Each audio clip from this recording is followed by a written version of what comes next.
This is ChestertonRadio.com. The world's greatest stories, brought to you by Nelson Olmsted.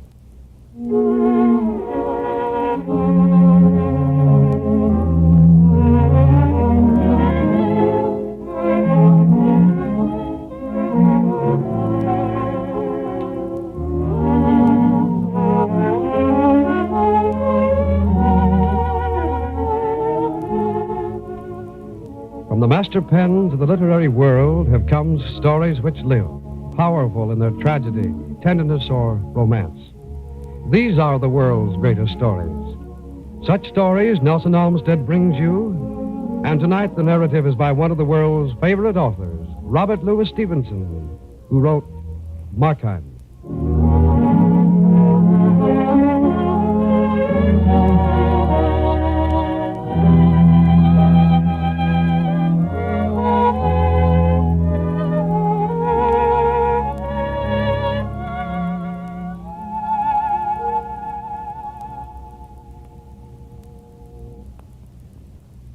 Markheim had just entered the shop on the daylight streets, and his eyes had not yet grown familiar with the mingled shine and darkness. Before the near presence of the flame of the candle the dealer held up, he blinked painfully and looked aside. The dealer chuckled. You come to me in a Christmas day when you know that I'm alone in me house, put up me shutters and make a point of refusing business. What is it you wish me to buy this time? Something from your uncle's cabinet? Said Markheim. This time, I've not come to sell, but to buy.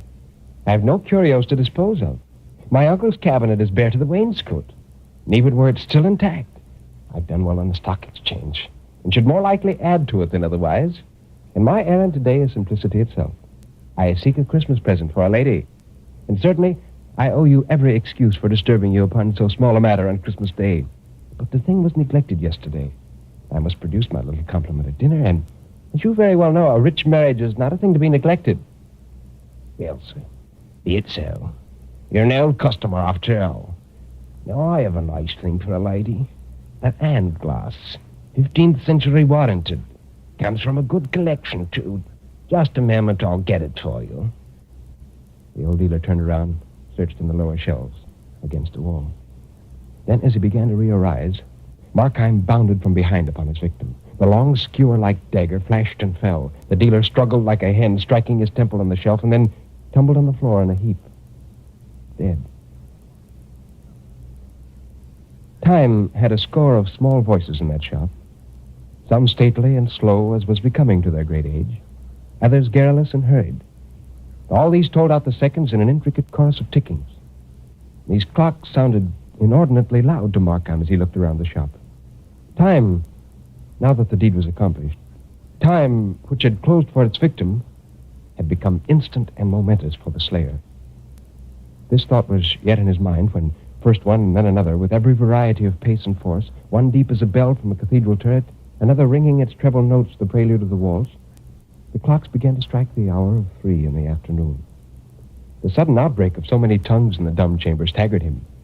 He began to bestir himself, going to and fro with the candle, beleaguered by moving shadows, and startled to the soul by chance reflections.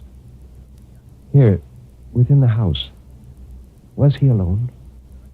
He knew he was, for he'd watched the servant set forth, sweethearting in her poor best, out for the day, written in every ribbon and smile. Yes, he was alone, of course.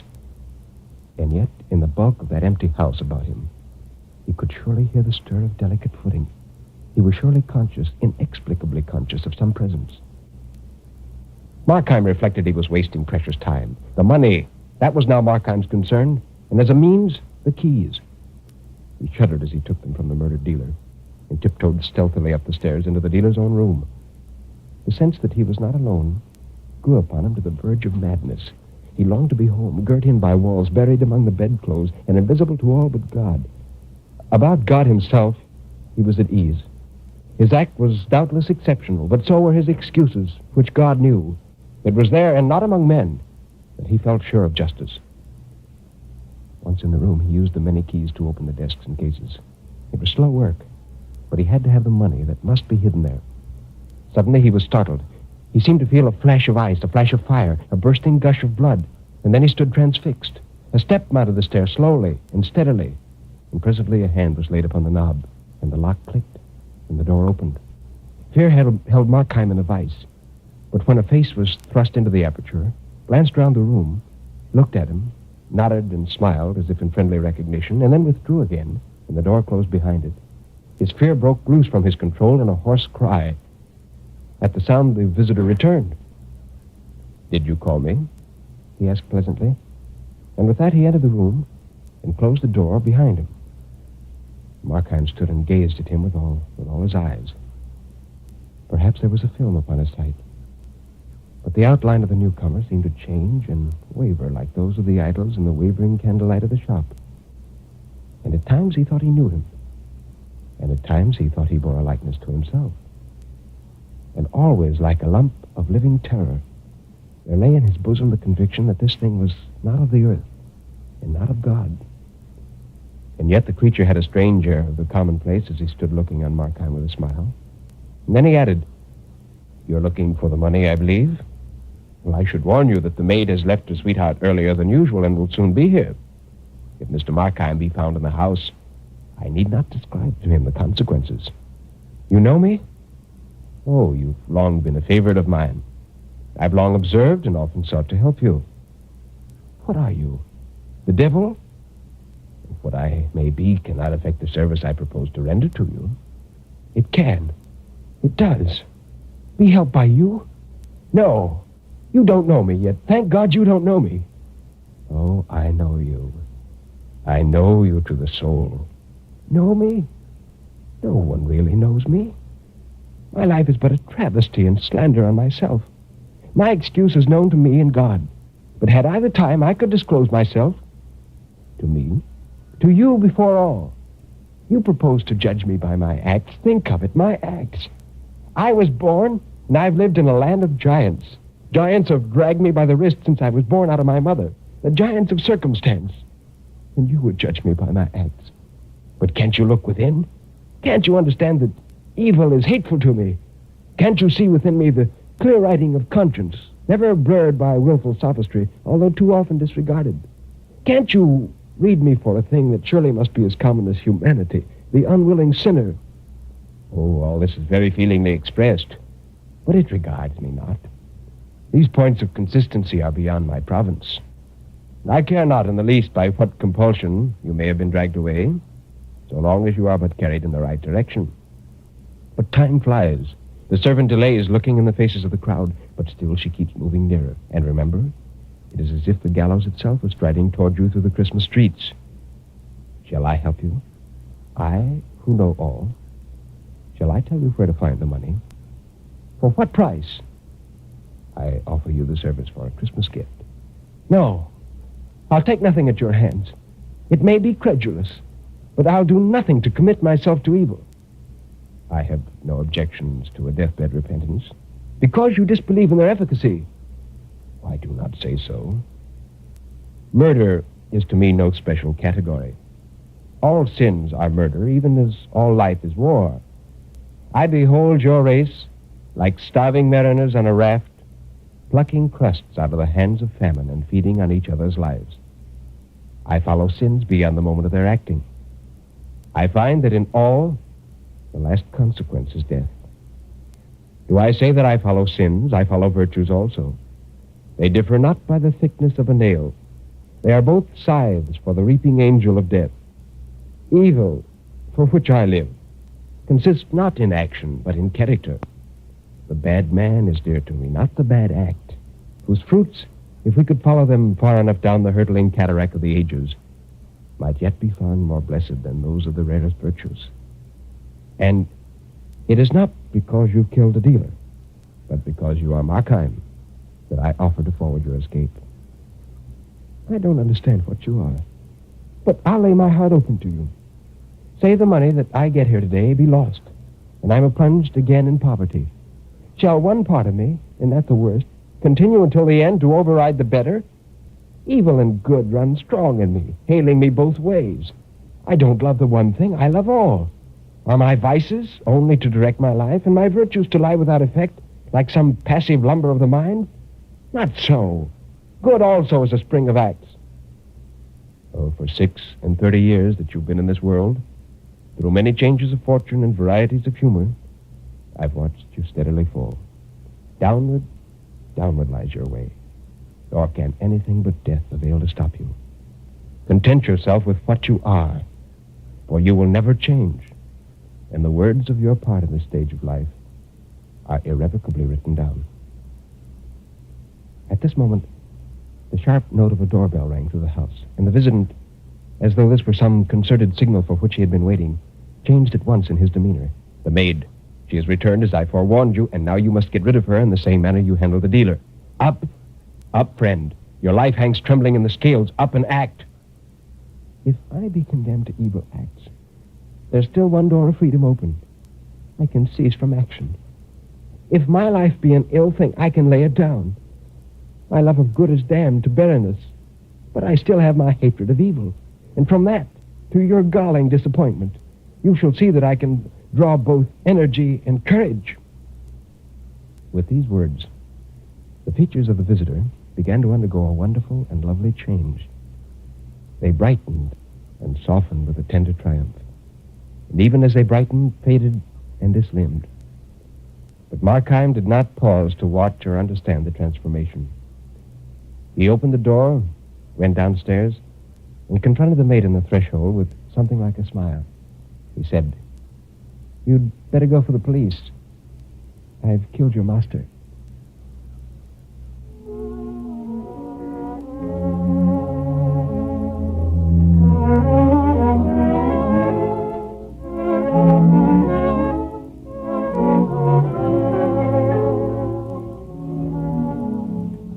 So, the story of Markheim, one of the most famous of the world's greatest stories, has been reviewed by Nelson Olmsted, who now has a closing word. Robert Louis Stevenson, who wrote Markheim in 1884, once again delved into his favorite topic, that of a man failing through weakness. When I first read Markheim, I confess I discovered myself confused as to the exact identity of the visitor. Was he actually the devil, as Markheim thought? Was he Christ? Or was he the better self of Markheim? Well, I believe the most logical conclusion is that the stranger was Christ, come to aid this man who was weak and who sunk deeper into evil the longer he lived. This conclusion is also heightened by the fact that the story takes place on Christmas Day. Had Christ preached to Markheim, he would have resented it, even as you and I, and most certainly would have concluded his purpose of murder and robbed the store. Instead, Markheim was persuaded subtly to repent. Well, incidentally, there is much of parallel in this story to Stevenson's longer narrative, Dr. Jekyll and Mr. Hyde. Well, on our next program, next Monday night, we plan to bring you a very special program in commemoration of Edgar Allan Poe's birthday, January the 18th. It's a program based upon his most famous work, The Raven. Until Monday night, good night and good reading.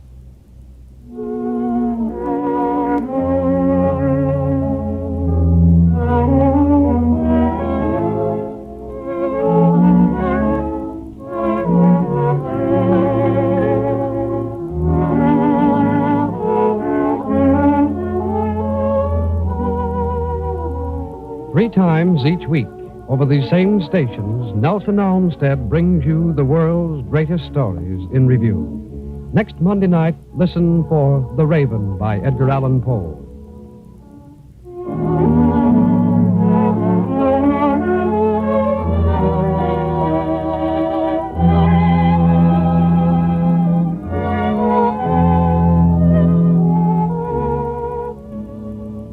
This program has reached you from our Chicago studios. This is the National Broadcasting Company.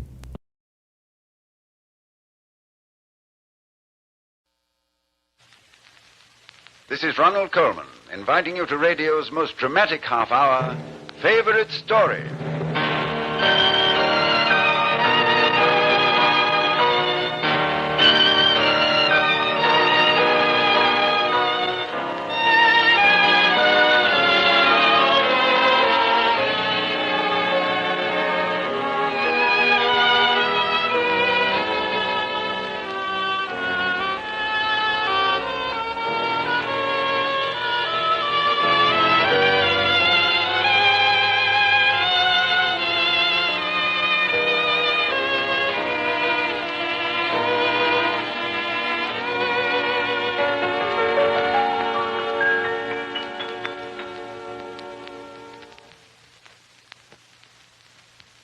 The sad treatment of writers by the motion picture studios is a frequent subject of discussion here in Hollywood, especially among the writers.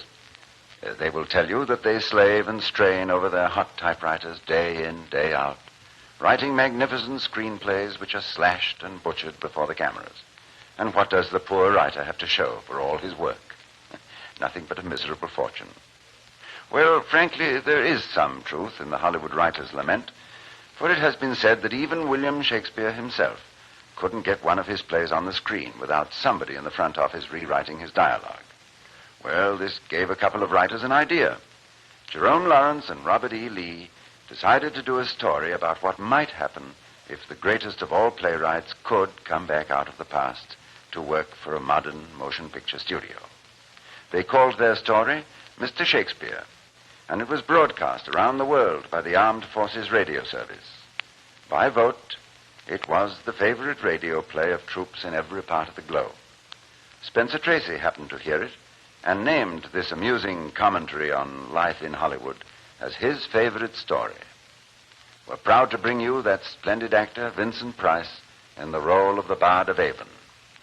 So, if you're in a mood to go behind the scenes in crazy, charming Hollywood, I think you'll enjoy the next half hour. It's Spencer Tracy's favorite story, starring Vincent Price as Mr. Shakespeare.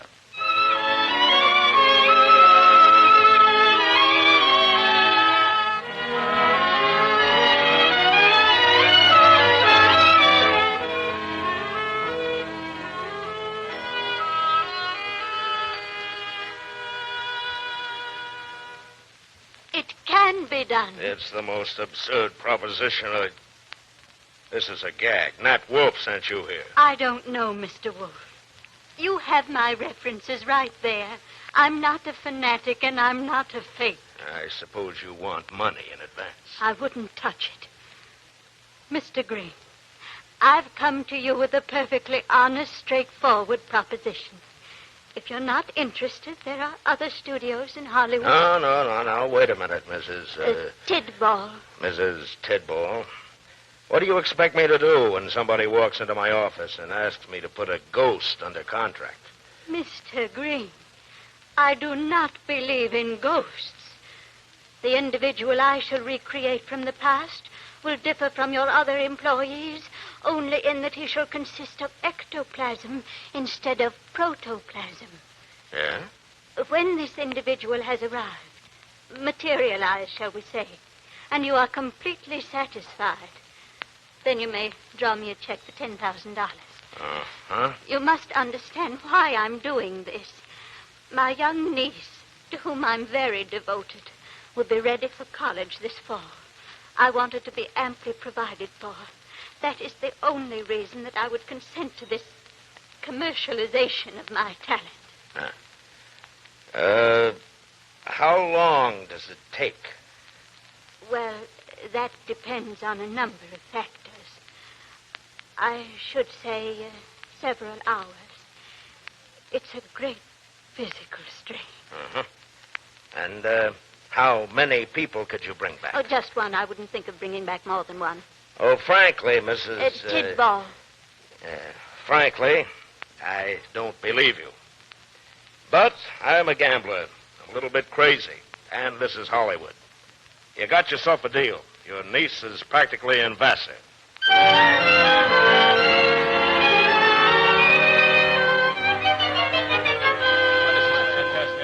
I've got a great idea. Have her get Boccaccio. No. Boston will never stand still for it. Then how about Milton? Are you kidding? In 14 years in the motion picture business, this is the craziest conference I've ever been in. Now look, guys. I know that this sounds out of this world, but somehow I have a feeling that this dame is legit. Okay, Arthur. You're the doctor. Can we get a team? Gilbert and Sullivan, maybe. No. She'll only bring back one. They could do a great hunk of stuff for the Andrews sisters. Hey, how about Sarah Bernhardt? She'd die at the box office. Get a name you can plaster on the billboards. Cleopatra. Helena Troy. I say, let's get the biggest name in music. Beethoven, Bach, Tchaikovsky. No, Meredith. I think that's too specialized. We ought to get somebody who knows theater. Every department. You'd look a long time for a better man than Shakespeare. Yeah, how about that? He's lasted. You can't deny that. He's a good name. I'll buy that. I think that's it.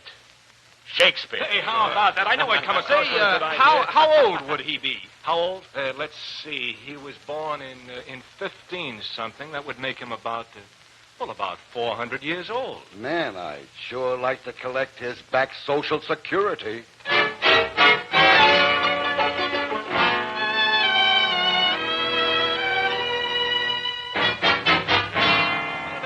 Stand out all night in the rain. Some people have a very... Why did I have to be Arthur, what gold? I don't know. We'll just have to wait and see. 1:15. I don't mind standing here in the rain, but we can't keep these newsreel boys here all night. We're going to see this through, Tommy. What's she got in there? Nothing, just an empty soundstage. When I left, she was just sitting in there in the dark. Now she'll probably knock on the door when she's ready. Hey, Tommy. What cooks? Who you got in there? Fellas, I'd tell you if I could. All I can say is it's a surprise. The biggest surprise in show business. Hang on to him, Tommy. This will make the cover of Life. Hey, that's it. Get those cameras ready, guys. Hey, how about those lights? Is everything set? Here she comes. This is what we've been waiting for. All right, slide back to the door, boys. Wait a minute, Arthur. What's the matter? Hold everything. All right, hold everything, boys. What's the matter, Maury? We've been checking up in the legal department. Arthur, you got to get rid of all these reporters and newsreels. Hey, what is this? Why? Listen, the thing's a washout if it gets out. Just a minute, Mrs. Tidball. You can't write a binding contract with this guy. If Metro finds out you've got him, they'll have him in Culver City by tomorrow morning. But how? The guy's been dead 3 centuries. He's public domain. Oh, I never thought of that. Tommy, clear these guys out of here. Oh, Lord. Gang, I'm terribly sorry, but I'll have to ask you to leave. I'm terribly sorry, Arthur, but ectoplasm just won't stand up in court. That's okay, Maury. You're right.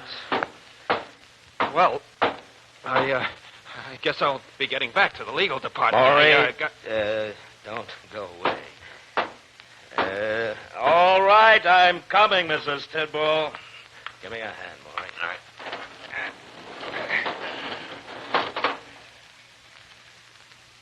Mr. Green, I should like to present Mr. Shakespeare.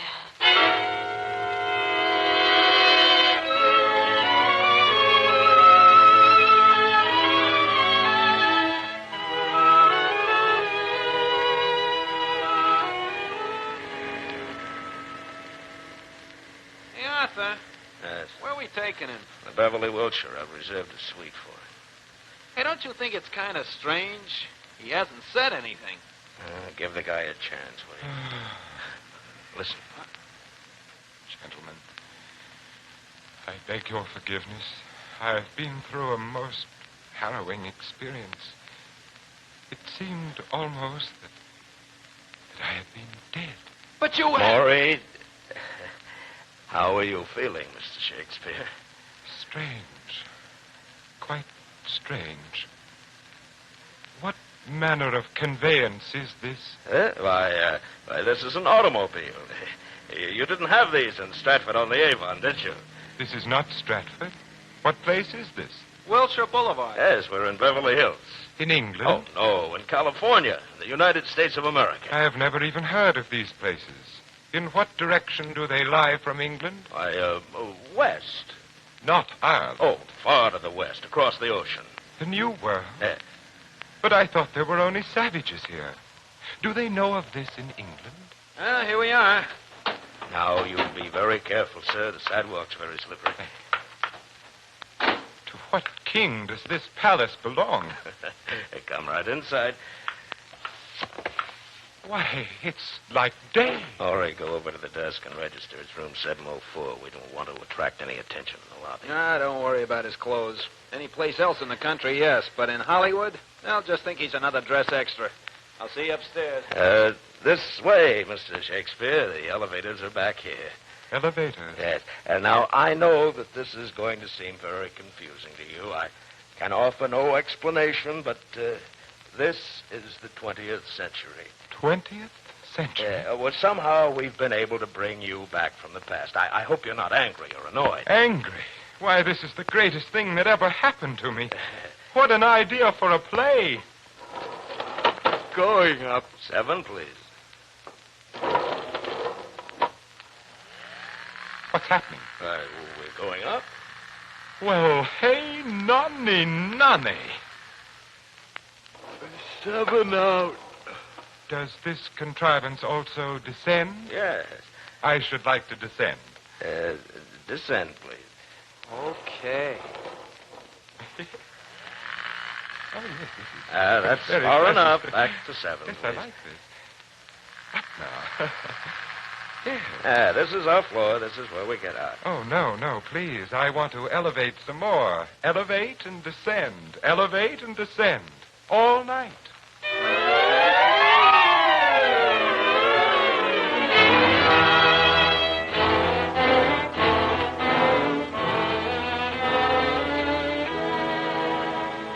Well, where is he? You know as much as I do. We sent a car over for him at 10 o'clock. He'd already left the hotel. It's simple. He's a phony. He got scared. I got his name on a contract last night. I had a handwriting expert and 2 Shakespeare scholars over this morning to look at his signature. There's no doubt about it. He's the McCoy. It's 1 o'clock. Does ectoplasm eat? I don't know. All I'm afraid of is that Zanuck got a hold of him. Come in. Hi. Who are you? Well, don't you recognize me with my beard off? Why, Mr. Shakespeare. Well, where did you get those clothes? You like them? I've been shopping. This doublet is so much more comfortable than the old-fashioned ones, and look at the colors. Yes. This is the head of our story department, Bill Mosher. Hi. Hi. This is the most wondrous town I have ever seen. Have you had lunch? Already I have had strange and toothsome sweetmeats. Nut burgers. Won't you sit down, Mr. Shakespeare? Thank you. Now, I would like to tell you a little about our business here. We produce motion pictures. Motion pictures. Yes, it's a lot like the Globe Theater, Mr. Shakespeare, only we can do anything you can imagine with sound and color and music. And we could show the same performance at the same time in 500 different cities. Nothing in your world would astonish me. Well, you understand, of course, that your reappearance, shall we say, is of a very startling nature. Now, for your sake, we want to keep it quiet so that you can enjoy your return. We think it's best to keep your name and your identity a secret. Whatever you say. Now, while you're here, you're on your own. Write what you want to write anytime you want to write it. Now, we're sure that it will be box office. The studio has a lot of confidence in you, Mr. Shakespeare. Do you mind if we call you Bill? I prefer Will. Mosher, show our new writer to his cottage and introduce him to his secretary. We expect great things of you, Will.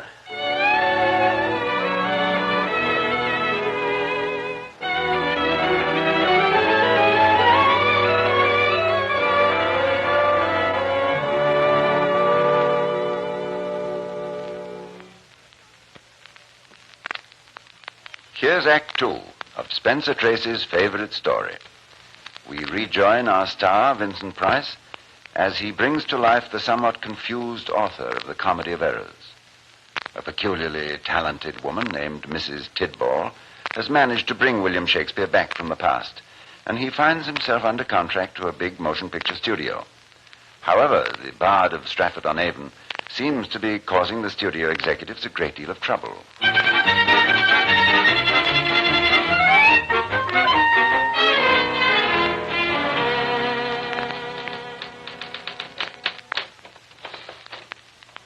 I finished typing what you gave me, Mr. Just Will.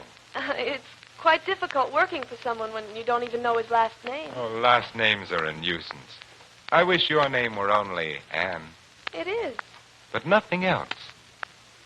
I once knew a woman named Anne. You loved her. It was a long time ago. Here, now, let me see that manuscript. Oh, I like it. It's a beautiful sonnet. Nobody writes them anymore. Oh, that's too bad. It's so strong. It's almost Shakespearean. What did you say? It's like Shakespeare. How did you know? Well, I studied him in school. I've read everything he wrote. You studied me in school?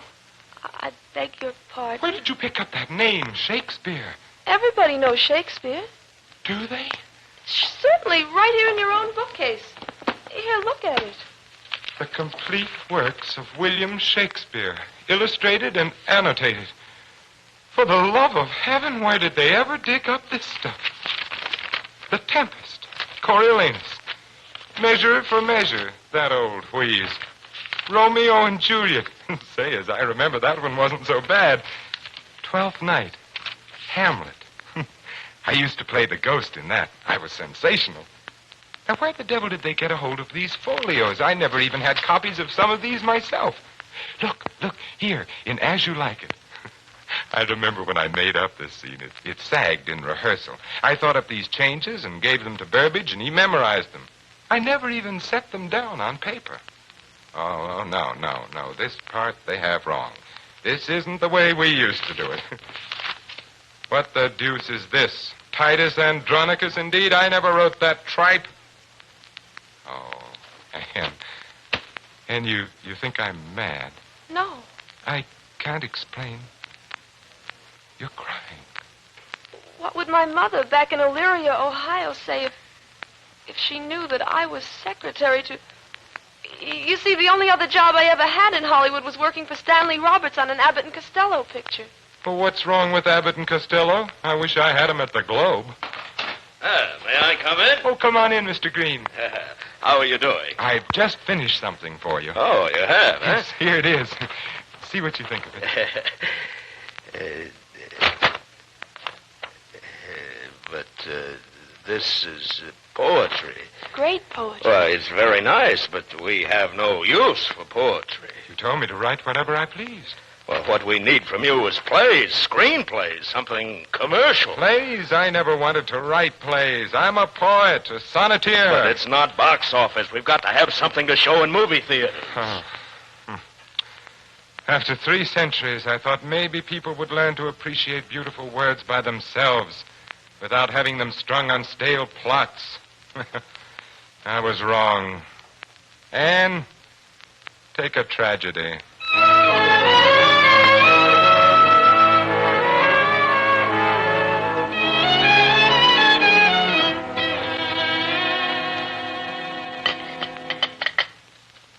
Let me have another cup of coffee, mine host. Cream and sugar? No, black. Very black. Spike, you're an intelligent citizen. I might even say a man of distinction. Suppose you were walking down Hollywood Boulevard. You see in bright lights in front of Grauman's Chinese, Romeo and the Cat People. What would you do? Is Simone in it? Granted. I'd go. Would it influence your behavior at the box office to know that Romeo and the Cat People was based on an omelet by William Shakespeare? Here's your coffee. Romeo and the Will. Cat People. Oh, hello, Anne. Will, everybody at the studio's been trying to find you. Welcome to Barney's Beanery, milady, the Mermaid Tavern with a jukebox. Where did you go after they finished showing the rough cut? Anne, where would any intelligent man go after seeing that picture? But everybody at the studio's very happy with it.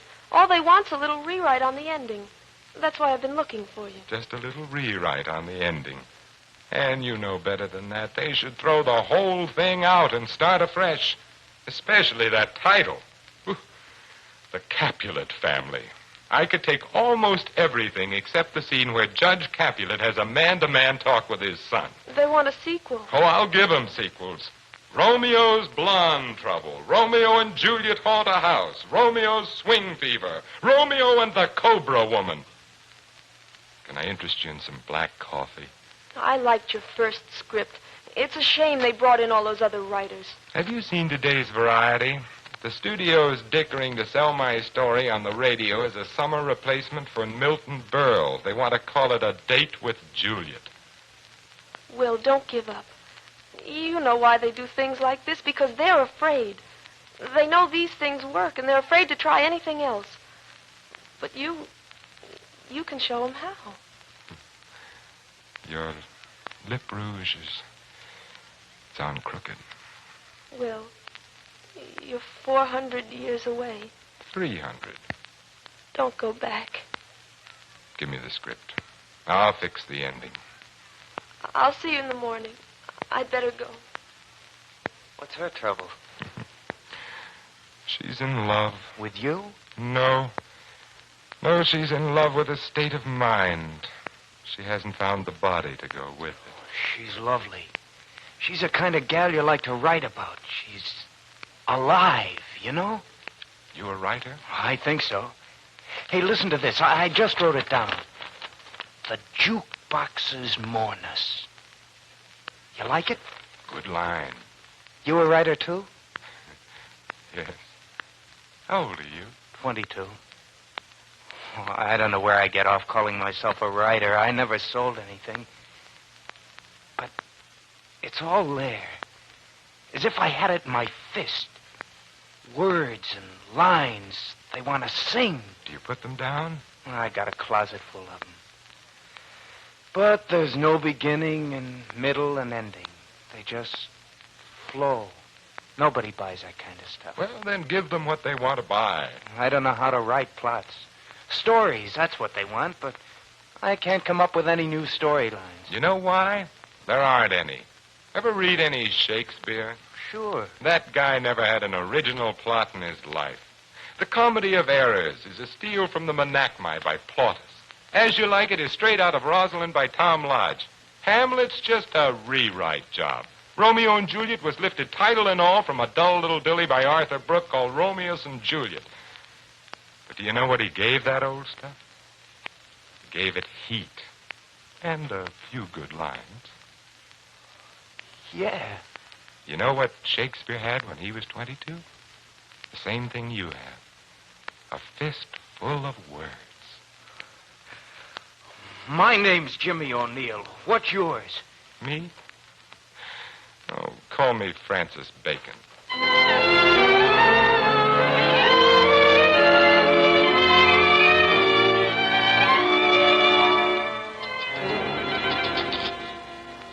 Call for Mr. Hellman. Mr. Jack Hellman. Telephone, please. Ah, well. Good evening, Mr. Will. Welcome to the Brown Derby. Good evening, Chelius. How are you? Never better. You use your table, sir? No, not tonight, Chelius. You can put me up front, right here. So, we put you right here. Thanks. You're holding my other reservation? A table for two, Mr. O'Neill, right? That's right. And, Chelius, put them in your famous corner booth across the dining room. Ah, eavesdropper, eh?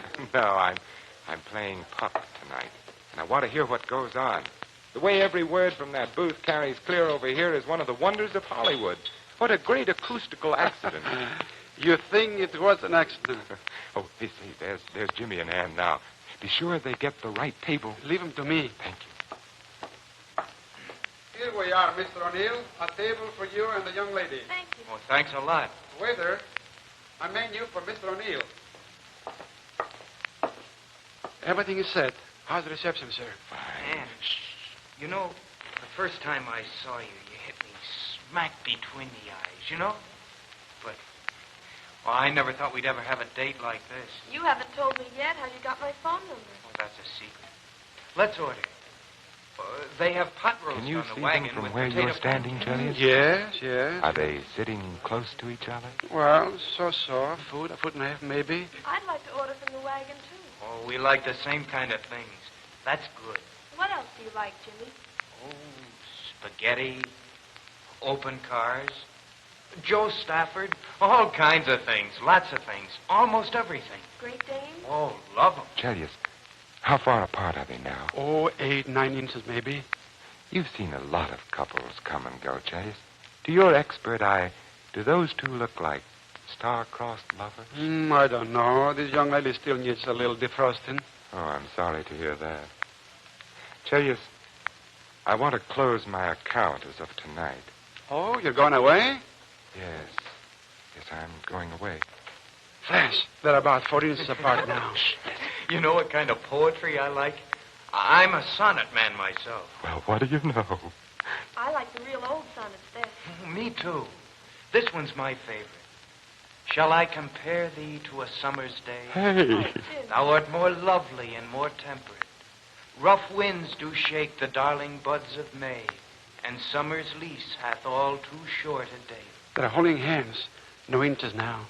The old stuff still works. By heavens, I'm still in there pitching.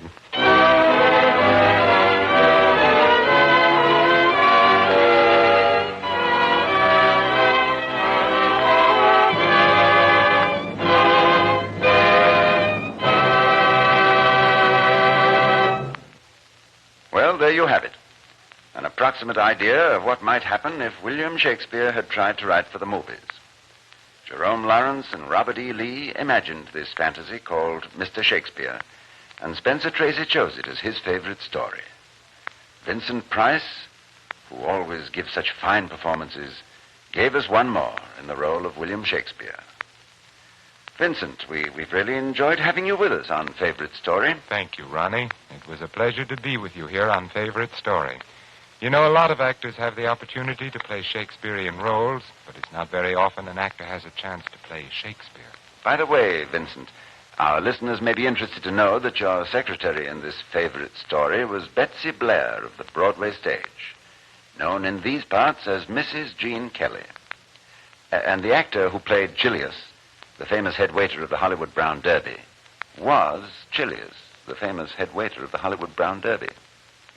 Our thanks to all the cast, to Claude Sweeten for his splendid music, and to Spencer Tracy, who will soon be seen in another picture from Metro-Goldwyn-Mayer, the studio which films so many of your favorite stories.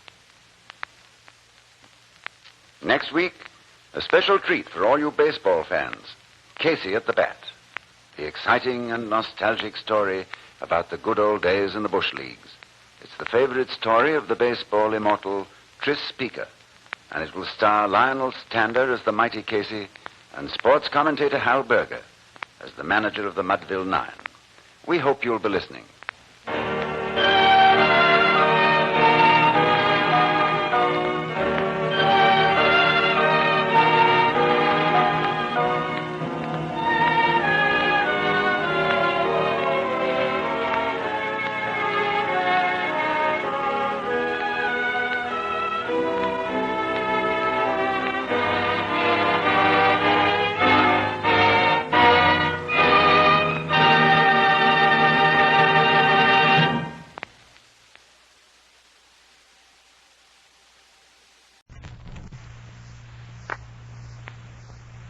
My story?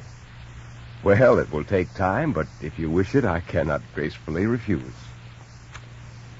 At about 100 paces from Verdun, on the banks of the Loire, stands an old brown house, crowned with very high roofs, and so completely isolated that there is nothing near it. In front of this house is a garden down to the river. That is, it once was a garden.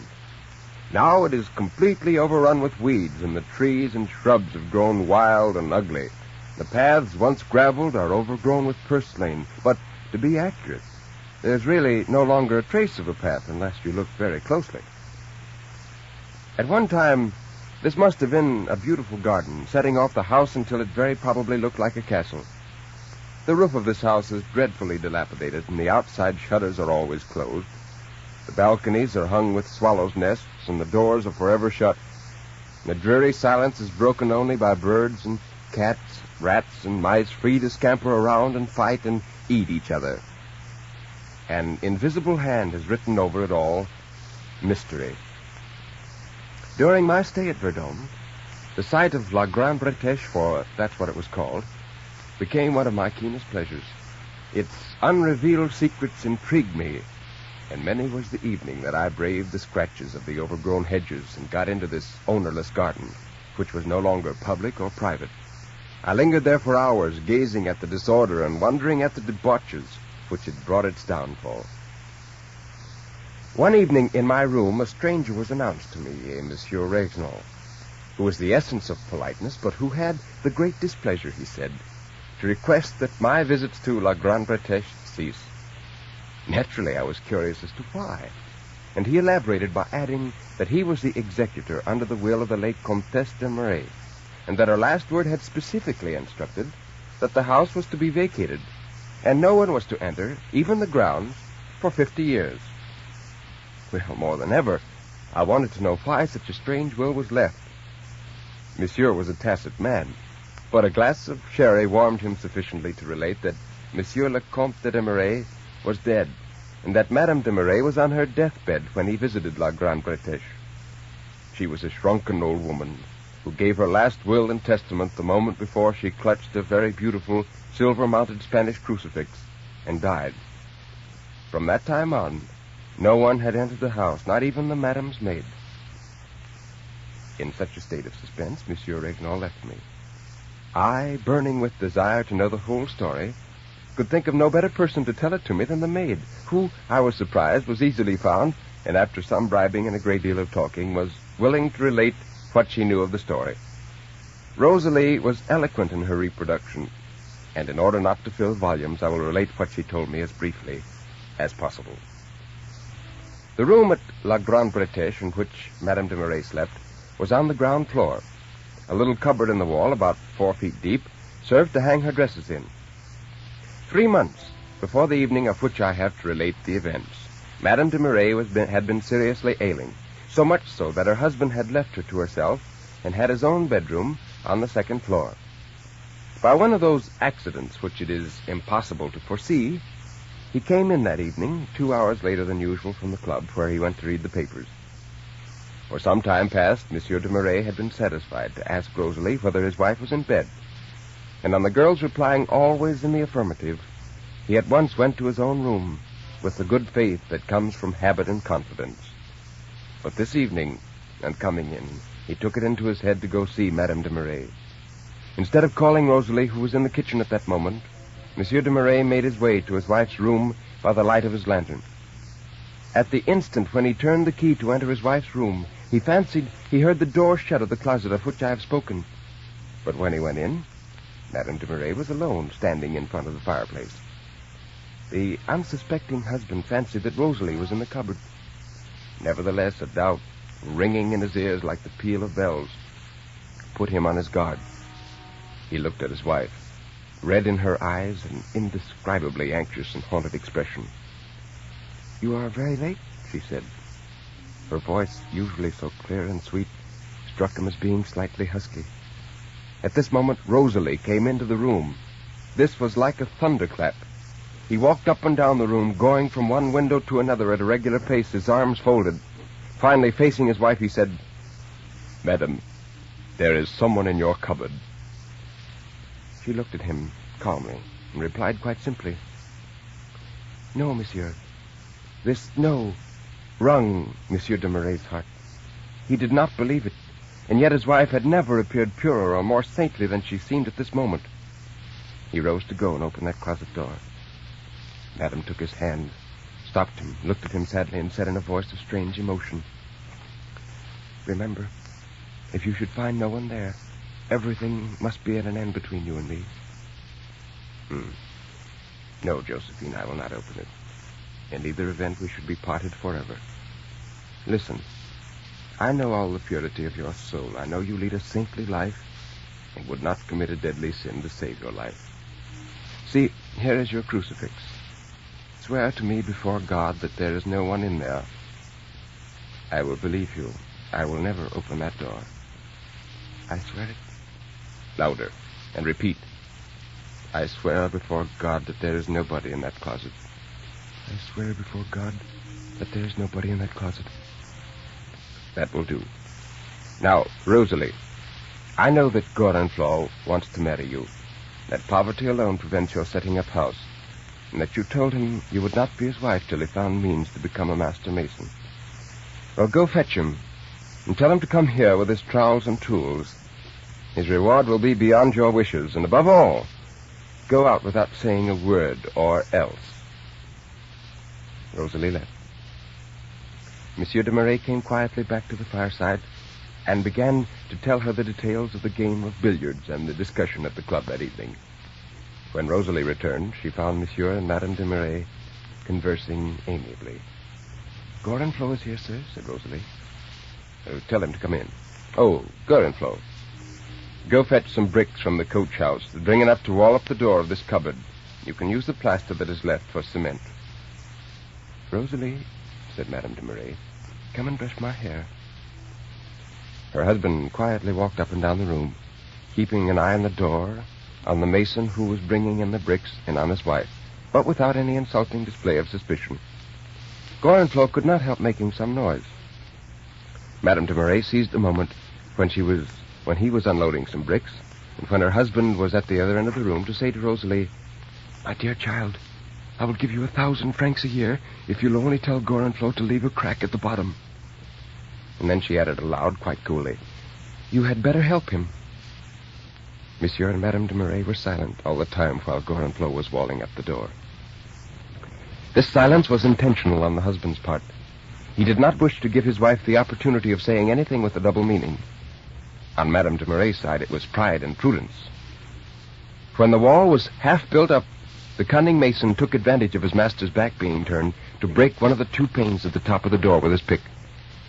By this, Madame de Marais understood that Rosalie had spoken to Gorenflot.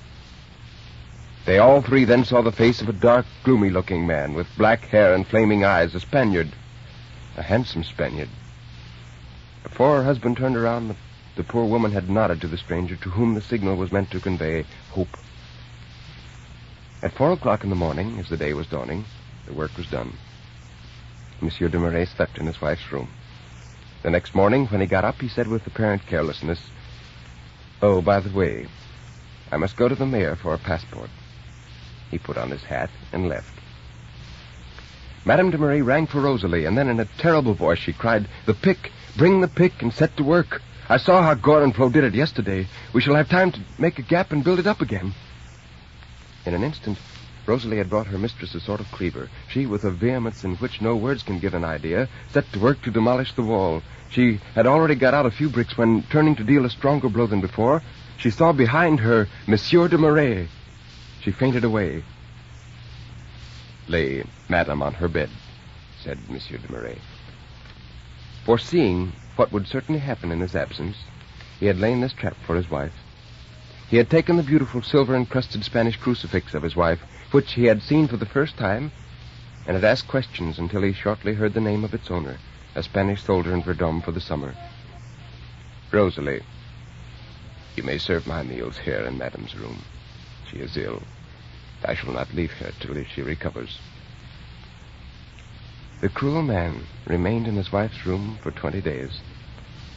During the earlier time, when there was some little noise in the closet and Josephine wanted to intercede for the dying man, he said, without allowing her to utter a word, "Madam, you swore on the cross that there was no one there." And that, radio listeners, is one way of avoiding divorce. That was the story of La Grande Bretèche, or The Beautiful Castle, by the great French author Honoré de Balzac. Living from 1799 to 1850, Balzac can be considered one of the early pioneers of the short story, which, in the past century and a half, has come to monopolize so much of the modern printed word. Somerset Maugham, in an introduction to a very recent collection of short stories entitled Tellers of Tales, makes the statement that from the first appearance of the short story, as we know it, around 1800, until today, there has been no improvement or polishing or sophistication. The first stories are, in other words, as good, as interesting, and as modern as the stories written today by acceptable authors. With Mr. Maugham, I agree completely in this conclusion, and I believe La Grande Bretèche is one fine example proving that point. Incidentally, our American raconteur, Edgar Allan Poe, an across-the-sea contemporary of Balzac, wrote a story on the same theme and handled it in much the same manner. It is The Cask of Amontillado, and soon we shall present it in this series.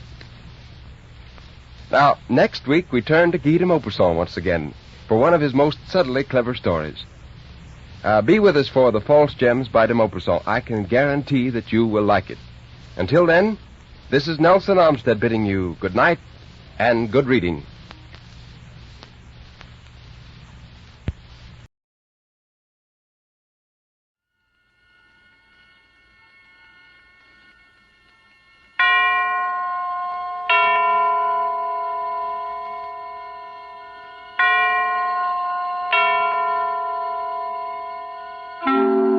Suspense.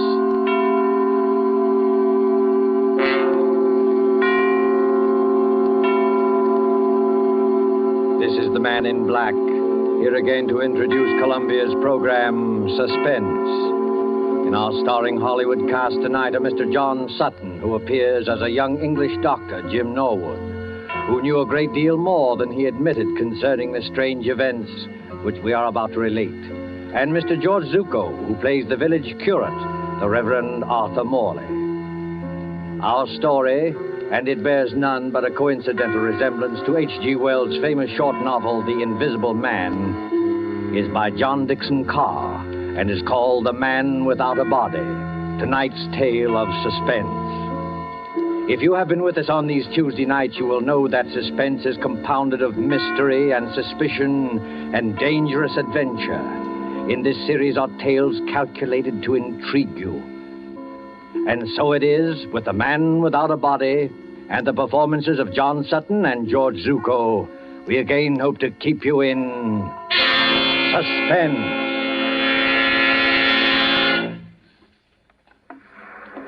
A lonely beach of low white sand hills edged by the surf of the North Sea. And back from the beach, drowsing as it has drowsed for 10 centuries, lies the village of Aldbridge in Suffolk. There is the seawall, now defaced by air raid shelters. And there are the rolling grain fields, the thatched white cottages, the spire of St. Luke's Church above the oak trees.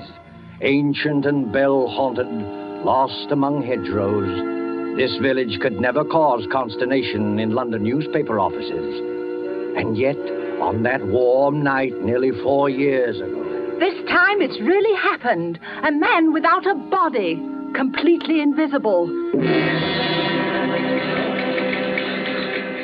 Copy, boy. Copy, boy. Look at this dispatch. Reign of Terror in Suffolk Village. Has another of H.G. Wells' romances come true? An invisible man? I can't believe it. What's the matter with that village? They all gone scatty? Mr. George Wellman, builder, states that as he was returning home along the main road from Bury St. Edmunds... He distinctly saw a man's hat, without any head under it, moving towards him about 6 feet above the ground. Oh, George must have been full of beer. We can't use this story. Copy, boy! Even more surprising evidence was given by the Reverend Arthur Morley, vicar of St. Luke's Church. Who? The parson? You don't think he was full of beer? One question above all agitates the village. Who is Professor Ansmith? Who is this elderly American, said to be an inventor, who has settled at Aldbridge and leased a part of the house belonging to the local doctor? Out of some terrifying workshop, to strike like a maniac, where least expected, has there at last emerged... A real invisible man? The Church of St. Luke, Aldbridge, on that same Sunday evening. The evening service is over now, though an echo of bells still lingers.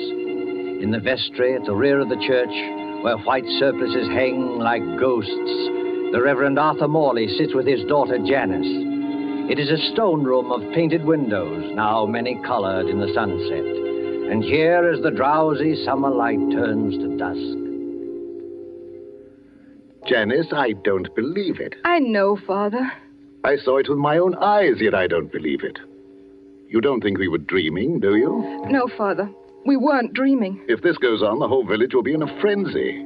But what can I do? We could go to Professor Ansmith and ask him straight out. Ask him whether he's responsible for these... Yes. I wonder, Janice. A man isn't hurting anybody, you know. You couldn't ask for a quieter person or a better neighbor. And yet... What's that? Father, you are upset. It's only Mr. Emmett coming down from the belfry. Emmett? Oh, yes, of course. Is that you, Mr. Emmett? It's me, all right, sir. And very much in the flesh. Did you think I was the invisible man? Mr. Emmett, I forbid you to mention that subject. Very good, sir. But there's others, begging your pardon, that do mention it. Oh, yes, forgive me. I spoke too sharply. Oh, that's all right, sir. No harm done, no bones broken. Mind you not that I hold with this talk about invisible men. It ain't natural, I say. It ain't hardly Christian. I'm a greengrocer by trade, and I believe in what I can weigh and feel and... What's the matter, Mr. Emmett? Is anything wrong? Excuse me, sir. And you too, miss. Do you see anybody in this room except us? No, of course not. Why? Because I could have sworn something brushed past me just now. You're imagining things, Mr. Emmett. Yes, sir, I dare say. There's nobody hidden in the belfry tower, I hope. No, sir.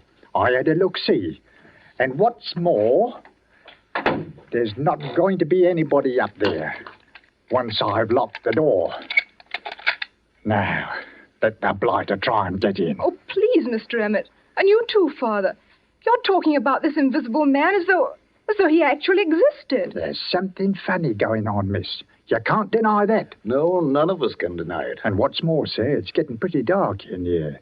Hadn't you and Miss Janice better get along to the vicarage while I lock up? No, we can't go just yet, Mr. Emmett. We're expecting Dr. Norwood. Dr. Jim Norwood, sir?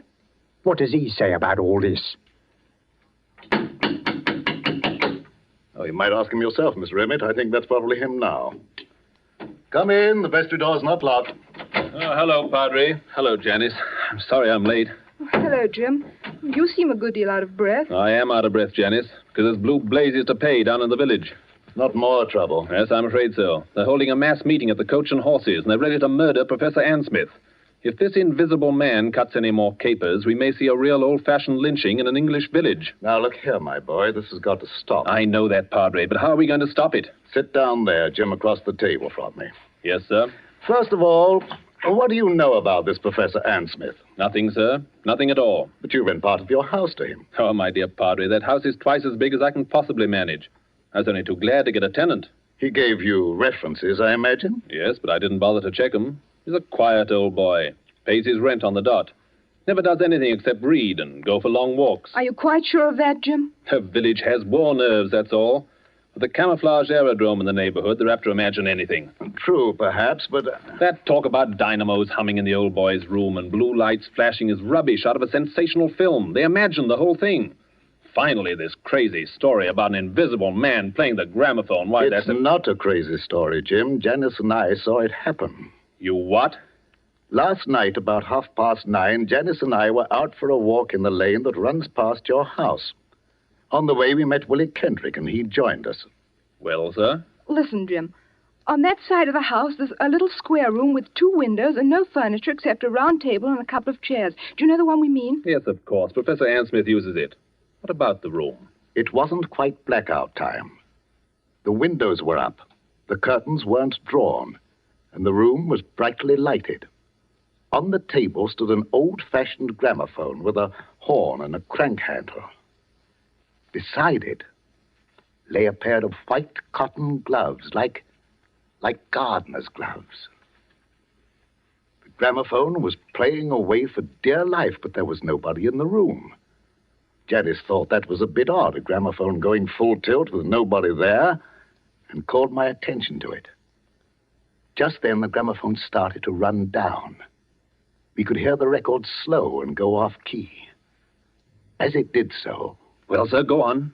As it did so, those white gloves got up off the table. Got up off the table? Got up off the table, took hold of the gramophone, and wound it up again. Mr. Emmett, what on earth are you doing? I dropped some candlesticks. So I see. Please pick them up again. Yes, Padre, are you serious? Perfectly serious. A pair of gloves without any hands inside them? Yes. But what did they do exactly? The left-hand glove steadied the gramophone. The right-hand glove wound it up.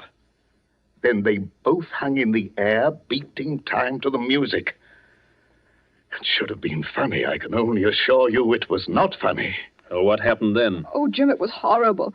Willie Kendrick let out a yell and ran down the lane between the apple trees as though the devil were after him. I can't say I blame him. Father and I just stood there and... Stared is the word, my dear. Yes, stared. I can't forget any of it.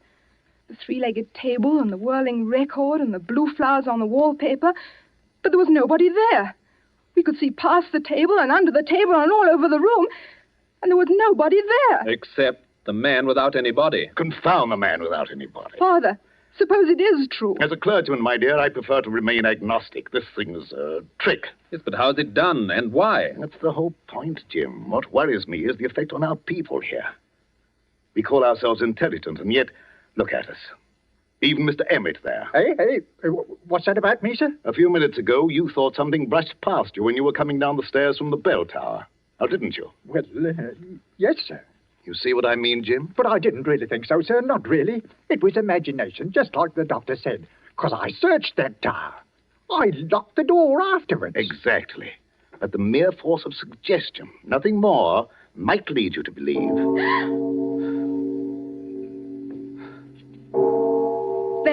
Not suggestion, Father.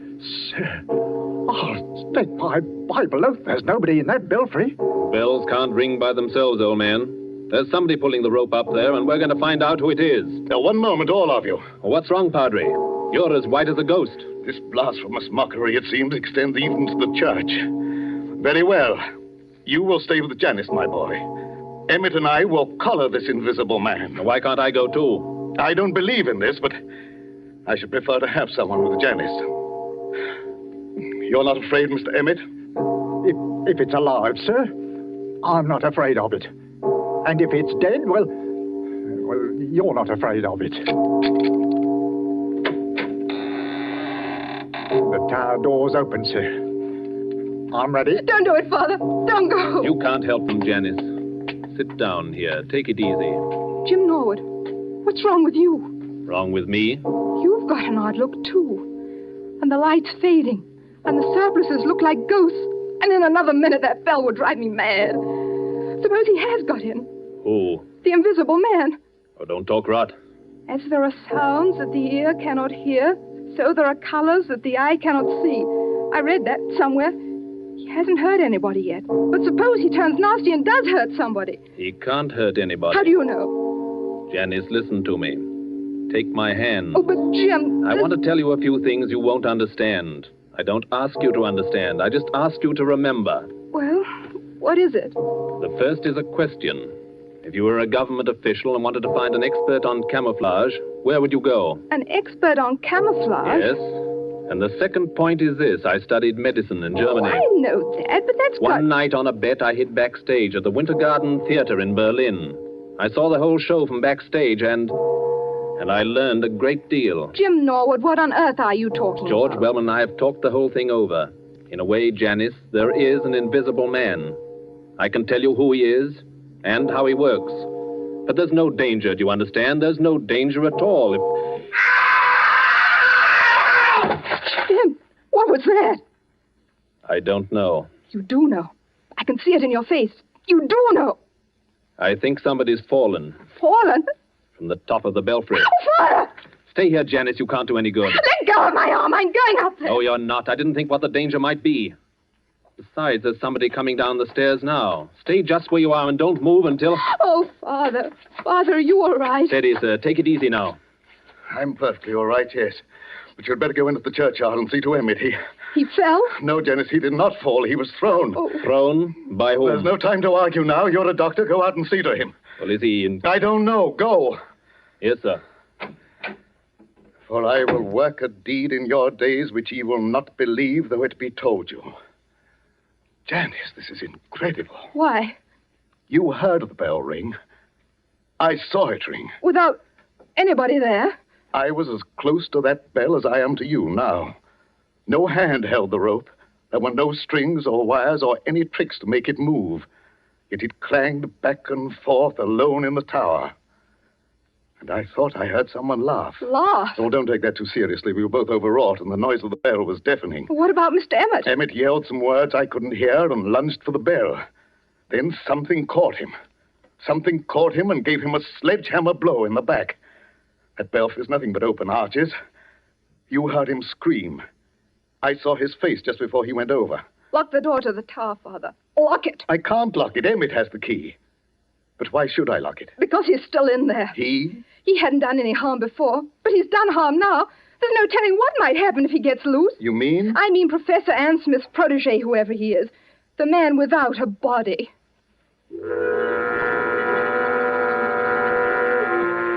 Under the red sunset, some quarter of a mile away, a grass-carpeted lane winds between rows of apple trees.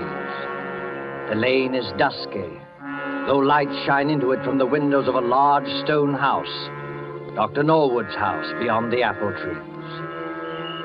Up and down, a shadowy figure is pacing, an elderly figure, a dejected figure, tall and frail as a shadow among shadows, muttering to itself, shaking its head, now and then raising one fist in bewilderment or anguish. Sometimes the light gleams on large spectacles and a kindly mouth. Up and down, endlessly up and down strides Professor Ann Smith, I'm not guilty. I'm not guilty. How can I convince them that I'm not guilty? Who's there? I saw you dodge behind that tree. Stand out, sir. Did you call me, Professor Ansmith? Yes, I did call you. Who are you?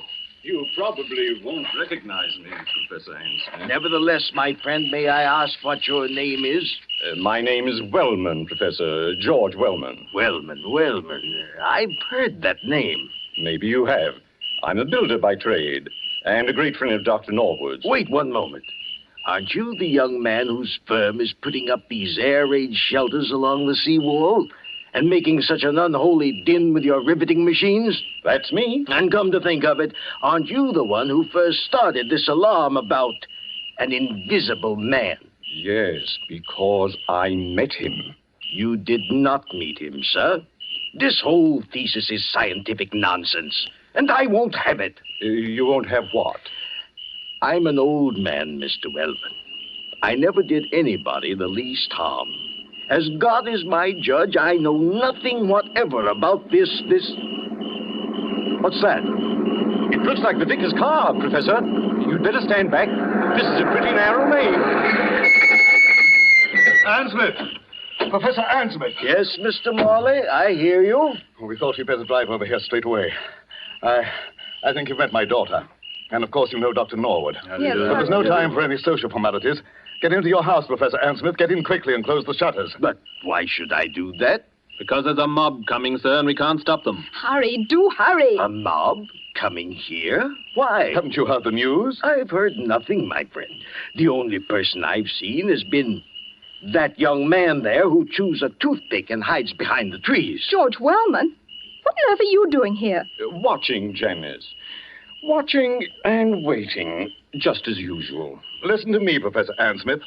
Henry Emmett, the head verger at St. Luke's, was thrown from the belfry window not 20 minutes ago. Not by me, sir, I assure you. I had nothing to do with it. No, not by you, but apparently by the invisible man. Oh, Father in heaven, will this never stop? Not till we catch the fellow. No. Be quiet, Mr. Wellman, please. I'm sorry, Padre. I take it back. I myself can testify that no visible person laid hands on Emmett.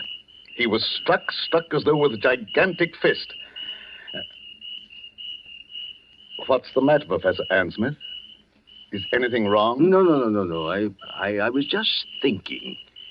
Is Emmett dead? Fortunately, no. I'm glad of that, my friend, for a certain person's sake. He's not even seriously hurt. The bell tower isn't high, and a tree broke the force of his fall. But he's badly shaken up, and that crowd at the Coach and Horses means trouble. If you hadn't anything to say to us, if you hadn't a word of explanation to utter... Listen, Padre, don't you hear anything? Yes, by as much as hold my hand up like this. Don't throw stones at the windows, you fools! You're only breaking the doctor's windows! Gentlemen, I can't have any more of this. Be quiet, all of you, and listen to me. Well, sir, we're listening. I'm a peaceful man. I like to live in peace with my neighbors. I have nothing to do with this so-called reign of terror. But you don't believe that, do you? No. Then I must expose a fraud. Now, don't blame me if I expose the trickster, too. I have made preparations to show you the invisible man. The man without a body. Quiet, everybody! Mr. Morley, I believe you and your daughter walked through this lane last night while I was away at the Bury St. Edmunds. I don't know about your being away, sir. My daughter and I were certainly here, yes. Good. Miss Janice Morley. Yes, Professor Ansmith. Will you look toward your right, please, at the house? What do you see? It's the same room. What room? The room with the little round table and the gramophone. It's a three-legged table, you notice. Yes, of course. But there's nobody in the room. No, nobody at all. Are conditions exactly as they were last night? Yes, except there aren't any gloves on the table. No, but the invisible man is there. Oh. A living presence, ready to act and breathe and even kill. With your permission, I shall now address him. Hello in there. Hello in there. Hello in there. If anybody answers him, Father, I'm going to scream. Quiet, Janice, quiet. Father, look. The gloves are appearing on the table. I call out to him, and I speak as follows. Hold the phonograph with your left glove. That's it. Turn the handle with your right.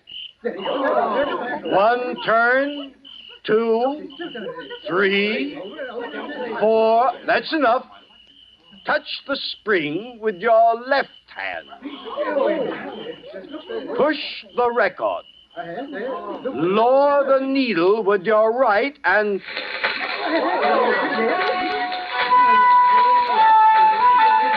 Ladies and gentlemen, the Invisible Man. Hold him off! Hold, you fools! Don't you see? On the contrary, let them throw all they like. Aim at the table, my friend. Aim at the table. Why at the table? Because then they'll see the trick. I don't follow you. What trick? The trick of the looking glasses. There. You see now, my friend? I think I do. The legs of the table form a triangle with its point towards you. Panels of looking glass are fitted in the 2 sides facing you. What do you know about that? You think you can see under the table, but what you actually see are the side walls of the room reflected in those 2 mirrors. Oh, wait a minute. You mean... I mean that my old servant, hidden behind the mirrors, has just been working the gloves to a panel in the tabletop. It's a very old trick, first shown by Colonel Stadair at the London Polytechnic. And that's what happened last night? Yes. And you had nothing to do with it? Nothing whatever, nor had my servant. Then who did do it and why? What is the explanation of all this? Well, I can't tell you why. That's what beats me. But I can tell you everything else. This invisible man who's been scaring us all silly? My dear young lady, there's no invisible man. There never has been. I might believe that, Professor Ansmith, if I hadn't seen a church bell ringing where there was no hand to ring it. And poor old Emmett flung out of the tower as though a giant hand had got hold of him. You're not saying that was done with the looking glasses? No, my friend, not at all. That was really clever. Strings? Wires? Ropes? No, they weren't necessary. But the thing's impossible. Oh, no. The same principle was used by my old friend J.N. Maskelyne to make mechanical figures work. Psycho played whist, and Zoe drew pictures. I myself, Go on, sir. You yourself, what are you going to say? The secret I was about to say remains unknown even today. You were right, in a way, when you tell us that Emmett acted as though a giant had got hold of him. A giant had got hold of him. At least, a gigantic force. Oh, before we all go completely mad, would you mind telling us what this gigantic force was? Not at all. It was compressed air. Compressed air? But don't you see it even yet, any of you? No. A compressed air pipe with 1,000 pounds pressure behind it was run up into the tower facing the bell. It could be operated from the ground outside. The pressure was turned on and off in bursts. It made that heavy bell swing like a toy. Emmett, don't you remember? Emmett rushed forwards towards the bell. And the air pressure? The air pressure struck him like a sledgehammer and flung him headlong out of the tower. There's your miracle, gentlemen. That's all there was to it. Sir, I can't doubt what you say. It's too circumstantial and too right. But what, my friend? The compressed air tanks. The mechanical apparatus to work this trick. Well, what about it? Where did it come from? Such things don't grow on bushes. No, but they do grow on riveting machines. Riveting machines? Yes, such as the riveting machine they're using on the air raid shelters along the seawall. Would you care to tell us, Dr. James Norwood, why you and your friend Wellman have been playing all these tricks?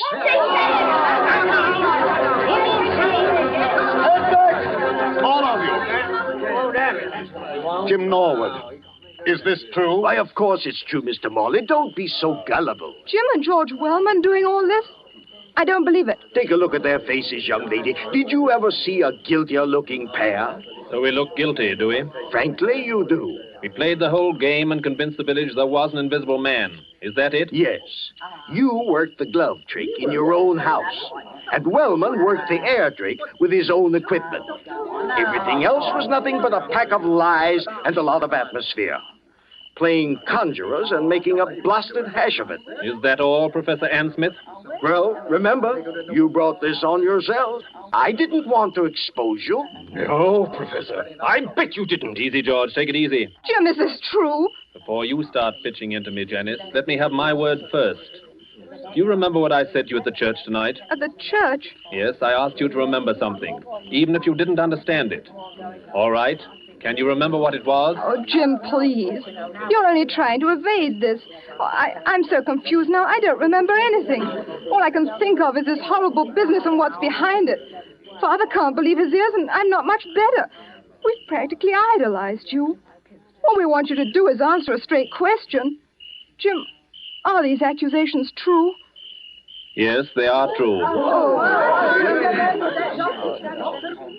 Doubtless he had a good reason, Janice.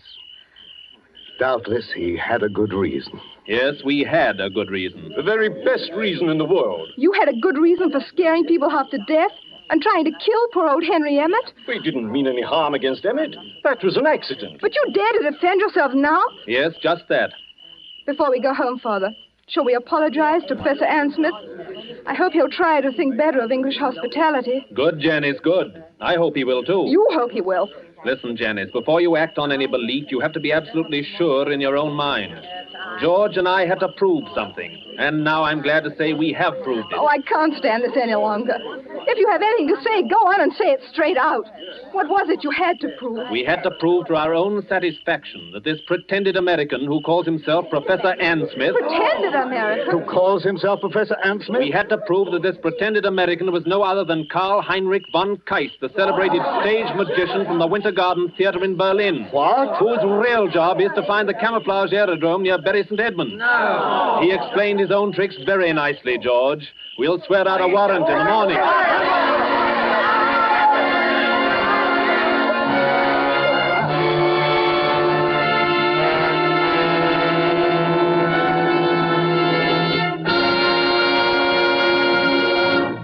And so closes The Man Without a Body, starring John Sutton and George Zucco. Tonight's tale of suspense.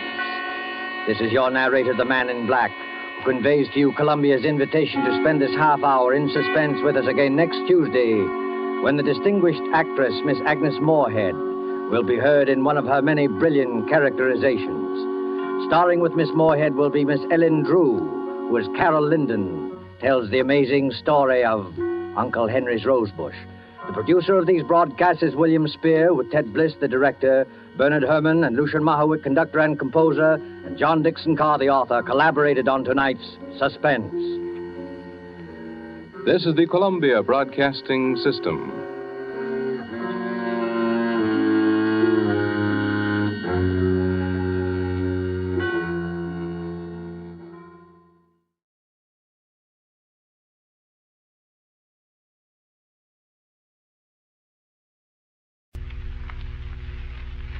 Living Fiction.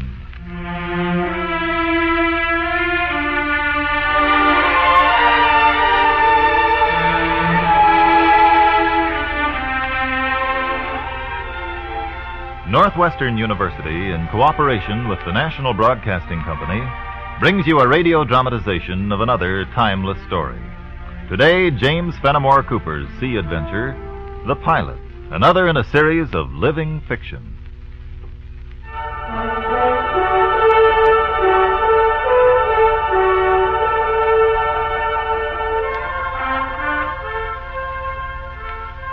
It is soon after the events of the American Revolution have involved the kingdoms of France and Spain and the Republic of Holland in our quarrel. Round a point of land that forms one of the sides of a little bay on the northeastern coast of England, an American frigate and schooner ease their way to a point of anchor amid the sandbars and sunken rocks with which the coast abounds. From the schooner, a small boat conveys its commander to the side of the frigate, and when he climbs to her deck is greeted by the young first officer of the heavily armed vessel. Well, Captain Barnstable, in answering our hail to come aboard the frigate, you are prompt as usual. Tell me, Mr. Griffith, what kind of a game is this we're playing? Is the old man mad? Does he think the bottom of the schooner Ariel and his frigate are made of iron, and that a rock can't knock a hole in them? Or does he think the crafts we sail are manned with alligators who can't be drowned? Captain Munson ably commands this frigate, Barnstable. He knows your prudence too well to fear either the wreck of your vessel or the drowning of her crew. But why sail we to this treacherous position? I thought our mission was to go ashore at a more admissible point, abduct a few prominent followers of the throne, that we could use them in exchange for American prisoners. Well, that is our mission. And this our first important step toward its accomplishment. Before our goal may be pursued further, we must pick up our pilot. Ah, yes, our pilot. The mysterious gentleman signals from ashore, and we race in answer to his call. Perhaps into the very muzzle of shore batteries. Well, we fly the enemy ensign from our peaks. No circumstance could demand that to be a command of mine. Well, 'tis well to resemble a hornet when flitting about a hornet's nest, Barnstable. Bah! This is droll navigation indeed. First we run into this unfrequented bay that's full of rocks and sand pits, and then we get off our pilot. You get off our pilot. I? With the assistance of the lad, Mr. Mary, and the harpoon-carrying Long Tom Coffin. You're to go with them in the whaleboat to the beach. And how am I to know this pilot? Well, he's a small man who'll be garbed in a drab pea jacket. When you find him, you're to ask what water we have in this bay. If in his reply he speaks the word confidence, he is our pilot. Oh, 'tis a child's game I am to play, Griffith. A game of cat and mouse. Well, then, play it well, Barnstable, lest he be the mouse. Long Tom Coffin, Mr. Mary, make ready the whaleboat. Aye, aye, sir. I suppose that is your way of telling me to be on my way, Mr. Griffith? It is. There's not much daylight left, and from the looks of the sky, this bids fair to be a night when a man needs a spyglass to find the moon. If you meet with difficulties ashore, show 3 oar blades in a row. 3 oars on end and a pistol will bring the fire of my muskets, and we'll draw a shot from the frigate. On our own heads, no doubt. A long shot makes a great smoke and some noise, Mr. Griffith. But it's a terrible uncertain matter of throwing old iron about. Well, then let's hope its tossing will be unnecessary. Whaleboat ready, Mr. Griffith. Whaleboat ready, Captain Barnstable. I heard. Go now to the beach. Be prompt, be cautious, and above all, be successful. For the sake of our mission, Barnstable, bring back our pilot.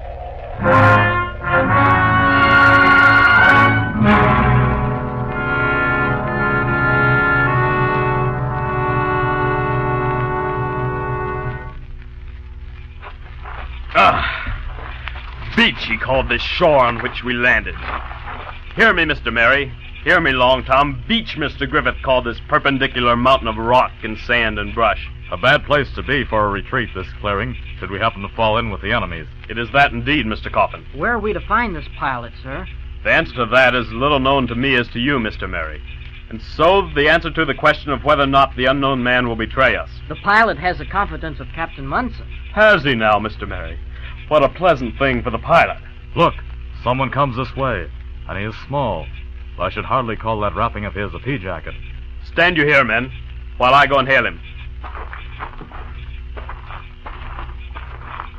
A question, please. What water have we in this bay? The usual kind, sir. Wet. What's this? How would you like it, stranger, to be brought aboard my ship a prisoner, that I may fully enjoy the benefit of your wit? Hear ye, stranger, you're merry out of season. I'll not be laughed at by a stripling who has not the strength to carry a beard if he had one. Barnstable, dear Barnstable, how adorable you are when angry. Do my ears deceive me, or... Turn here to the light. Catherine Plowden. The very same Catherine Plowden you last saw in Carolina, only 12 long months older. Catherine, I knew you were somewhere in England. And well, you should, for it was you who drove us here, my cousin Cecilia and I, you and Edward Griffith. It was the dread of becoming uncles to those whom he calls rebels and traitors that prompted Colonel Howard to flee from Carolina with his nieces. And the other loyal subject of the throne, young Christopher Dillon? And that other loyal subject of the throne, young Christopher Dillon. We are all at St. Ruth's Abbey. So close to here? How amazing this is, Catherine. Of all the places in England where orders may have directed me, I came to this tiny bit of its shores in search of our pilot. And I find you. It is I who found you, Barnstable. And mine have not been the only eyes to sight the frigate and the Ariel. The false banners that float from your peaks did not fool me, nor will they fool all. Your danger is great. But well worth the running for this precious moment. More precious are the moments at some time hence, when Cecilia and I are rescued from the loneliness of St. Ruth. We don't... Barnstable? Hold, Catherine. A stroller walks this way. A short man in a drab pea jacket. I say, my good man, what water have we in this bay? Enough to take all out in safety who have entered in confidence. Ah, there by the hedge are two of my crew. They will take you to the whaleboat, and I'll join you in a moment or two. I believe I can prevail on another hand to go with us. Time matters more now than any number of hands, and the consequences of delay must be visited on those who occasion it. I will meet the consequences with those who have a right to inquire into my conduct, sir. My men await you. Is that your pilot, Barnstable? My pilot, Catherine, or a king. His manner makes it difficult to determine. Is he to report to John Paul Jones? John Paul Jones? Oh, what idiocy's this? I have heard word ashore that John Paul Jones may be aboard one of the crafts that anchors below. Then the word you heard is nonsense. It is of no matter. What is that with our hearts overseas, Cecilia and I are little less than prisoners at St. Ruth. We don't like You said it. a moment or two, Captain, or an hour or two. Ha, he is a king, and no doubt. You had best go. No. Ah, yes, Barnstable, because I ask it. Go now, but come for us soon. You will find us willing captives, Cecilia and I, if Griffith and yourself are our conquerors. Catherine.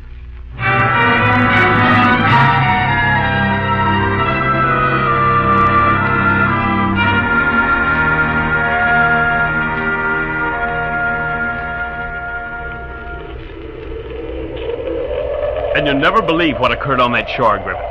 I saw this person walking toward me. Captain Barnstable, return to the schooner Ariel and get underway immediately. And just who is to justify to Captain Munson my moving without orders? I have already justified it. I require more than the word of a stranger to recognize the word as command. You'll get underway immediately, Captain. A nor'easter blows, as any man who's been to sea can tell. 2 hours hence, a heavy swell will break where the these vessels now ride so quietly. True, sir. But if I'm drowned here, I'm drowned according to orders. I am giving the orders. Make sail. Keep your anchor down and you'll follow it to the bottom. The Ariel sails upon the word from Captain Munson only. Then go aboard her, Captain, and make sail. Captain Munson. You'll respect the pilot's word as my own, Barnstable. Get the Ariel underway and stay within hail of us. Aye, sir. A small boat from the Ariel awaits you. Come. I'll see you on your way. Now then, Mr. Griffith. Beware, pilot. Now you trifle with us ignorantly. It's a dangerous experiment to play at hazard with an enemy. You know not what you threaten, nor whom, Mr. Griffith. I know not what I threaten, Mr. Pilot. As for whom, that shall be determined as you discharge your duty.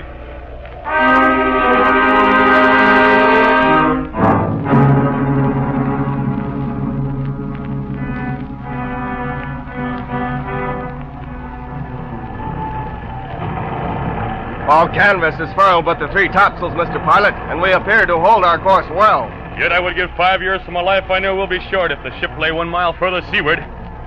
About here we are getting to the true tide and real danger. We must hold the shallow channel or run aground, Captain Munson. Order the lead line out, Mr. Griffith, and get me the right water. Heave away that lead, Mr. Coffin. And call a good depth, Long Tom. 8 or 10. By the mark of 7. 7. 'Tis well enough. But now is the time to watch her closely. Again, Long Tom! Heave away that lead! Observe, Mr. Griffith, how our pilot will guide us to safety. I will observe our pilot closely, Captain Munson. And a half 5! 5.5 feet, she shows! If the next is the lower call, give the order to attack immediately, Mr. Griffith.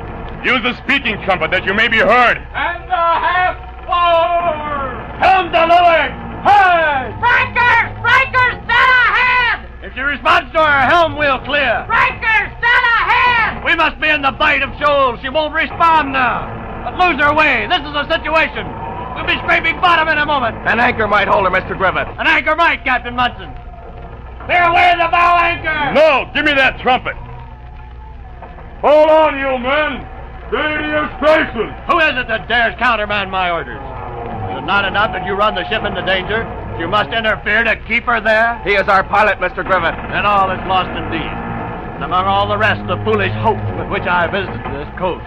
Hold fast the helm! Swing up the halyards against the wind! Mr. Coffin, heave your letters we swing about and give me the right water! Hold fast the helm there! I say fast! By the mark! She shows, Mr. Pilot! Helm to windward now! Hard! Luff, fellows, luff! You're broadside to the sea! Now, you seamen, give her both jib and mainsail! All that canvas in such a tempest? By the mark! She shows, Mr. Pilot, and there's naught you can do about it. Steady on the helm!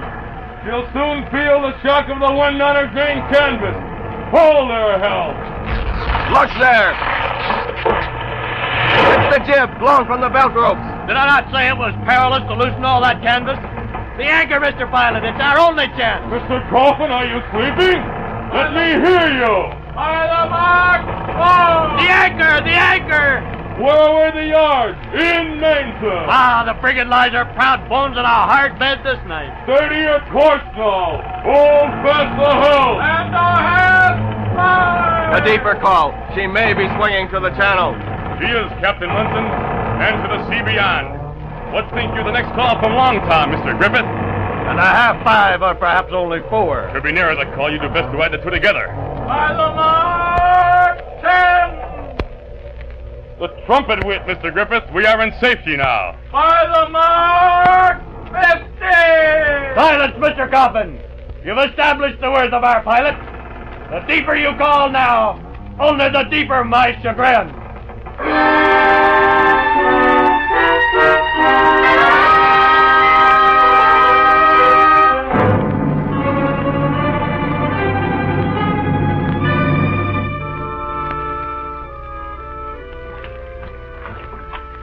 The new twilight thickens, Captain Barnstable. As does the plot, Mr. Griffith. When we touch the enemy shore, we go off on the way to fulfill the major part of our mission. The obtaining of several individuals of character from the enemy. At the meeting aboard the Ariel a while ago, the pilot leaned kindly to your suggestion that we two be assigned the task of capturing Colonel Howard and his unworthy associate, Christopher Dillon. And why not? They make likely prey, do they not? Both are loyal subjects of the throne. Tell me, how did you know that they were at St. Ruth's Abbey? Catherine Plowden told me. What, Catherine? I had no opportunity to tell you before, but I saw Catherine. Where did you see her? When? Last evening, atop that cliff you called a beach, where you put me ashore to go in search of the pilot. Truthfully, Barnesville, you saw her? Was she alone? You mean with Cecilia with her, I suppose? No, she wasn't, Griffith. But she is now, no doubt. Close by, for both are sheltered by the roof of St. Ruth's. Hold those oars, men. I've lived in hopes that some lucky chance might throw Cecilia my way. You term a mission which leads into the den of the lion a lucky chance? Oh, what strange observations are prompted by love. We touched the enemy shore, Barnstable. Then let's be on our way, Griffith. And pray we may touch the friendly deck of the Ariel once more this night.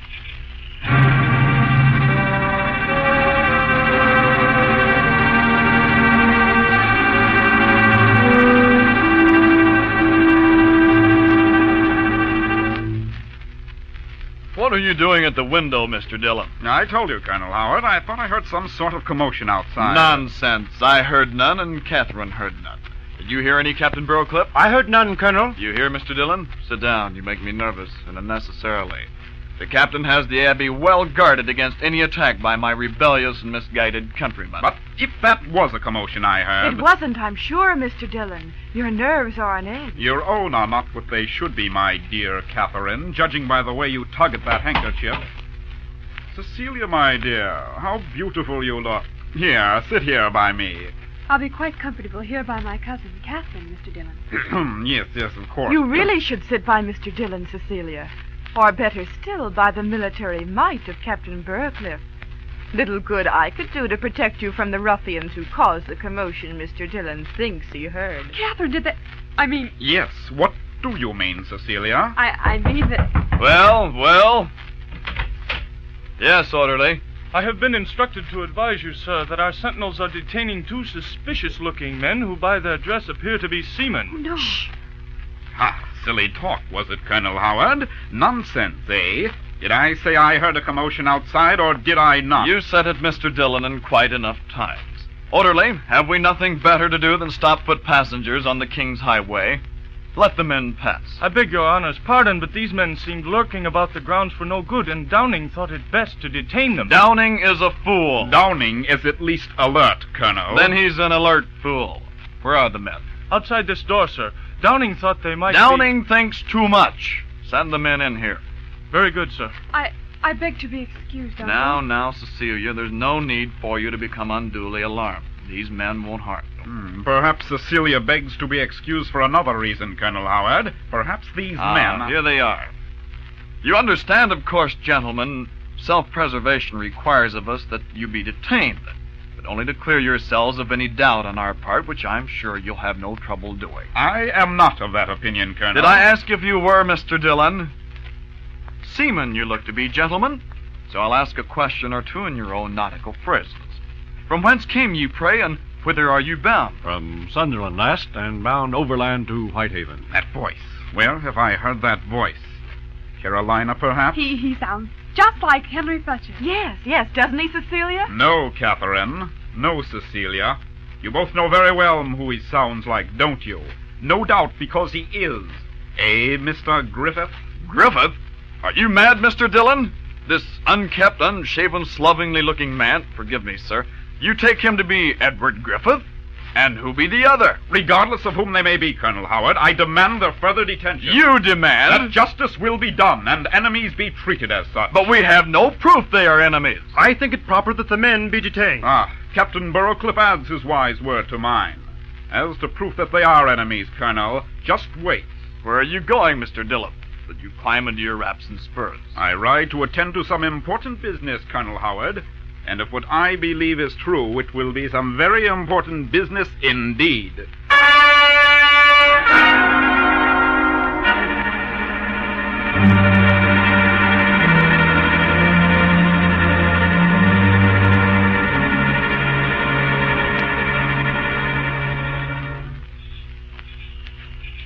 Hurry, Cecilia, hurry. If I hurry more, Catherine, the breeze will blow the flame from the candle. How wretched my dear Barnstable looked in that disguise. And your Edward... There's the door to the cell.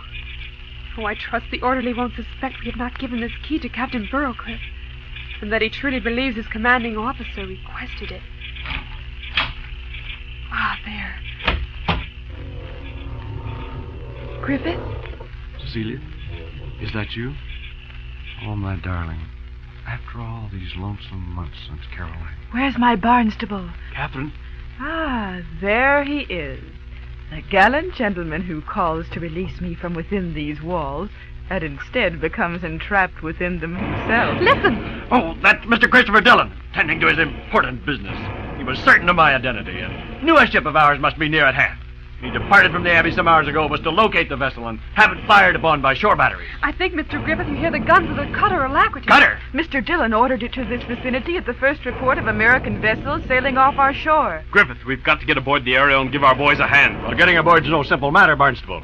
Or is the more immediate task of escaping from here. The door at the end of this corridor is unlocked, Griffith, and a thick hedge outside will conceal you from nearby sentinels and permit your escape. I think not, Miss Plowden. Captain Burrowcliffe. In His Majesty's service, Mr. Griffith. I think it best we adjourn to the upper chamber. When Mr. Dillon returns from his duty well done, he will perhaps want to ask each of you a question or two before condemning you to a scaffold.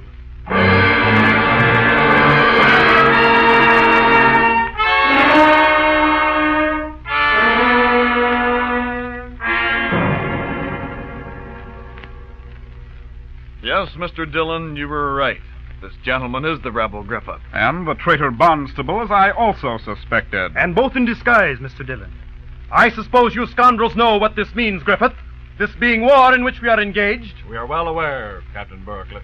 Tell again the story of how the Alacrity saw to her task, Mr. Dillon. Repeat in detail how the Ariel now comes to lie at the bottom of the sea. I enjoy watching the expressions of anguish which comes to the face of our doomed prisoners. And I, Captain. Well, to begin with... No, you don't, Mr. Griffith. Don't move another inch toward that door. I would dismiss the thought of escape from the Abbey if I were you.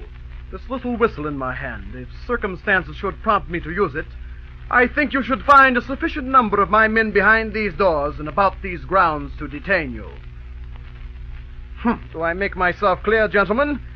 Now then, Mr. Dillon, do you wish to continue the tale of the Alacrity's victory and the Ariel's defeat? Or shall we busy ourselves with making arrangements for the hanging of these two? Other arrangements have been made, sir. Yield yourself to the power of the 13 republics. It's our pilot! Ha!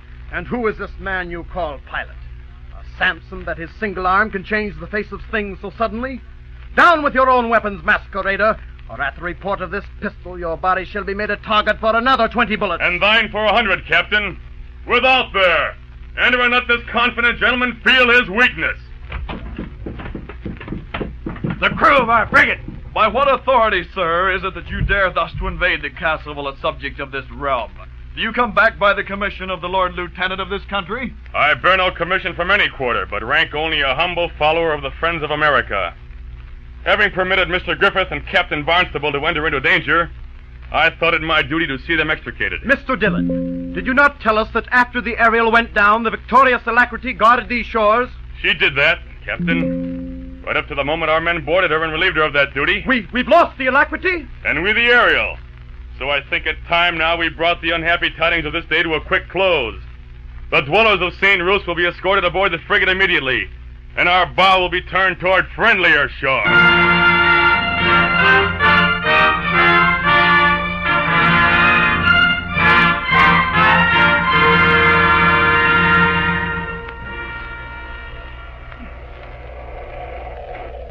"'Tis a long way we sail for home, Mr. Griffith.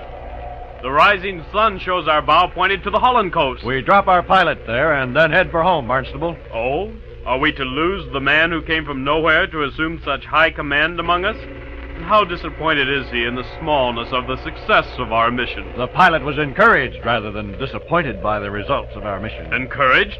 In that it has taught so many of us, himself included, that even a just goal is not easily attained, and a failure to achieve it only makes so much more worth striving for. Strange vessel off the port stern! Ah, another obstacle in the path. Look there, Mr. Griffith. She's an enemy, and no doubt. A tall ship and within a mile of us, coming on like a racehorse in the breeze that befriends her. Let the racehorse beware he does not stumble over the cannon shot with which our men await the word to greet him. Well, he's eager for the prey. He cannot wait to hail within striking distance to let loose his fire. Are the ladies secure below? They are. That's the way to talk to these rebels. Colonel Howard, I'm afraid, sir, you will soon find this deck unpleasant and dangerous. You know little of old George Howard, young man. If you think he would for thousands miss seeing that symbol of rebellion which flies above, level before the flag of his majesty. That's telling the rebels. Speak again, and put these traitors in their place. His Majesty speaks with a loud mouth, Mr. Griffith. Is it not time to answer back? I think it is, Barnstable. It is not, Mr. Griffith. Well, here is that strange pilot of yours, who seems to hold the authority of a John Paul Jones. Certainly far more than most pilots I've run into. Enjoy it, sir. Enjoy your authority, for you'll not have it much longer. Get below deck, Colonel Howard. It is my pleasure, pilot, to remain and inhale the odor of loyalty that is wafted from yonder floating Tower of the King. Now, hear him curse you rebels and traitors to the throne. If it be your pleasure to remain on deck, Colonel, we will respect your pleasure. Mr. Griffith, give the order to fire. Now, lads, let them have it. See what happens to you rebels. Submit to the clemency of the crown and yield to the royal mercy. Let our sails to close in, Mr. Griffith. Good, Mr. Pilot. Close in. Ram yourself down the throat of the raging lion. Let fall. Out with your boom. Hoist away of everything. We'll be broadside to them in a moment, Mr. Griffith, and a scatter of grape should unreeve their rigging. Unreeve their rigging, you say? Huh? Go again, Mr. Pilot. Closer. Closer. Closer. Perish, rebels. Perish, traitors. Answer to the severe judgment of His Majesty. Colonel Howard. Colonel Howard is down. To your duty, Mr. Griffith. Give them some grape, lads. Wriggle them fair and drive them 50 yards. Be close in, lads, to danger.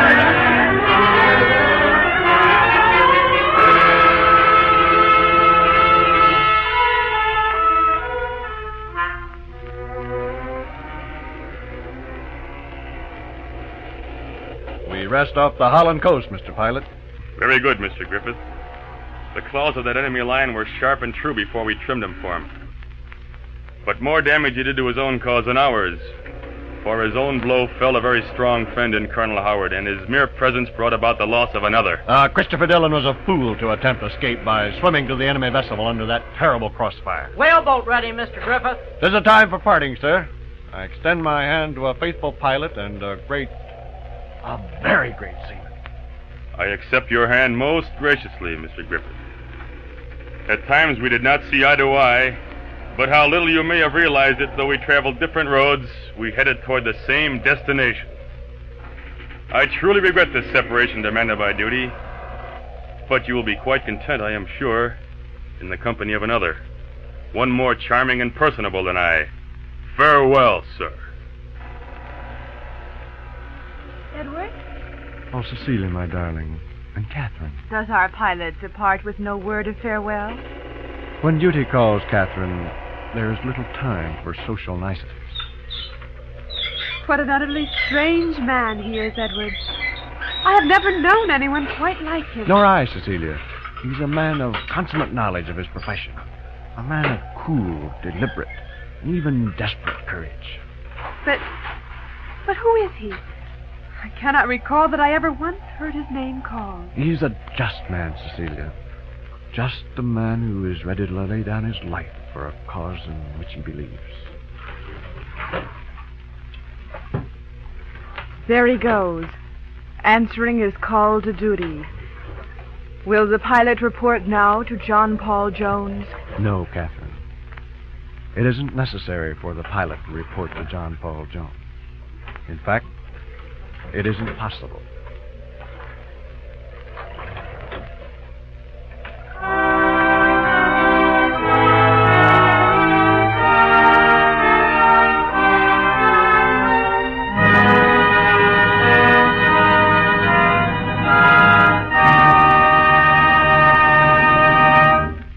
The Pilot by James Fenimore Cooper is another in a series of living fiction, presented each week by Northwestern University in cooperation with the National Broadcasting Company.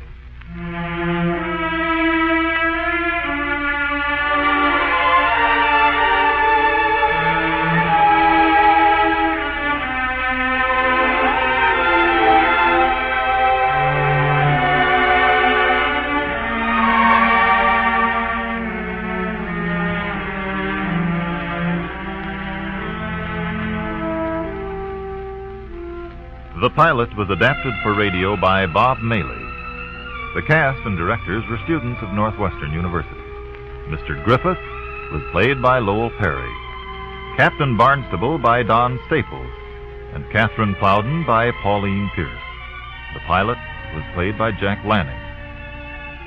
Others in the cast were Rush Evans, Tom Longman, Don Niff, Mitzi Rock, Claire Nelson, Lincoln Bumba, Bert Weil, and Gordon Preuss. The director was Earl Bark. The assistant director was Joseph Gillis. The entire production was under the supervision of John Cowan, and this is Dick Noble.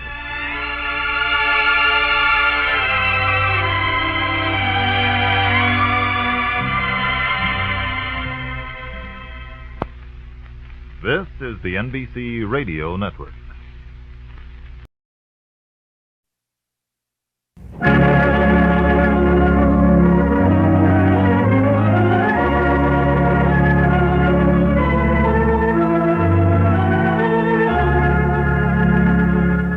Greatest Stories, brought to you by Nelson Olmsted.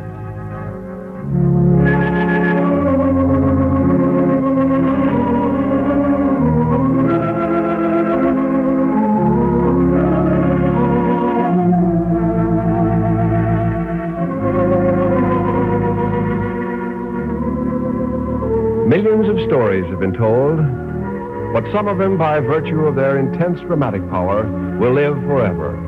Nelson Olmsted offers something really new in fine entertainment, bringing you his unusual presentations of the finest fiction in the world of literature.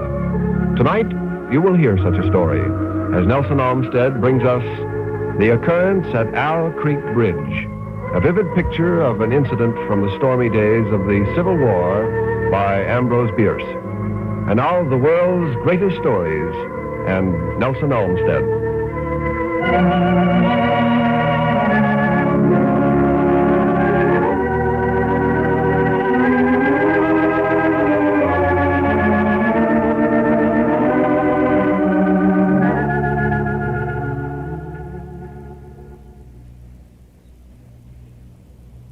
A man stood upon a railroad bridge in northern Alabama, looking down into the swift water 20 feet below.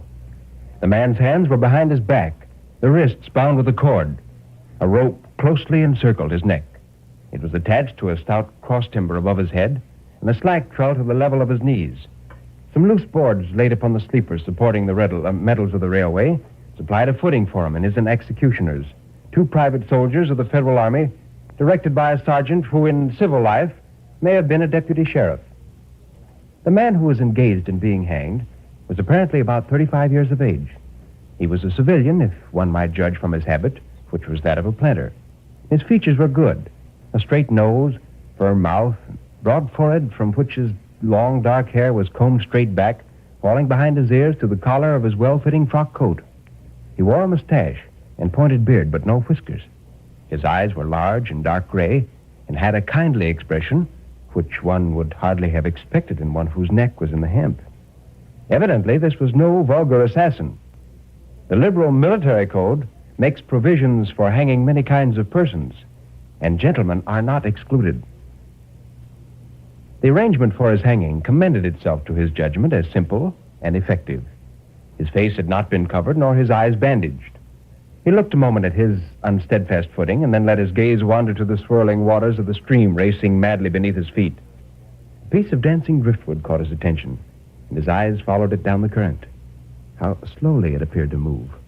What a sluggish stream. He closed his eyes in order to fix his last thoughts upon his wife and children. The water, touched to gold by the early sun, the brooding mists under the banks at some distance down the stream, the fort, the soldiers, the piece of drift, all had distracted him. And now he became conscious of a new disturbance. Striking through the thought of his dear ones was a sound which he could neither ignore nor understand. A sharp, distinct, metallic percussion like the stroke of a blacksmith's hammer upon an anvil. It had the same ringing quality.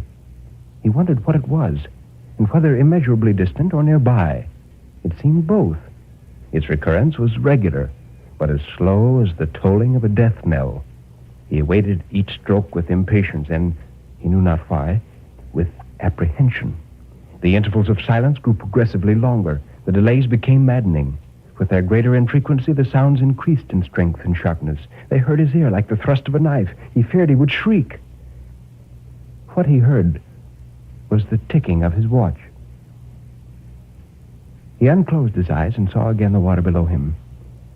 If I could free my hands, he thought, I might throw off the noose and spring into the stream. By diving, I could evade the bullets and swimming vigorously reach the bank, take to the woods, and get away home. My home, thank God, is yet outside the lines. My wife and little ones are still beyond the invaders' farthest advance. As these thoughts, which have here to be set down in words, were flashed into the doomed man's brain, rather than evolved from it, the captain nodded to the sergeant.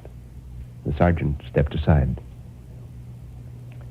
Peyton Farquhar was a well-to-do farmer of an old and highly respected Alabama family. Being a slave owner, and like other slave owners, a politician, he was naturally an original secessionist and ardently devoted to the Southern cause. One evening, while Farquhar and his wife were sitting on a rustic bench near the entrance to the grounds, a gray-clad soldier rode up to the gate and asked him for a drink of water. Mrs. Farquhar was only too happy to serve him with her own hands. And while she was fetching the water, her husband approached the horseman and inquired eagerly for news from the front. Well, the Yanks are repairing the railroads, said the man, and they're getting ready for another advance. They've reached the Owl Creek Bridge and put it in order and built a stockade on the north bank.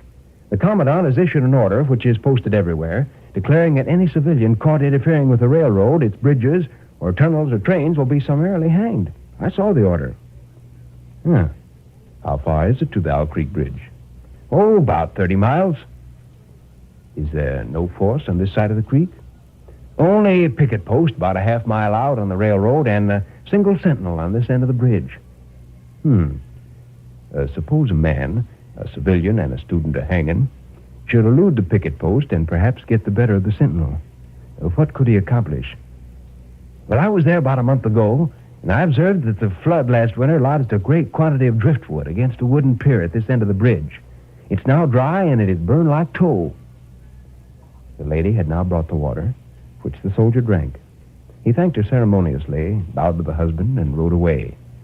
An hour later, after nightfall, he He repassed the plantation, going northward in the direction from which he had come. He was a Federal scout. As Peyton Farquhar fell straight downward through the bridge, he lost consciousness and was as one already dead. From this state, he was awakened, ages later, it seemed to him, by the pain of a sharp pressure upon his throat, followed by the sense of suffocation. Keen, poignant agonies seemed to shoot from his neck downward through every fiber of his body and limbs. He was conscious of motion, encompassed in a luminous cloud of which he was now merely the fiery heart. Without material substance, he swung through unthinkable arcs of oscillation like a vast pendulum. And then all at once, with terrible suddenness, the light about him shot up with the noise of a loud splash. A frightful roaring was in his ears, and all was cold and dark. He knew that the rope had broken, and he'd fallen into the stream. There was no additional strangulation. The noose about his neck was already suffocating him and kept the water from his lungs. To die of hanging at the bottom of a river, the idea seemed to him ludicrous. He was conscious of an effort, but a sharp pain in his wrist apprised him that he was trying to free his hands.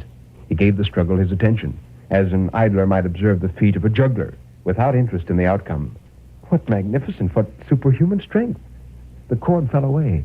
His arms parted and floated upward. They tore at the noose of his neck and thrust it fiercely aside. Put it back, he thought. For the undoing of the noose had been succeeded by the direst pang he'd yet experienced. His neck ached horribly. His brain was on fire.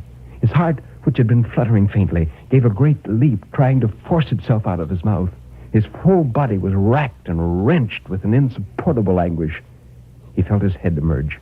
His eyes were blinded by the sunlight. His chest expanded convulsively, and with a supreme and crowning agony, his lungs engulfed a great draught of air, which instantly he expelled in a shriek. He had come to the surface, facing down the stream. He heard a sharp report, and something struck the water smartly within a few inches of his head, spattering his face with spray. Another report. A counter-swirl had caught Farquhar and turned him half around. He was again looking into the forest of the bank opposite the fort. He heard, "Attention, company! Shoulder, arms! Ready, aim, fire!" Farquhar dived as deeply as he could. The water roared in his ears like the voice of Niagara. Yet he heard the dull thunder of the volley. And rising again toward the surface, he met the shining bits of metal, singularly flattened, oscillating slowly downward. One lodged between his collar and neck. It was uncomfortably warm, and he snatched it out. He swam with all his vigor until he was flung by the current of the stream upon the gravel at the foot of the left bank of the stream, the southern bank, and behind a projecting point which concealed him from his enemies. The sudden arrest of his motion, the abrasion of one of his hands in the gravel, restored him. He dug his fingers into the sand and threw it over himself in handfuls and audibly blessed it. A whiz and rattle of grape shot among the branches high above his head aroused him from his dream. The baffled cannoneer was firing him a random farewell. He sprang to his feet, rushed up the sloping bank, and plunged into the forest. All that day he traveled, laying his course by the rounding sun. The forest seemed interminable. Nowhere did he discover a break in it, not even a woodsman's road. He had not known that he'd lived in so wild a region. There was something uncanny in the revelation. By nightfall, he was fatigued, footsore, and famished. The thought of his wife and children urged him on. At last, he found a road which led him in what he knew to be the right direction. His neck was in pain. Lifting his hand to it, he found it horribly swollen. He knew it had a circle of black where the rope had bruised it. His eyes were congested. He could no longer close them. His tongue was swollen from thirst, too. Doubtless, despite his suffering, he'd fallen asleep. For now he sees another scene. Perhaps he's merely recovered from a delirium. He stands at the gate of his own home. His wife, looking fresh and cool and sweet, steps down from the veranda to meet him. At the bottom of the step, she stands waiting with a smile of ineffable joy, an attitude of matchless grace and dignity. Oh, how beautiful she is. He springs forward with extended arms. As he's about to clasp her, he feels a stunning blow upon the back of his neck. A blinding white light blazes all about him with a sound like the shot of a cannon. And then all is darkness and silence. Peyton Farquhar was dead. His body, with a broken neck, swung gently from side to side beneath the timbers of the Owl Creek Bridge.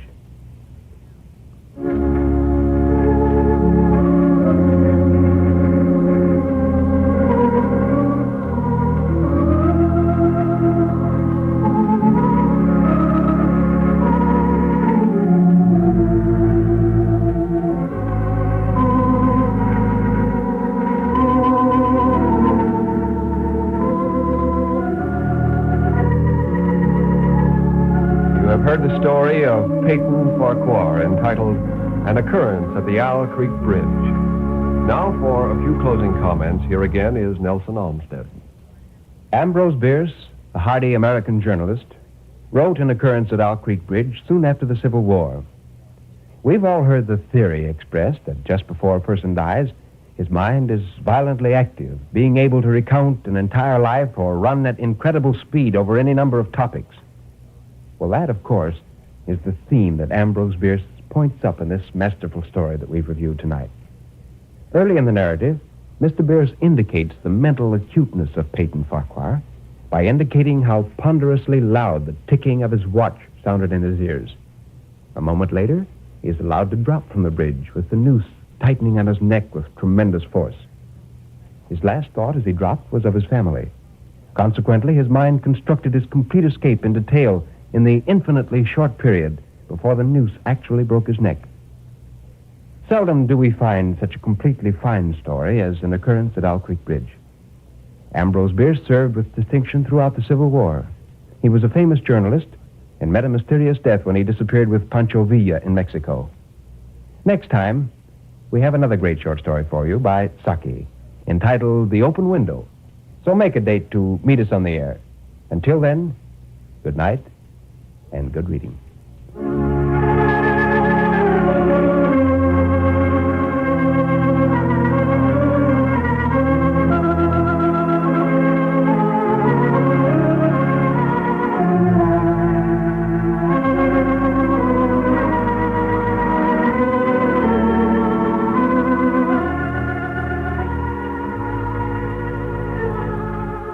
NBC presents Nelson Olmsted and his World's Greatest Stories every Monday, Tuesday, and Wednesday nights at this same time over most of these same stations. Join us again next week for another dramatic presentation by Nelson Olmsted.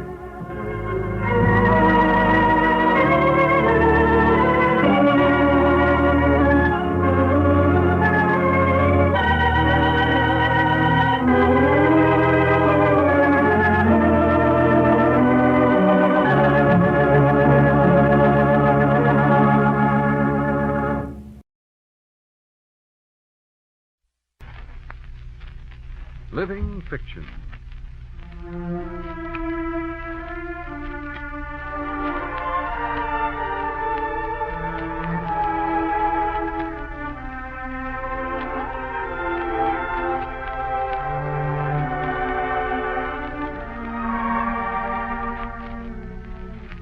Northwestern University, in cooperation with the National Broadcasting Company, brings you a radio dramatization of a timeless story, Père Goriot, by Honoré de Balzac. Another in a series of Living Fiction.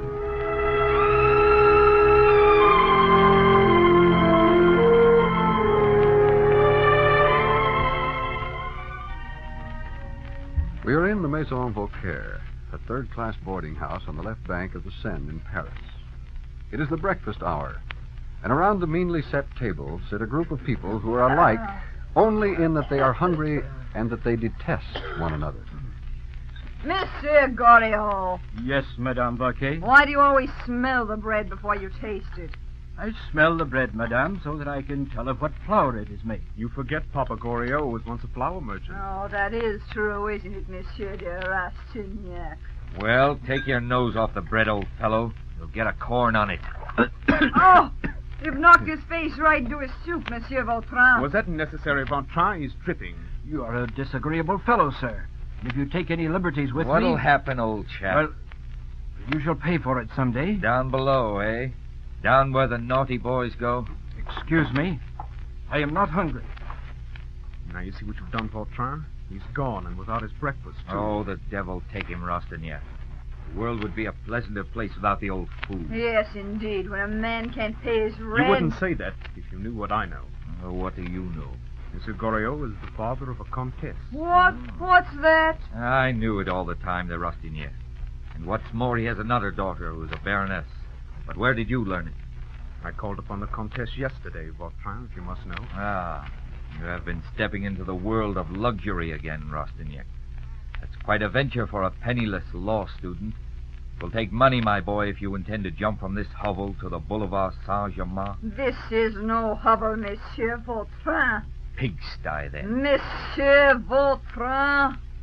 But how did you happen to call on old Goriot's fine daughter yesterday, Rastignac? Why, I had a card of introduction from my cousin, the Vicomtesse du Bosson. Oh, surely the daughter didn't volunteer the information that old Goriot was her father? No, I discovered it quite by accident. Tell us about it.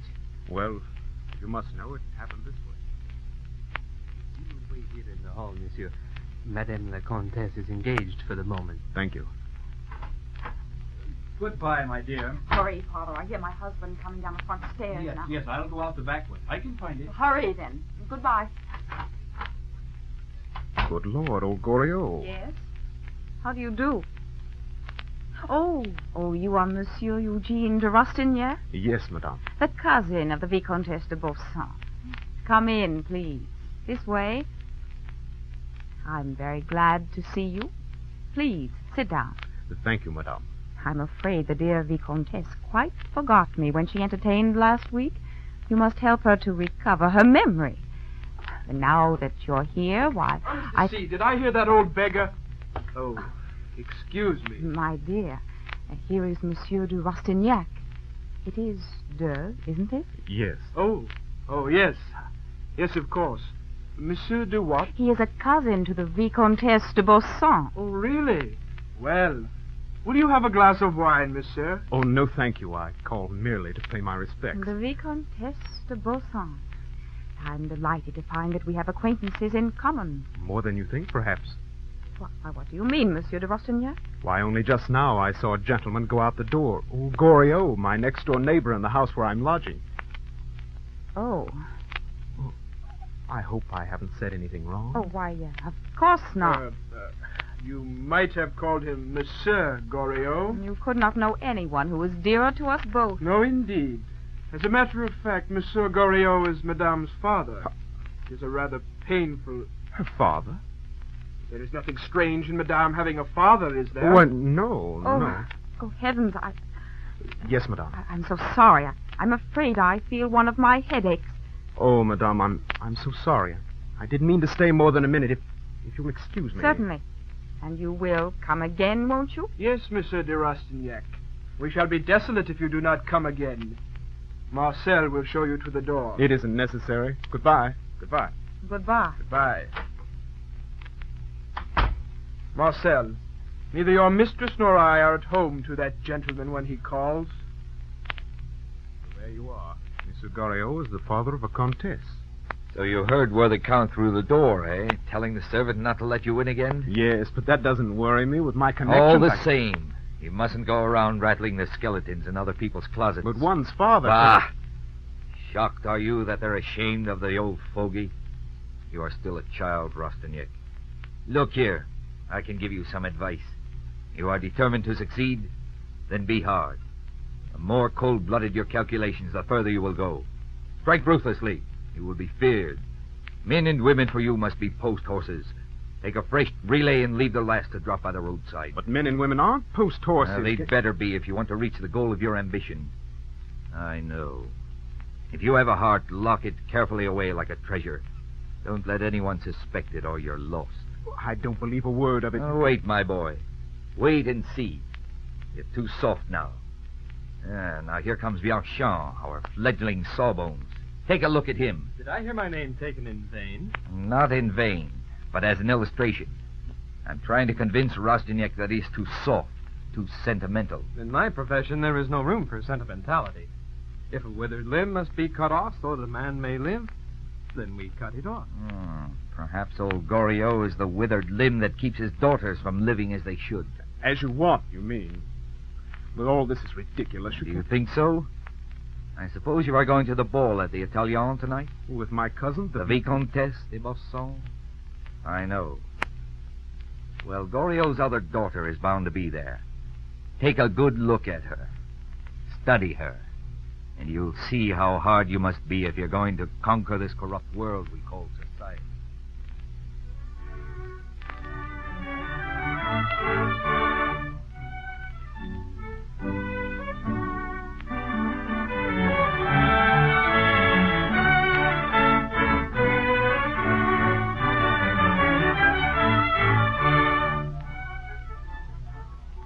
mean the one in red, dear cousin? No, the one in blue.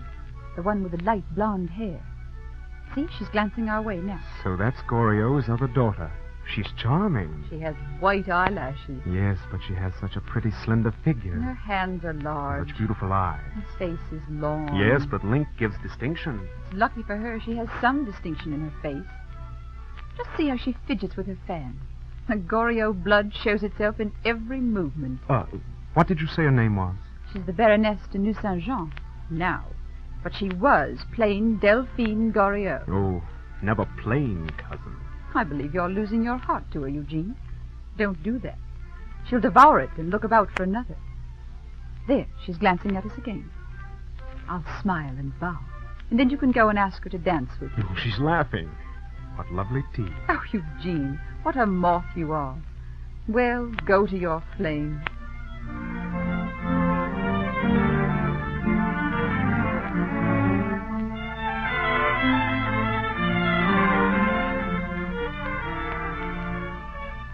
Madame de Nucingen? What?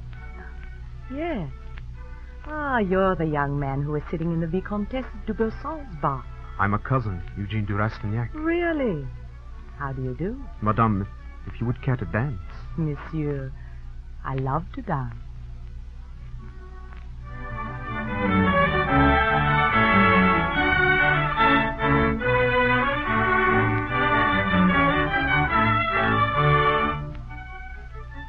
How light you are, like a feather. Really?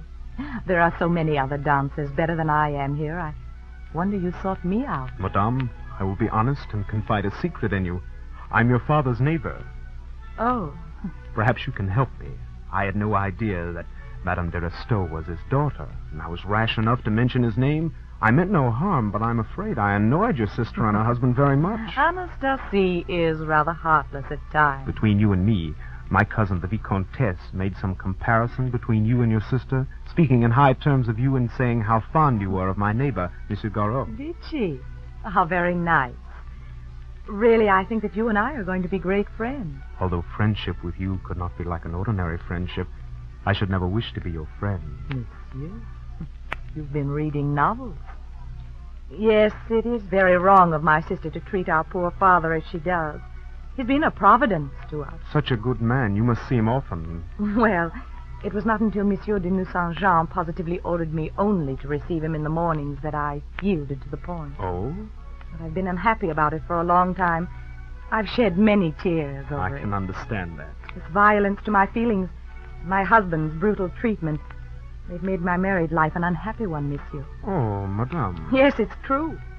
You think that I must be out of my senses to talk to you like this. But you know my father, and I can't regard you as a stranger. You will find no one who longs as eagerly as I do to be your confidant. Oh, thank you, Eugene. Then perhaps you will come and see your father tomorrow morning? Well, I shall be at my dressmaker's until noon. Then in the afternoon? It's impossible, I'm afraid. I must ride in the Bois. Oh, but soon? Yes, soon. How lovely this music is. It awakens sadness in me. Are you ever sad, Monsieur Eugene? Oh, so often. That's the food of a young man, to be sad, to be unhappy, to be in love. Ah, yes. To be in love. To be... but there's your sister, the Comtesse de Restaud. Where? Oh, what an ugly dress. Shall we go over and make your peace with her? If you like. Very well. Oh, but take my advice. Don't mention our poor father.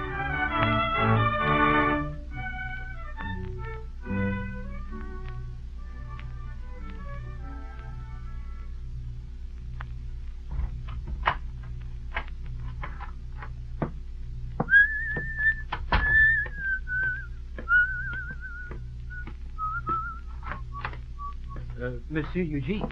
Oh. Why, Papa Goriot, what are you doing up so late? It must be after 4 o'clock. I don't sleep so well now. Besides, I heard that you were going to the ball at the Italian. Were they there? They? Oh, your daughters. Yes, they were, both of them. Will you step into my room for a moment? Well, I'm rather tired, but... Good Lord. Haven't you anything but a bed and that wretched chair? What else does an old man need?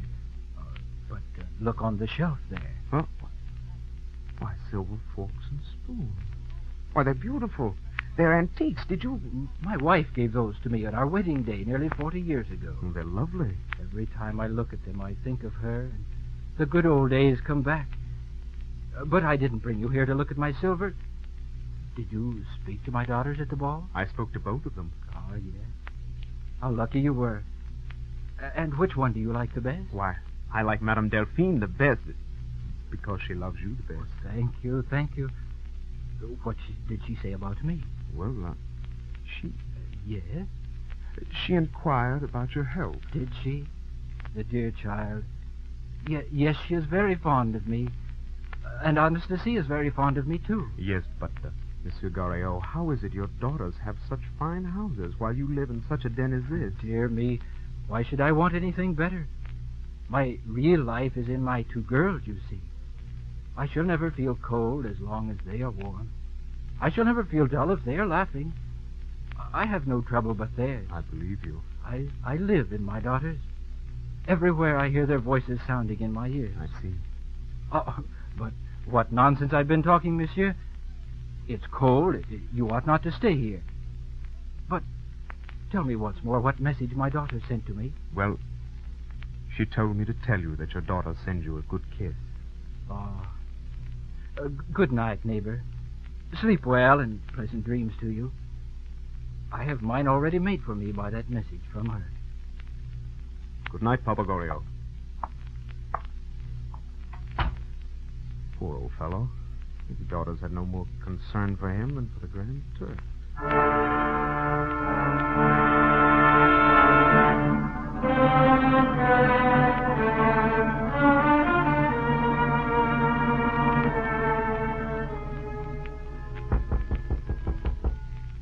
Come in. Who is it? Oh, it's you, Bianchon. Yes, the medical cut-up. I came in to feel your pulse. You've been out every night this week, and here it is nearly noon, and still you lurk in this musty chamber. Give me your wrist. My pulse is all right. It's my purse that needs treatment. I don't wonder. Carriages and evening clothes, bouquets and pâté de foie gras. Spare me the pâté. I abhor it. Eugene. Yes?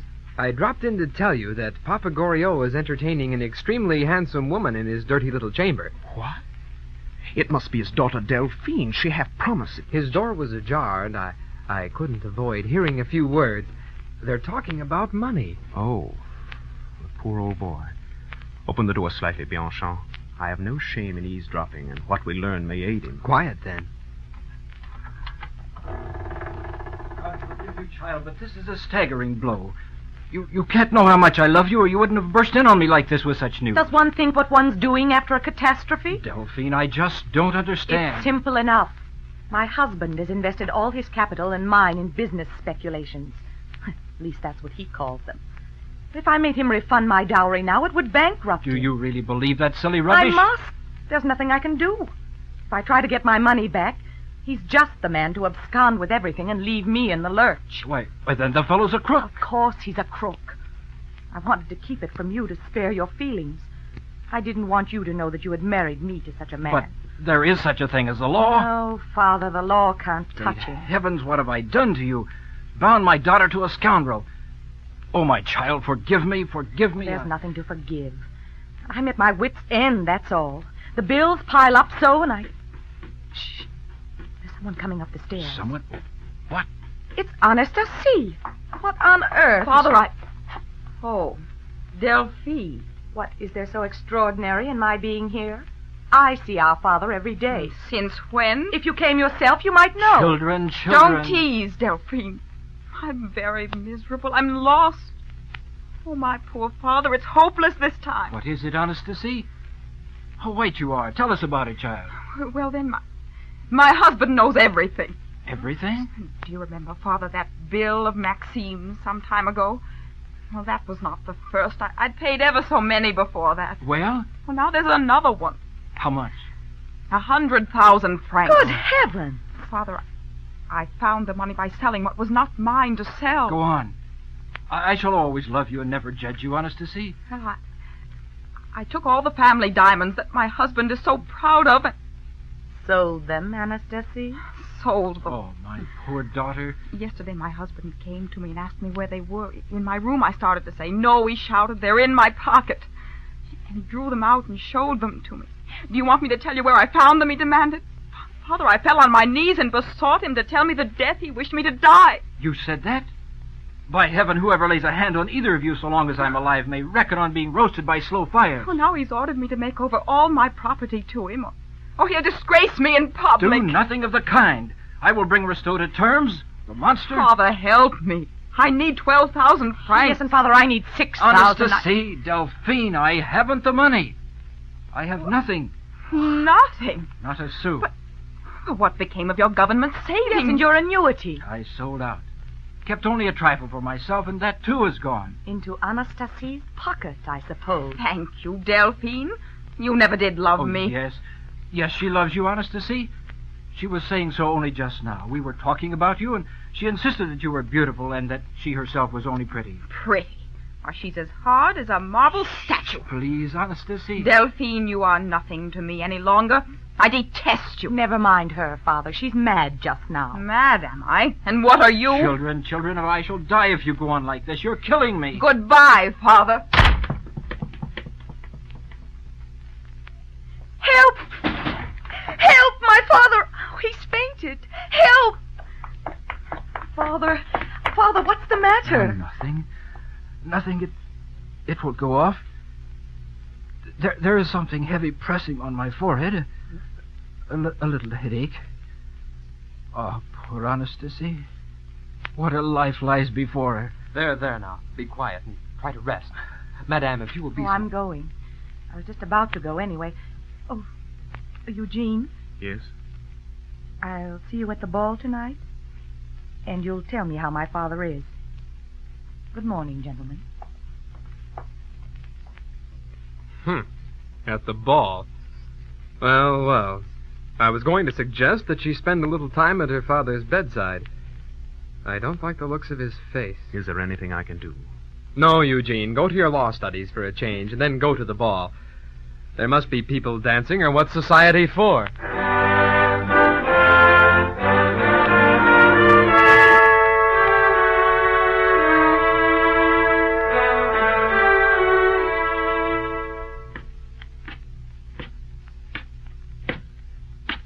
Bianchon? The old man is dreadfully ill. Oh, too bad. How was the ball? Brilliant and boring. What's wrong with him? Oh, he's practically finished, or I am much mistaken. Apoplexy, I think. Apoplexy? Isn't there a cure? No. Is he awake? Let me speak to him. Papa Goriot. Good evening. What? How is she?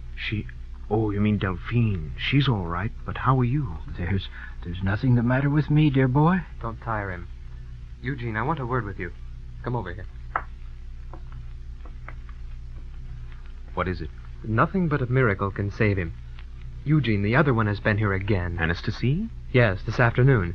And afterward, the old man got up and went out. Well, leave him to me for a little while. I'll make him confess. Papa Goriot.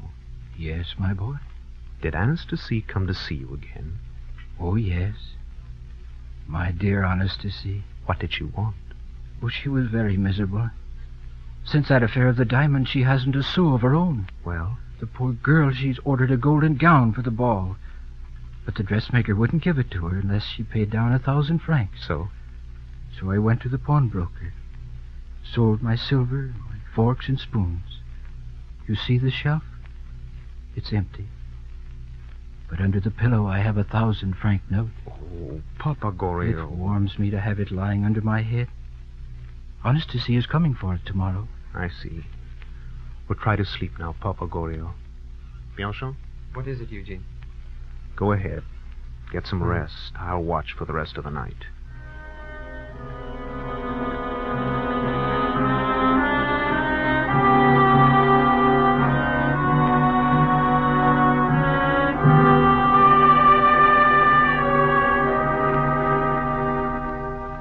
Is he awake? Did they enjoy themselves? Good morning, Bianchon. Oh, he thinks of nothing but his daughters. Scores of times before dawn he said to me, "They're dancing now." He called them by their names. He made me cry, devil take it, calling with that tone in his voice for Delphine, my little Delphine, and Anastasie. Upon my word, it was enough to make anyone cry. Poor old boy. I'm going down now to tell Madame Bouquet to get the poultices ready. He ought to go on at once. Very well, I'll stay for a while. I'm not tired at all. Dear boy, is that you? Do you feel any better, Papa Goriot? Yes. My head felt as though it were being screwed in a vice, but now it is set free again. Did you see my girls? They will be here directly. As soon as they know that I'm ill, they'll hurry here at once. Yes. They'll come Try to before sleep long. I know them so well, my tender-hearted Delphine. If I am going to die, she will feel it so much, and so will Anastasie. I do not want to die. They will cry if I die. And if I die, dear Eugene, I shall not see them anymore. Oh, what can I say? Oh, the pains again. Something is crushing my head. I want my daughters. Quick, I must have my daughters. For heaven's sakes, be quiet. Your heart will... The pain grows worse and worse. But, oh, to see them, to touch their dresses. Nothing but their dresses, that is very little. Still to feel something that belongs to them. Let me touch their hair with my fingers. Their hair with my fingers. Thank God you're back, Bianchon. He shall have his daughters. I'm going to fetch them. Back so soon, Eugene. Well, are they coming? I think Delphine will come. Is there any hope? Can he speak? He's been talking about his daughters all the time. He calls for them as a man impaled calls for water. Anastasie, Delphine. There is life in him yet. Good Lord, why must he go on living? To suffer. Delphine. Oh, my angels.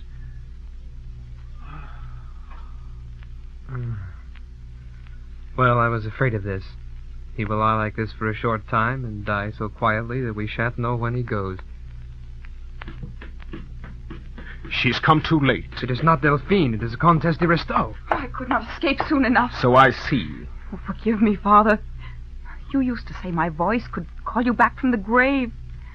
Oh, come back for one moment to bless your penitent daughter. Do you hear me? No one on earth will ever bless me again. Everyone hates me. No one loves me but you and all the world. My own children will hate me. Take me with you, Father.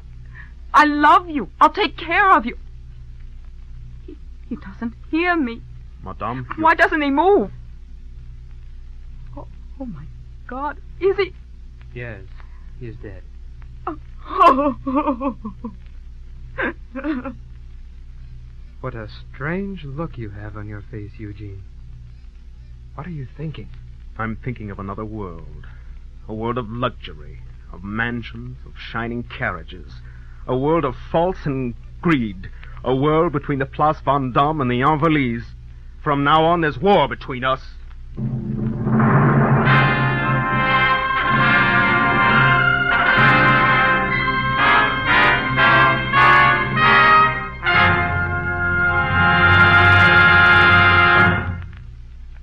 Père Goriot by Honoré de Balzac is another in a series of living fiction, presented each week by Northwestern University in cooperation with the National Broadcasting Company.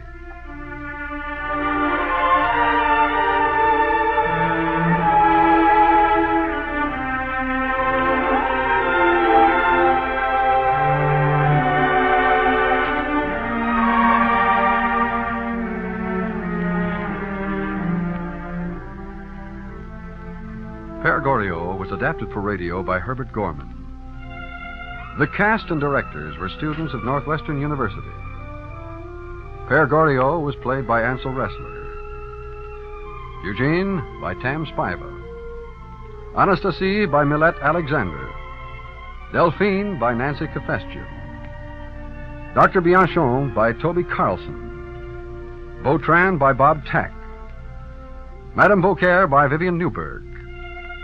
Restaud by Peter Goodman, and the Vicomtesse by Susan Heinrich. The assistant director was Lincoln Bumba. The director was Dick Reeves. The entire production was under the supervision of John Cowan. This is Hugh Downs speaking.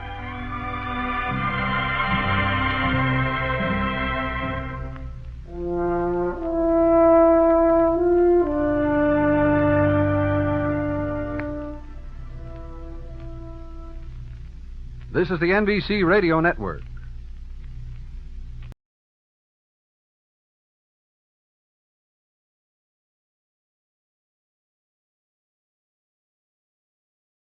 NBC presents Short Story. Tonight, The Piano by Ben Ames Williams.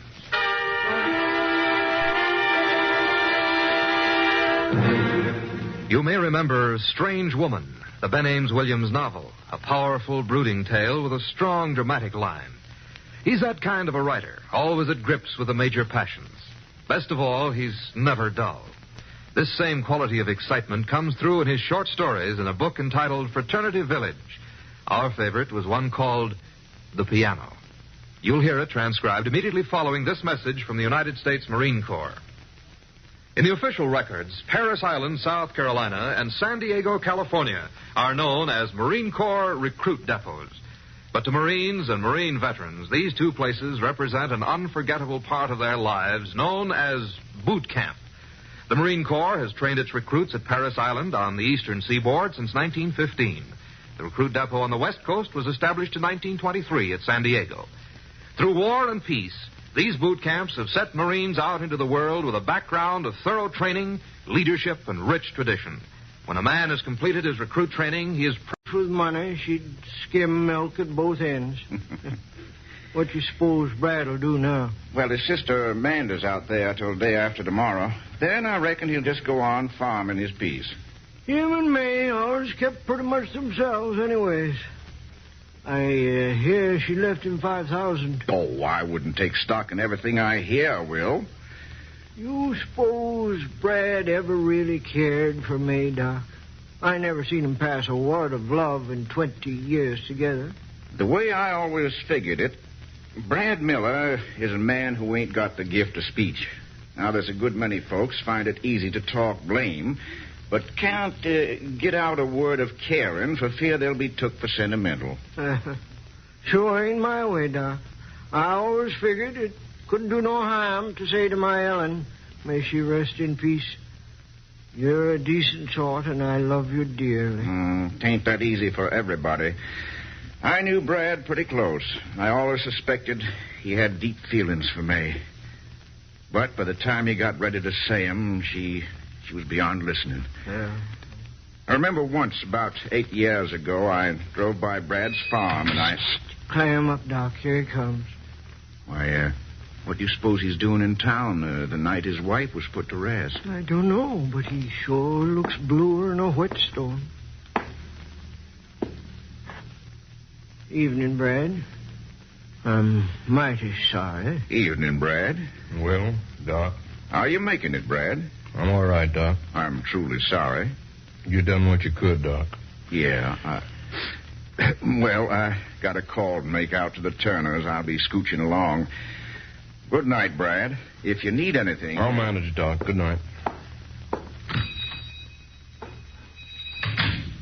What can I do for you, Brad? You still got that piano you once ordered for old man Swanson before he was took? Still got her. I wonder if I might could see it. She's out back in the shed. I'd like to see it. Well, I reckon. This way.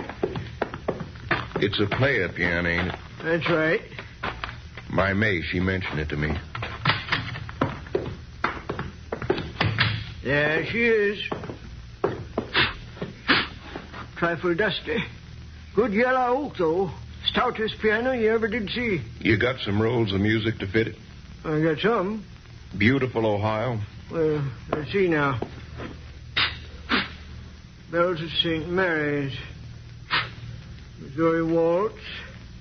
Beautiful Ohio, sure enough. Could I hear it, maybe? You're all right, ain't you, Brad? I'm all right. I'd like to hear it. Well, she's somewhat out of tune, but if you don't mind, here we go. You pump a bit to get her started.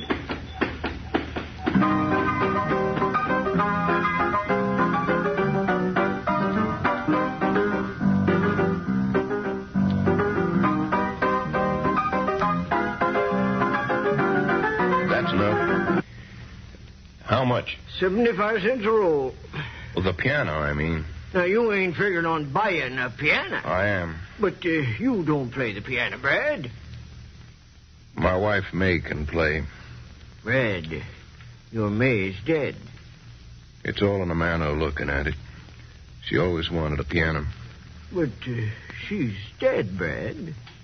No call for her to be without a piano. We spoke of it ever so often, but somehow I never got around to getting it for her. Seemed like there was always something. One year, a new roof for the hen house. Next, we was after a herd bull. Then it was seeding the pasture. She had a heart that set on it, too. But there was always something, seemed like. I'll take it. Brad, this piano costs $600. You send it round in the morning. You got that much money? I got some insurance fellow brought it today. Let's see. $3, $4, $5, $600. There you are. You send it round first thing in the morning. My sister Amanda will be there.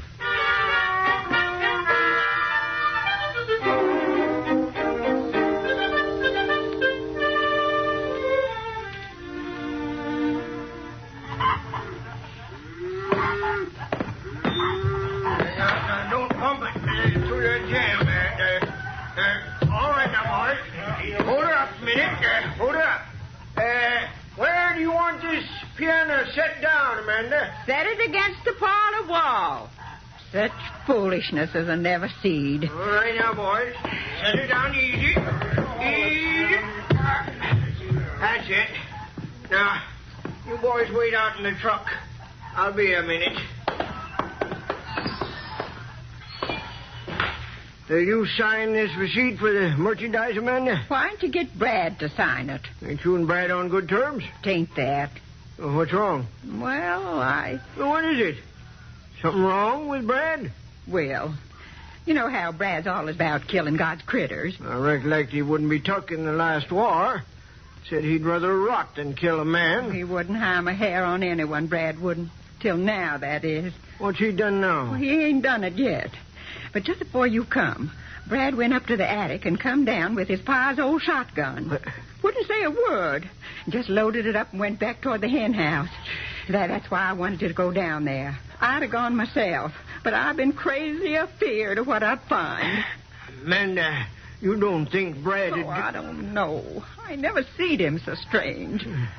Maybe I'd best go down there. But don't let on you're concerned, Will. I wouldn't want to mortify Brad by him thinking we didn't trust him with himself. No, don't worry.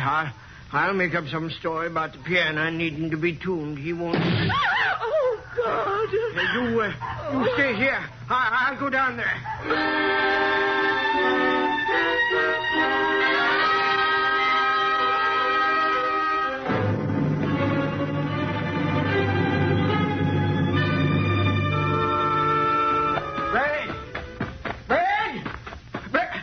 What in tarnation? Good morning, Will. I hear the shotgun go off. I wondered... I was just trying it out.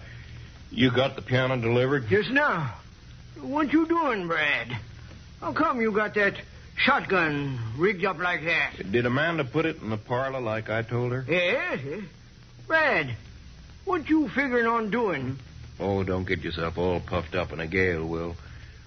A fox has been stealing May's prize setting hens. I'm just setting up a spring gun to kill it. Well, I'll be... Well, you know I never held with killing God's critters, Will. But them hens was May's pride and joy. I promised her before she was took that I'd stop that fox. See here. I got this cod line attached to the trigger. Then back through this pulley to the window sash. He's going to be mighty surprised. I got number 3 shot and half a dozen 00 buck. Just tested it out. It works fine.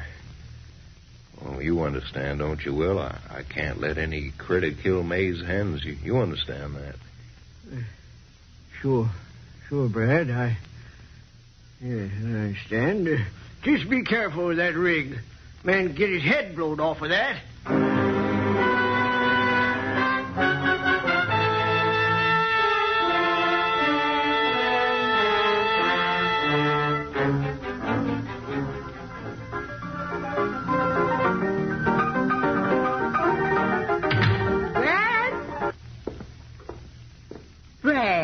You going to bed?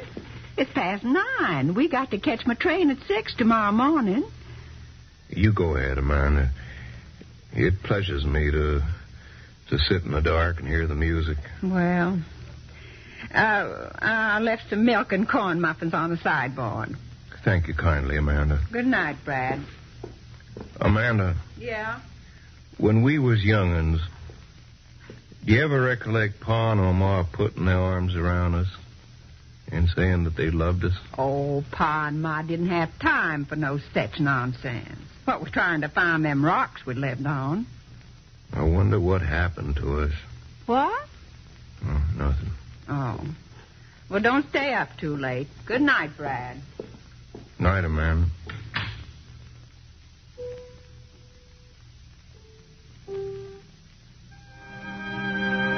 Well, May, I got you the piano. Funny. Seems like I've been sitting here the whole blessed night thinking about you and me and how we was.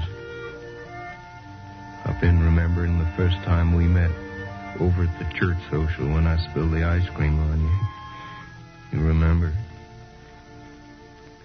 I've been trying to figure out what happened to us. Seems like we never really got to speak what we felt for each other. Maybe it was the works, the doggone much work all the time. Work all the time. I can remember whole days, too, and we barely spoke a word to each other. Like we was 1,000 miles apart. I wonder now if you ever really knew, May, about the feelings I had buried way down underneath.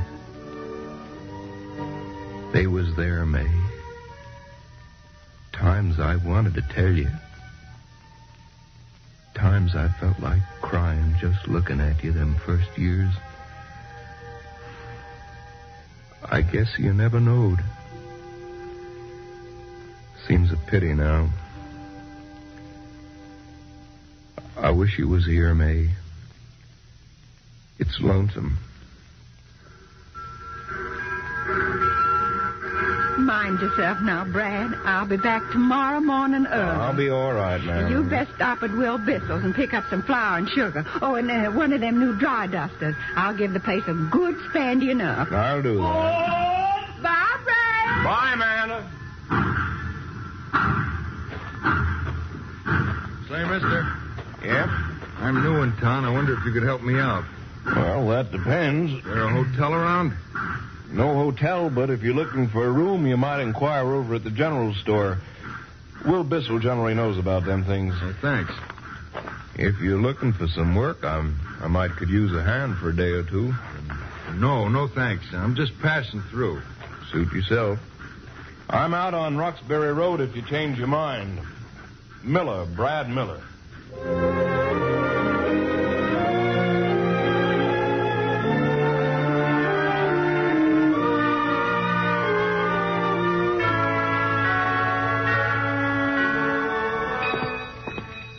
Hello, Brad. Hi, Brad. Hello, Will. Doc. You get that fox yet? No, not... Brad, you'd think he was poor poverty in a gale of wind. You wouldn't think he had $20,000. Well, what makes you think he's got 20,000? Gay Hunt had it from a lawyer at the county seat. I wouldn't credit Gay Hunt with cleaving to the truth. It figures, though, Doc. Man like Brad Miller don't walk in here and shell out $600 for a piano he can't even play.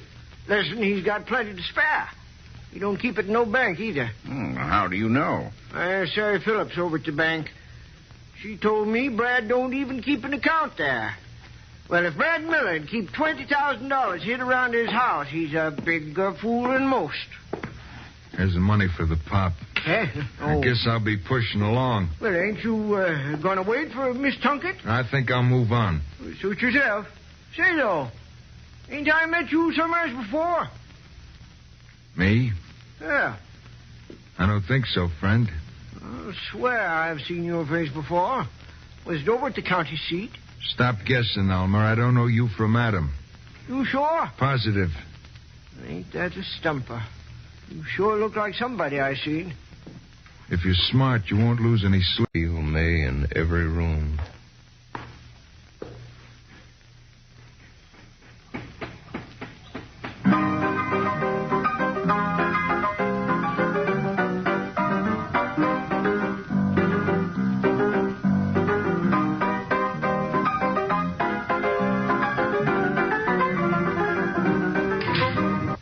What's that? Who's there? Funny, I swear I heard a door. Wonder if that fox is at the hen house again. Maybe I better go back and look. What's the matter, kid? You sense something? Somebody's in there. If there's anybody in that room, you'd best come forth now. Can you hear me? If you're in there, come out. All right, I'm coming in. You best mind you...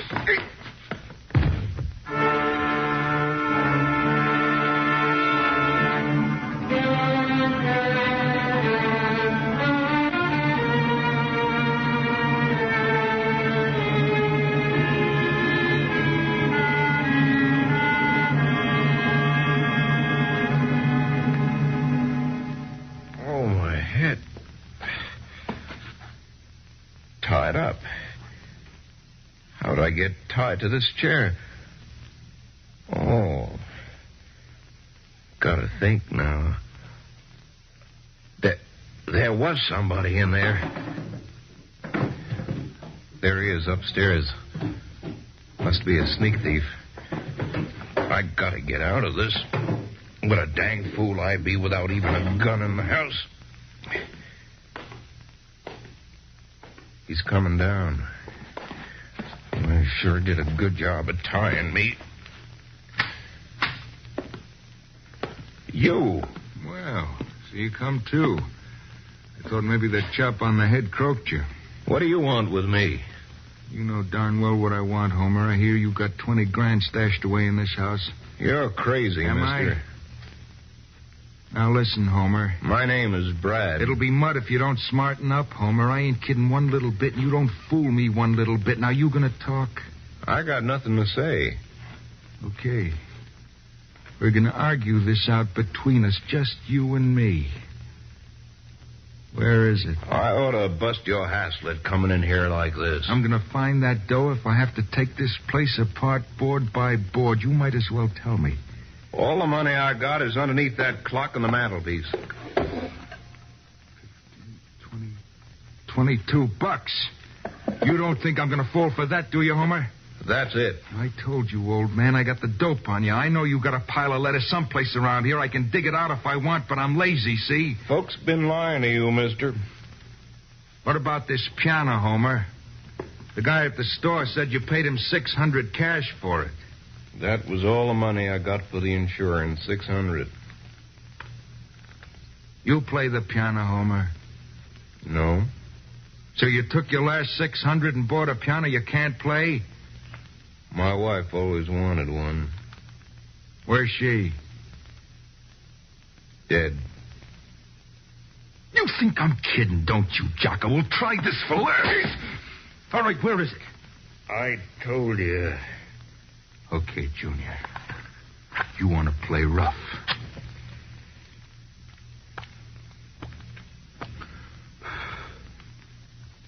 This is a pretty good cigar. But I don't feel like smoking. So I'm going to put it out. Right in your face. I got lots more cigars, lots more matches. The next one goes in your eye, Pop. Well? Okay. Now talk. Stubborn, huh? I just decided if I did have any money here, I wouldn't tell you anyways. I know you're kind. Oh, man, you got lots of guts or no brains, one or the other. But you gotta come across or go across, old man. I need traveling money now. I need it quick. Where is it? Where is it? Okay, Homer. I'm putting this clock on the table. It's 10:15. I'll give you till 20 past. If you ain't told by then, I'll take this axe here and split your head. You might as well kill me now. I had a strong hankering to die lately, anyways. You don't fool me, Homer. 5 minutes. If I go to sleep, you wake me up, will you?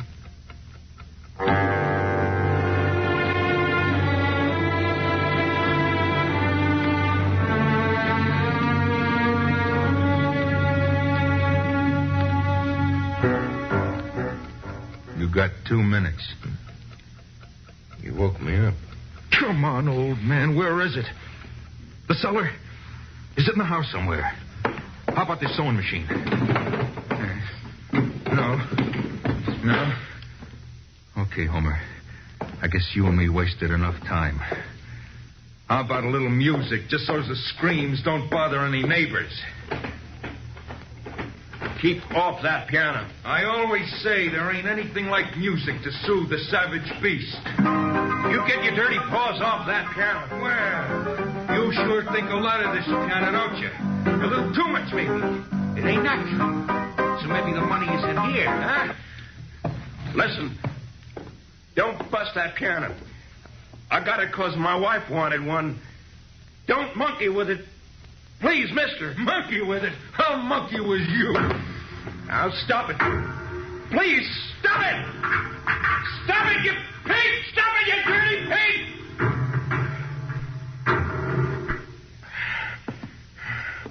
You old hound. There wasn't anything in it after all. I told you to leave it alone. I gave you your chance. Okay, Homer. You had it. Your time's run out. Now, I'm giving you one last chance to talk before I put this axe in your skull. I'll count 5. 1, 2, 3, 4. Wait. That's better. You busted her piano. You busted May's piano. You gonna talk? I'll tell. Spill. The money. How much? $20,000. Where? Go back through the shed. And then? Well, the money's in the hen house. What part? You push up the window and reach down inside. You'll feel a nest. Lift it up. The money's in a tin box underneath. If it ain't there, Homer, you're gonna die awful slow. It's there. It better be. I'll be back. Nope. You won't be back. He busted your piano, May. Well, maybe one day I'll have money to get you another. Funny thing, we just never could seem to get enough of that piano. Well...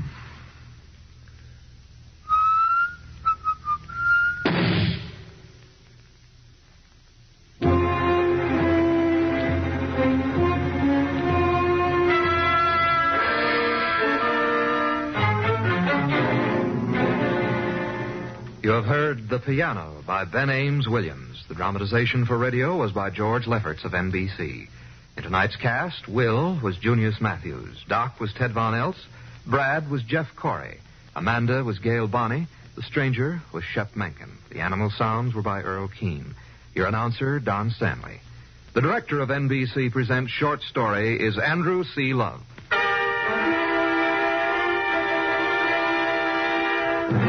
Be with us next week as NBC presents Short Story.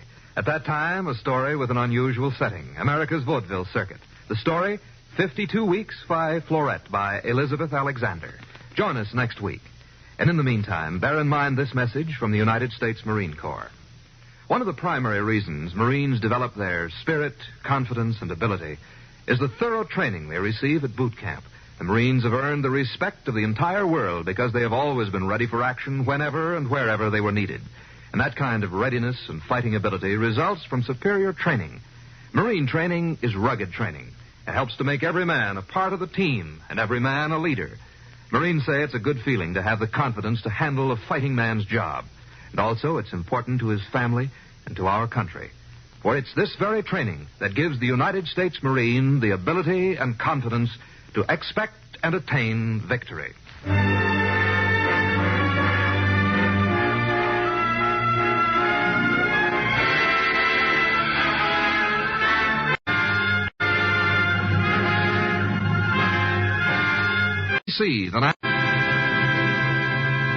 This is NBC, the National Broadcasting Company.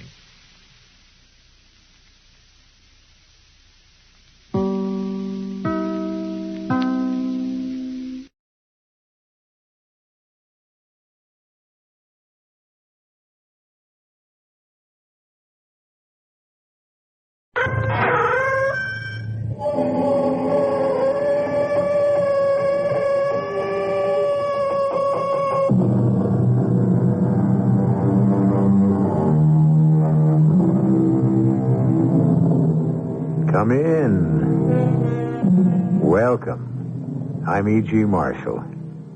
The great French writer Balzac called life the human comedy. Our own Mark Twain saw it as a human tragedy. What's in a name? There are a great many laughs in a true tragedy and plenty of tears in a genuine comedy. Mark Twain's long suit was irony. And now we have an opportunity to see how he plays that kind of hand in one of the greatest stories of deception ever written. And there's no doubt about it. You can be wealthy. Oh, I like that. Famous. Famous, too. Absolutely. And powerful. Wealthy, famous, powerful. A force in the world of art. It sounds wonderful. That's what you're giving me. And in return, what do I have to give you? Your life.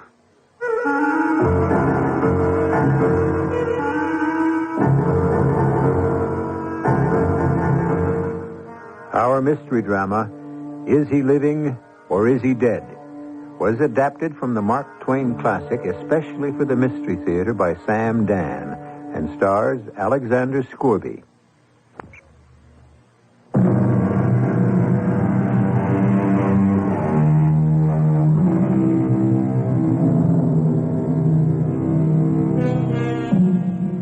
It is unfortunate but true that a great many creative men are killed by poverty. As a matter of fact, the circumstance has been so universal that it has even been made romantic. How many stories, operas, plays are about artists who starve in garrets? Van Gogh, Schubert, Mozart, Rembrandt, Poe, to name but a tiny few, all died of neglect. Must it be ever thus? Mark Twain is about to present another perspective.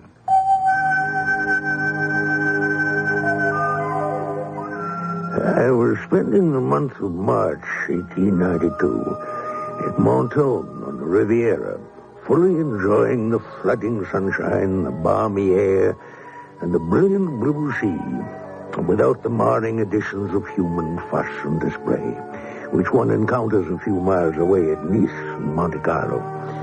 As a rule, the rich do not come here, but now and then a rich man does show up, and I got acquainted with one.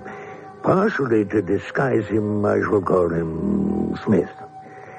One morning, we were having breakfast at the Hotel des Anglais, when he exclaimed, "Quick! Cast your eye at that man." Which man? The one just going out the door. Yes? Do you know who he is? Why are you so excited, Mr. No, do you? Well, I think so. He spent several days here just before you arrived. Do you know anything about him? Well, someone said he's an old, retired, and very rich silk manufacturer from Lyon. Or was it Lille? Well, what else do you know about him? Well, I don't know anything about him except... Except what? Well, I would assume he must be all alone in the world. Oh, why? Why? Well, he looks so sad and dreamy, and he doesn't talk with anyone. Would you know his name? Yes, it's Théophile Magnan. Well? Well, what? Well, what are you going to tell me? Tell you? about the old gentleman. Oh.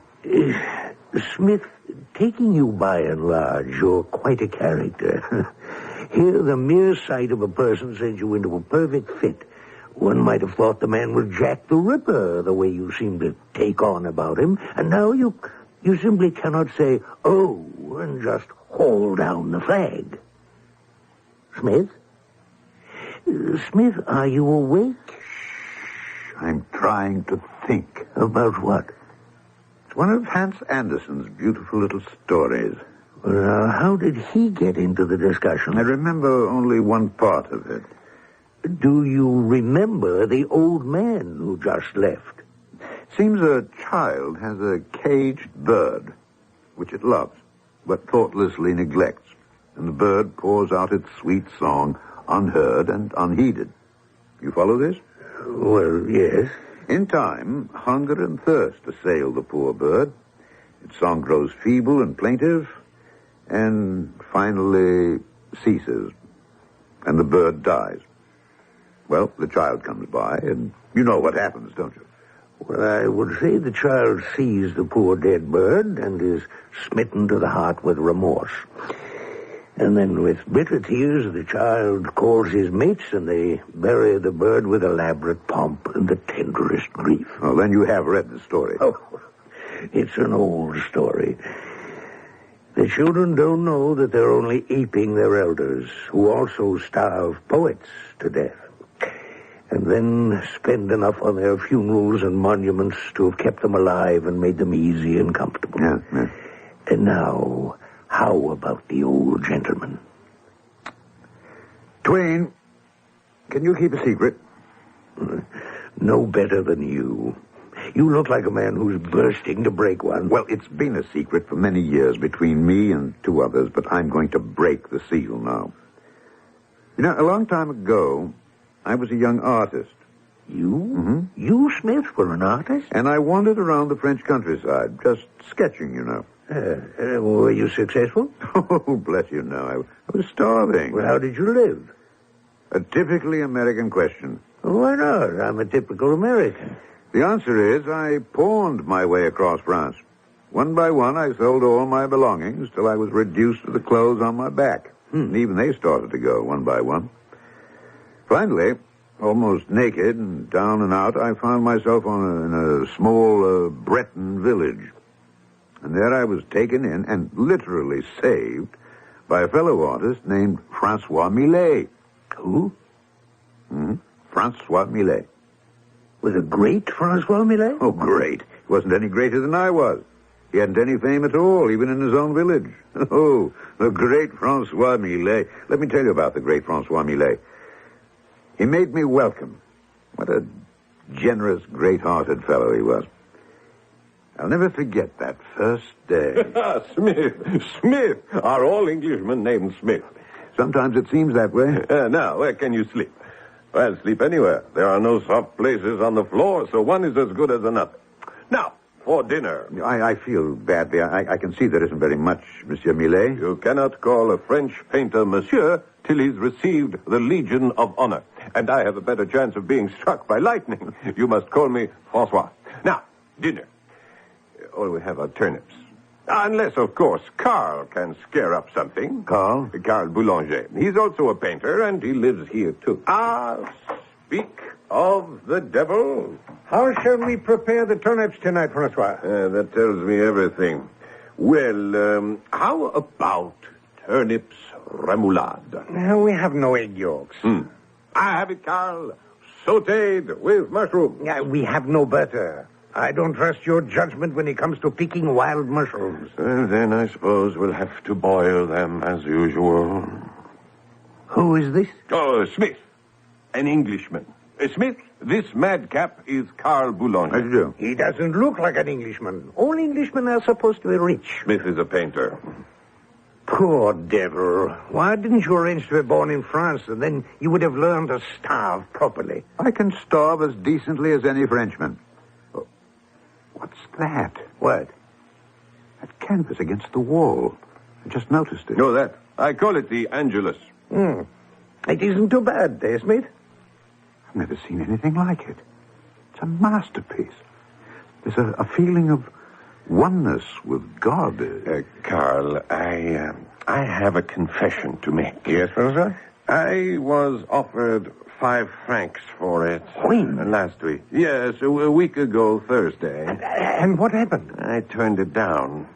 You turned it down? Francois, 5 francs means a dozen eggs. A pound of butter. I know, but you see, the man appeared anxious. Yes? And so I asked for 8 francs. And? He said he would think about it and let me know. Oh, the kiss of death. Why didn't you take the 5 francs? You mean you would have Francois sell the Angelus for 5 francs? Right now I would sell it for a pork chop. Oh, sautéed with onions, and without the choke vinaigrette, salad niçoise, and a very dry Bordeaux. Carl, when will you learn that the proper wine for pork is a light Burgundy? I must educate your palate. You have scored. What a fantastic pun. Don't you get it, Smith? No, The English is the rule, Carl, are rather slow in these matters of humor. Francois was also my painting teacher, and you see, he has educated both my palate and my palette. You still don't get? Oh, yes. Yeah, it is rather funny. No, you're right. It is a rather feeble jest. But you see, it passes the time, and then we forget how hungry we are. And how tired and disappointed and disillusioned. Oh, come, Carl, one cannot have everything. Look at what we have in this room. Behold these canvases. A feast for the eye, a feast for the mind, a feast for the soul. And not even a crumb for the stomach. Be of good cheer, Carl. Perhaps tomorrow something will turn up. I caught you. Another pun. You get it, Smith? Huh? What will turn up tomorrow will be another turnip for dinner, as usual. Oh, yes. Well, now, gentlemen, the situation is quite serious. We are on the verge of starvation. As usual. And we must come up with a solution. I agree. What do you suggest, Francois? I don't know. How about you, Smith? Nothing occurs to me either. Well, then, let's sleep on it. Which we did. After having had, of course, a boiled turnip for dinner. The next morning, I was starved, but that was nothing unusual. I decided to take the bull by the horns. I looked at Millet's paintings. How could anyone in his right mind not jump at the chance to buy them? Accordingly, I placed a few under my arm, the Angelus, Man with a Hoe, the Woodcutter, and Death, and I began to knock on doors. Practically every door was slammed in my face. Only one elderly woman deigned to talk to me at all. What are you selling? I see. That's painting nonsense. Oh, but, Madame, I assure you... And have you joined the other two? The scoundrels, the ne'er-do-wells. Madame, if you please... The good-for-nothing lazy tramps who refuse to work for a living. Madame, painting is one of the most difficult of all occupations. Painting a house, maybe. Madame, I am here to help you to get rich.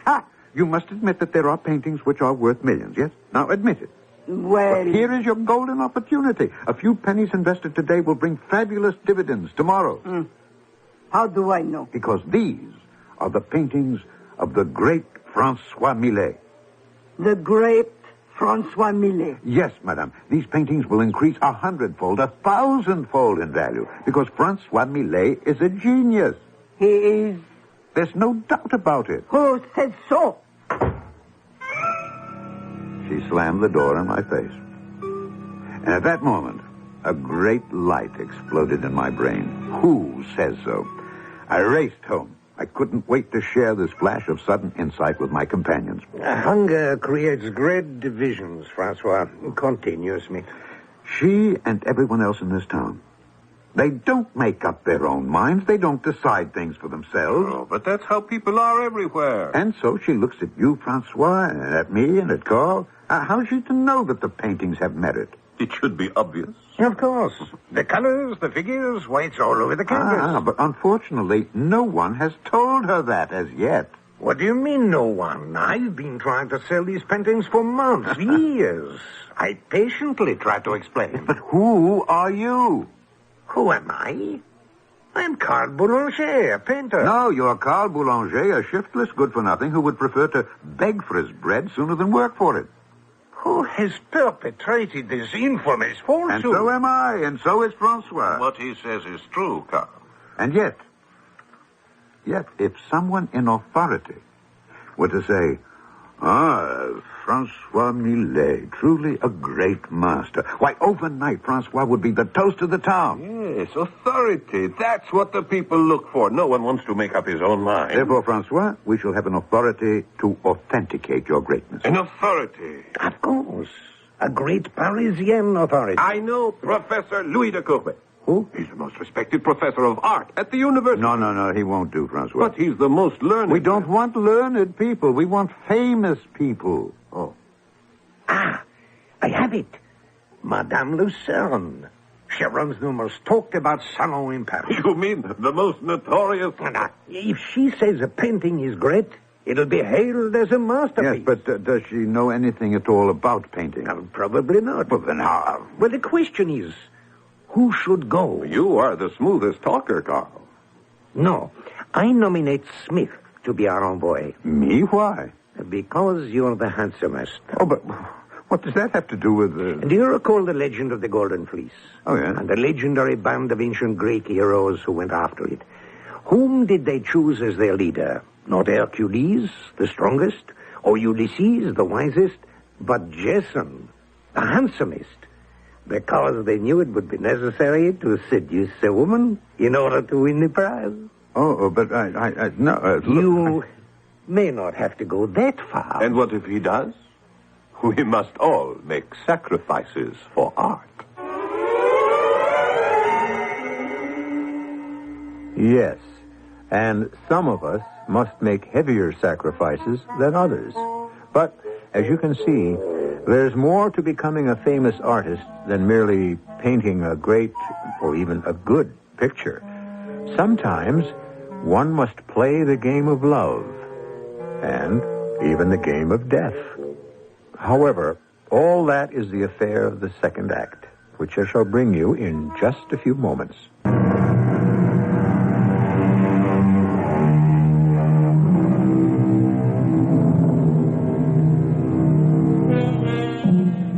We may all have to revise some of our ideas about art before our story is over.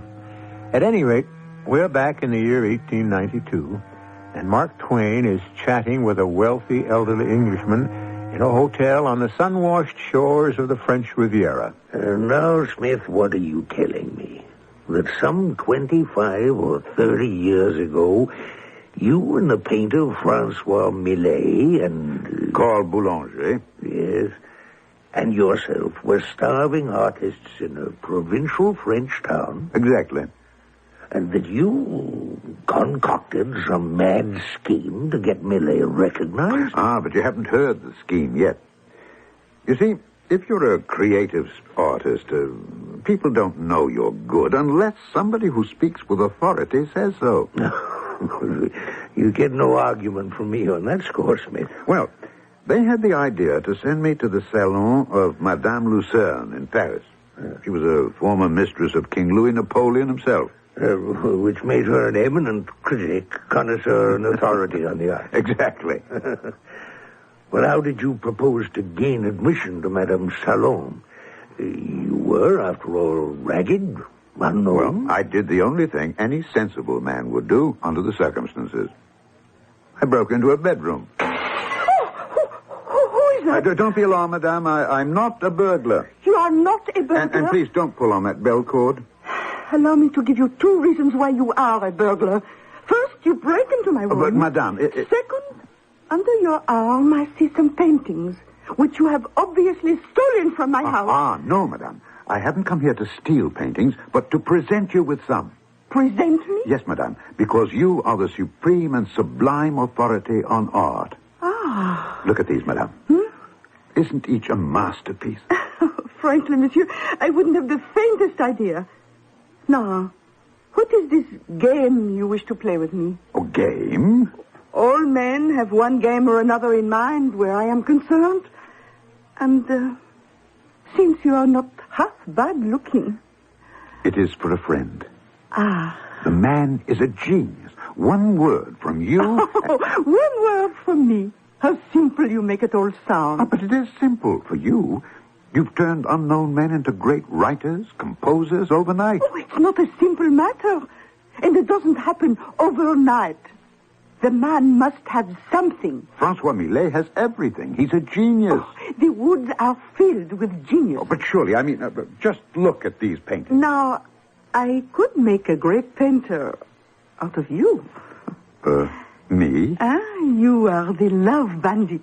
You break into the boudoirs of famous ladies, and you leave behind a painting as a memento of the adventure. These you have here are excellent for the purpose. Shall we begin? No, these paintings are not mine. Who is to know the difference? They're the work of Francois Millet. Must we discuss that tiresome Millet? No, you see how each painting bears his hallmark, his unique style? Monsieur, these things are lost on me. I know nothing of art. Oh, isn't there anything you could do to help Millet? Oh, sit beside me, and we can talk more comfortably. Yes. No, surely there's something you could do for him. Why? Well, because one day he would be a glory to France. Oh, monsieur, you're an Englishman. Yes. Why should you worry about the glory of France? Well, the glory of the world. Oh, well, I see we must decently dispose of Millet. There's only one way I could hope to help him. Oh, how? He would have to be dead. Dead? I'm sorry, but that's the way it goes with geniuses. Now, where were we?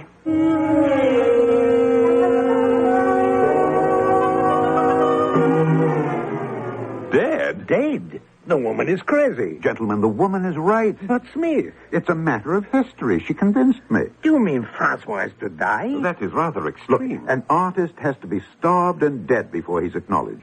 It happens so often, we could write a law that says the prices that the public will pay for a man's pictures will only climb after he dies. But what good does it do the dead artist if others make money on his pictures? Death lends grandeur to a man. Death makes his name illustrious. Why? I don't know, gentlemen. I don't know. There's no way out, Francois.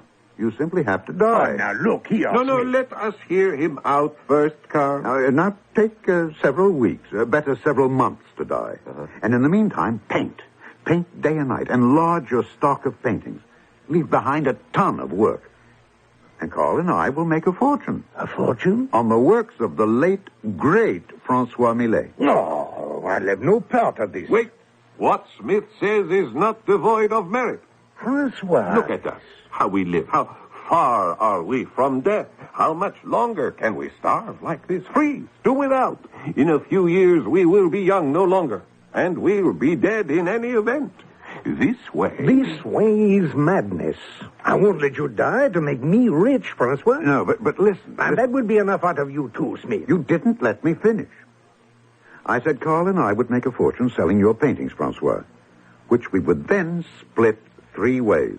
3 ways? Yes, Carl, 3 ways. You and I and Francois. Francois? What did you think I meant for Francois to actually die? But you say... No. Why should Francois die? He'll just vanish, change his name, and we'll bury a dummy and cry over it and... Smith, you are the greatest scoundrel who ever lived. Thank you. What a magnificent plan. What do you say, Francois? Well, would it be proper to play this kind of trick on the world? On the other hand, since the world will have it no other way... But will it work? We'll put it to the test. How? Carl, you and I will go out and do some painting. You head north and I'll go south.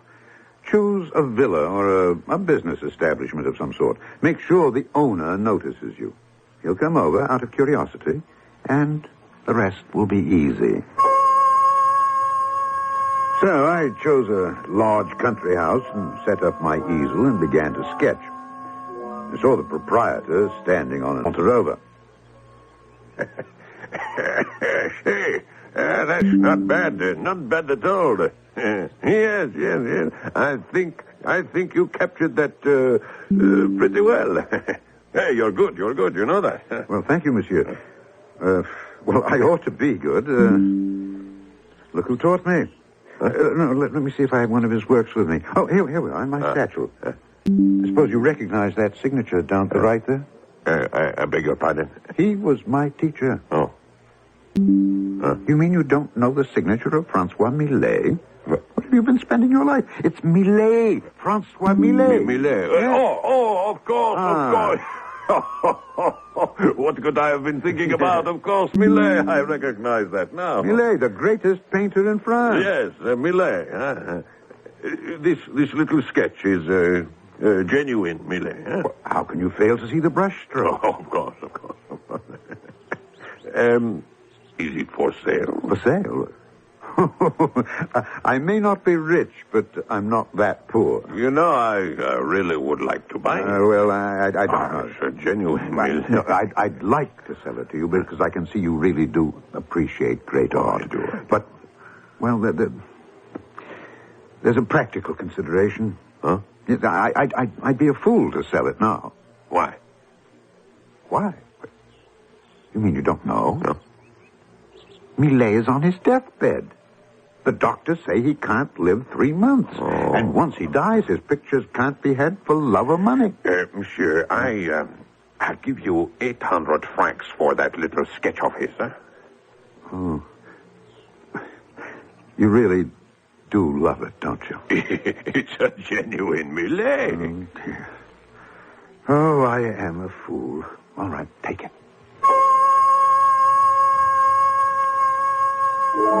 800 francs, Twain. And Millet would have sold it for a bottle of wine. 2 years ago, it sold at auction for 80,000. It's a mad world. Well, when I came home, Carl was dancing for joy. 1,000 francs. Yeah. I sold Francois' picture of the little girl and her mother for 1,000 francs. Well, your 1,000 francs sale, Carl, and Smith's 800. What a feast we can make this evening. This evening, Francois, you'll have to get 6. 6? Oh, I never felt better in my life. Tonight, you will take to your bed with the illness that will finally kill you. All right. After dinner. You'll have to look pale, wan, weak for all the distinguished visitors. They'll flock here in droves. Why? Well, because they'll want to see you die. He's right, Francois. No one would walk across the street to see an artist who's alive, but they'd travel the length and breadth of Europe to see what dead. Well, you may as well prepare yourself, Francois. You're about to become an institution. And this place is going to be a shrine.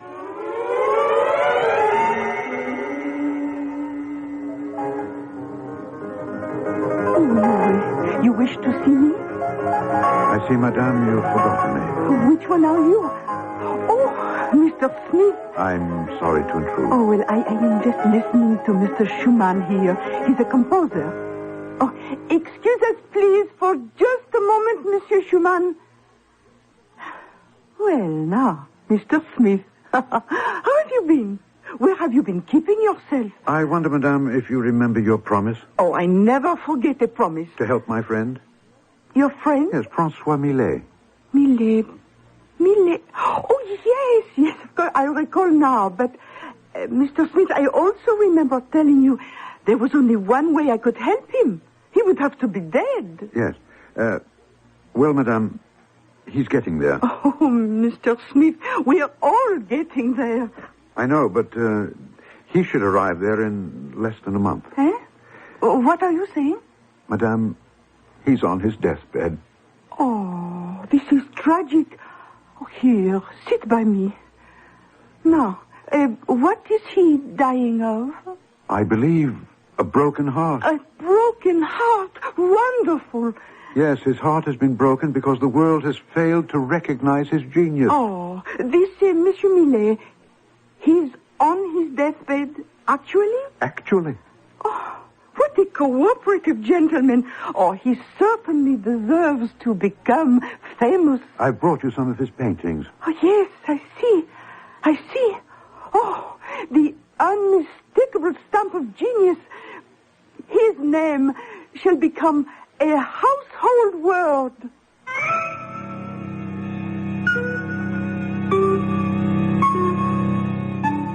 Is that how it's done? Well, it's a way. But is it all that simple? No, not really. We'll encounter a few problems. After all, Francois Millet has to die in a convincing manner and in front of witnesses. Well, that's why we have third acts, isn't it? I shall return in a few moments.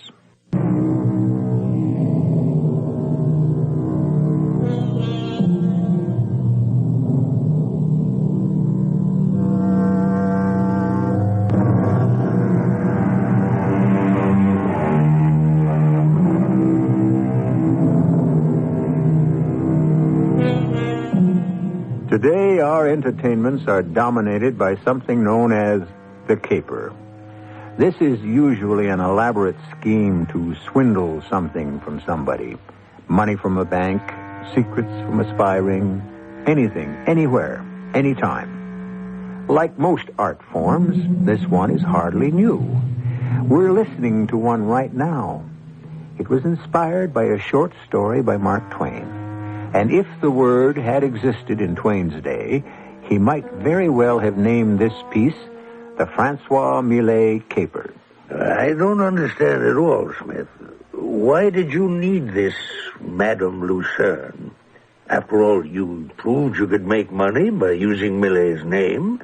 Both you and Carl had already sold his pictures. Yes, that was good enough for the provinces, Twain. But we wanted more than just a little local reputation. We required fame. And for that, you needed Paris. And no creative artist has ever conquered Paris without the help of a woman. Meanwhile, we were having our problems. Millet didn't mind starving when we didn't have a sou. But now that there was some money... But if I don't eat, I'll die. Well, that's the idea, Francois. But since I'm not to die, actually, what difference should it make? But people come to see you. You can't look healthy and robust on your deathbed. Smith is right. The reporter from that English journal yesterday did give you several suspicious looks. Meanwhile, I'm not painting. You can't have everything. And at mealtimes, I can't have anything. Well, your jokes are becoming feeble, at any rate. I have an idea. Why don't we say I'm too ill to see anyone? In that way, I can eat like an elephant. And you'll get to weigh as much as an elephant, too. We won't be able to get you into your coffin. Oh, who's getting into a coffin? Well, you'll have to be carried out of here when the time comes. That is something no one has explained to me. How and when do I die, and how and when am I to be buried? All the details have not yet been worked out. Suddenly, Twain, we were invaded. Everyone wanted to see the great Francois Millet. Carl and I almost wore ourselves out guarding the door. No, I'm sorry, monsieur, the master is too ill to receive anyone. Yes, of course. We will convey your regards. Meanwhile, Millet was painting away, piling up stock, as we called it. And Madame Lucerne was selling them, discreetly, of course, in Paris. The great sale was the Angelus for 2,200 francs. Little did we know that the day was coming when France would struggle to own it, and a stranger would come along and capture it for $500,000 cash. And meanwhile, we were having problems with Millet. Or I should say, with his appetite. I don't understand it, Carl. He gets fatter every day. Well, fatter and healthier looking. This won't do. Carl, do you allow him to sneak in some food on the sly? How can you accuse me? Well, how can he gain weight on tea and toast? Well, especially tea without sugar and toast without butter. Wait. Inside, listen. Inside his room. Do you hear what I hear? Well, I'm not sure. Shh. That has to be the sound of a spoon against a bowl. He's eating. But how? Oh, why can't we think of it? Somebody's smuggling food into him from the outside. But who? That has to be the answer. Sneaking food into his room through the window. Now, you sit here. I'll steal around to the back of the house. What are you doing here? Oh, It's Madame Maufrigneuse. Well, Explain yourself, Madame. Well, sir, Francois Millet is a genius, a great genius. He is? Who says so? Why, everyone says so. It's a known fact. And when I heard he was dying, I thought perhaps... What do the doctors know? The poor man probably needs a decent meal. Well, no one is allowed into the house, and so Yes. Well, we can't have any more of this. Why not? Because the doctor says food will kill him. Should it matter? He's dying anyway. And you should see how happy he is with my soup and the roast fowl and the fish. Madame, he is not a goose to be stuffed for pâté. You needn't yell at me. I was only doing my Christian duty. We only want him to die in comfort. And I want him to die happy. Poor fellow. He starved most of his life. Must he go hungry to his grave? But he's very ill. He looks fine to me. Fat and rosy. Perhaps my cooking can save his life. Or do you want him to die? Well, why would I want him to die? Well, there's nothing to be done. She could prove a great embarrassment, so we let her deliver the food every day, and of course Carl and I were forced to eat it. Meanwhile, the house was besieged. People came from everywhere for the death watch. It was unbelievable. Read what it says here in the Paris paper. The lamp flickers for Francois Millet, great painter, said to be in his last hours. Yes, all over the world. Look, in England, the final chapter in the Millet story. In America, look.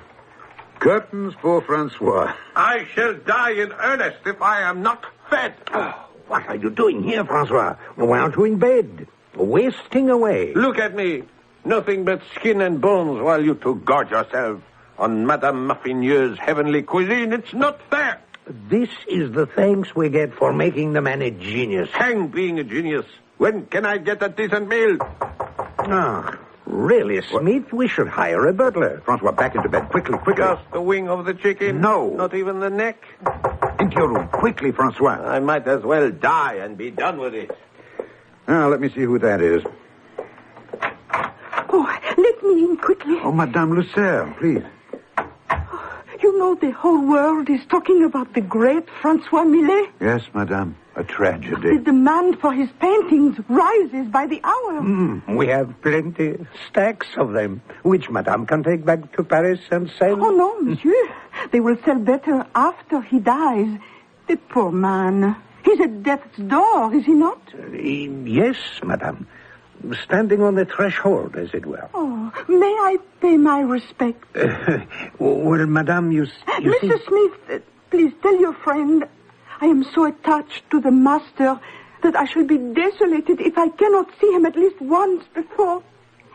Oh, I cannot bring myself to say... Madame, this way, please.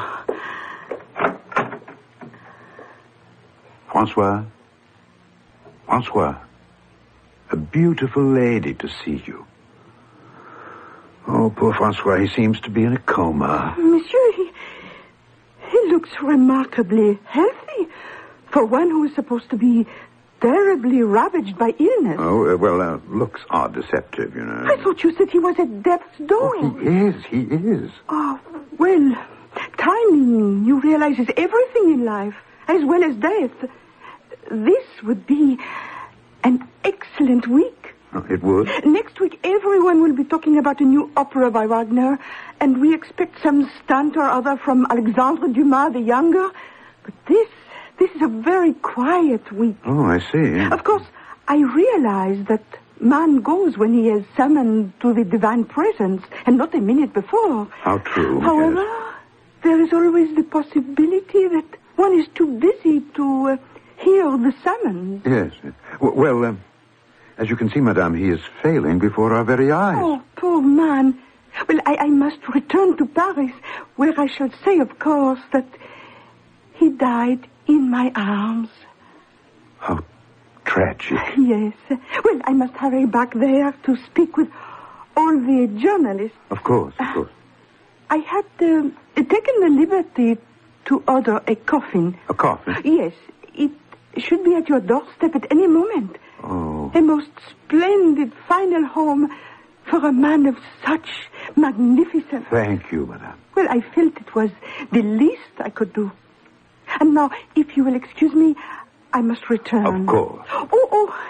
Do you mind if I leave this valise here?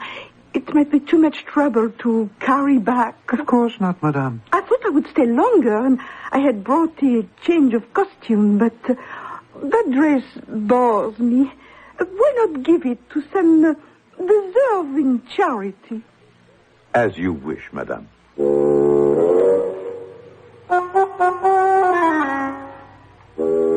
few hours after she left us, there was another knock on the door. And it was, you guessed it, the coffin. A small coffin. How would Francois ever get into it? Oh, what was I thinking? Francois wouldn't get into the coffin. Carl and I had already prepared a dummy for that purpose. Our basic problem was... How am I supposed to get out of the house? Are we ready to make the announcement? We have a problem. Francois. Well, I thought you were working on that problem, Smith. Well... I could sneak out through the back window. Oh, the house is surrounded. Where would you go? Everyone knows you for miles around, especially now. Smith, you should have thought of this before. I did think of it. I just couldn't come up with any solution. I can't die until I know where I'm going. We could all say that. And the best time for it, as that Madame Lucerne said, is this week. Ah, Madame Lucerne. Why didn't we ask her to propose a way out of this difficulty? Madame Lucerne, of course. She foresaw the problem, and she's given us a way out. How? Oh, hand me her valise. Well, how can her valise give up? Here. See? You see this costume? A black dress. Yes. Black hat. A veil.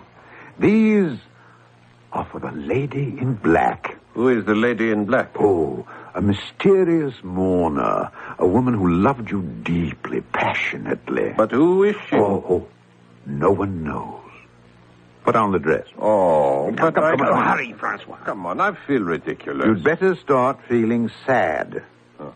Very sad. No, just a few quiet sobs. Nothing loud, nothing uncontrolled. Just, let's say, the dignified weeping of a woman of high breeding and great dignity. And is that what she's supposed to be? Oh, well, would our friend Francois choose any other kind of mistress?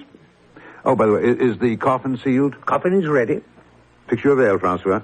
Oh, fine, excellent. Come, my friends. Those of us who loved him best, his pupils and the mysterious woman who loved him, we have an announcement to make to the world. Open the door, Carl. Ladies and gentlemen, I have a most melancholy statement to make.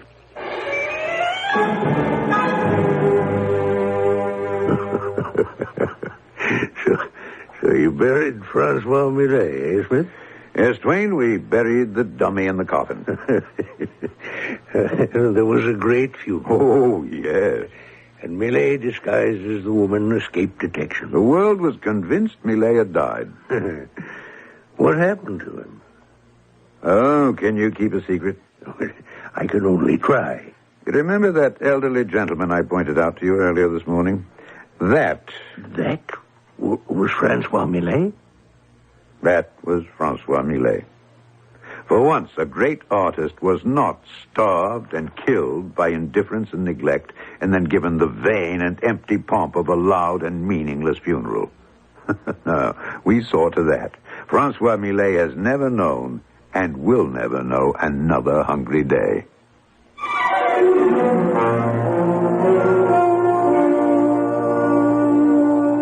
Who was it that said, "Live well, and that's the best revenge"? Live well. So few artists can manage it in the face of indifference and just plain misunderstanding. And when Mark Twain wrote the story, he did it in the spirit of, "Here's one for our side." Well, we're always on your side. And we'll be back here in just a few moments.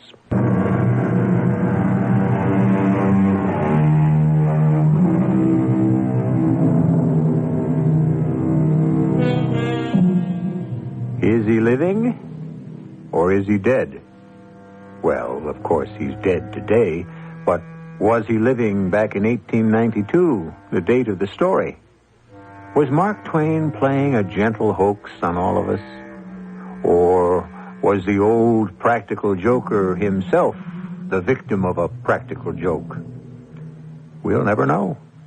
But we do know we'll be here 7 times each week. Our cast included Alexander Scourby, Court Benson, Paul Hecht, and Bryna Rayburn. The entire production was under the direction of Hyman Brown. Tragedy at its finest. Inevitable, inexorable, and somehow, in the honesty of all but the central villain, ennobling. I'll be back shortly.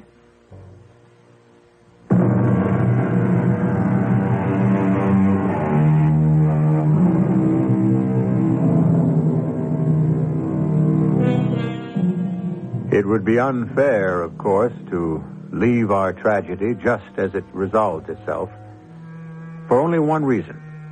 That sinister, despicable, unforgivable Iago.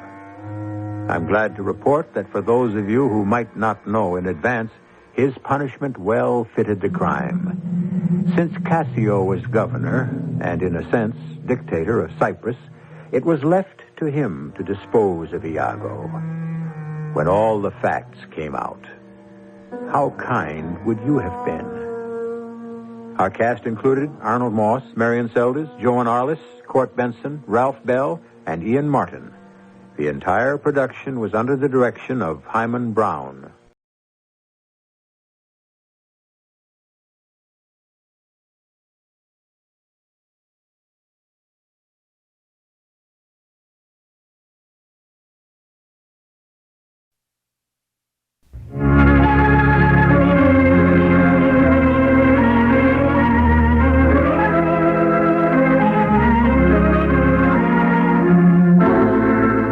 The world's greatest short stories, brought to you by Nelson Olmsted.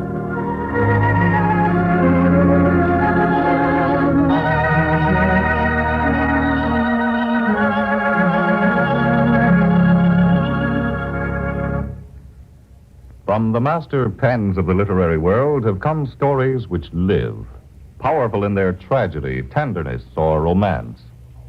And these are the world's greatest short stories.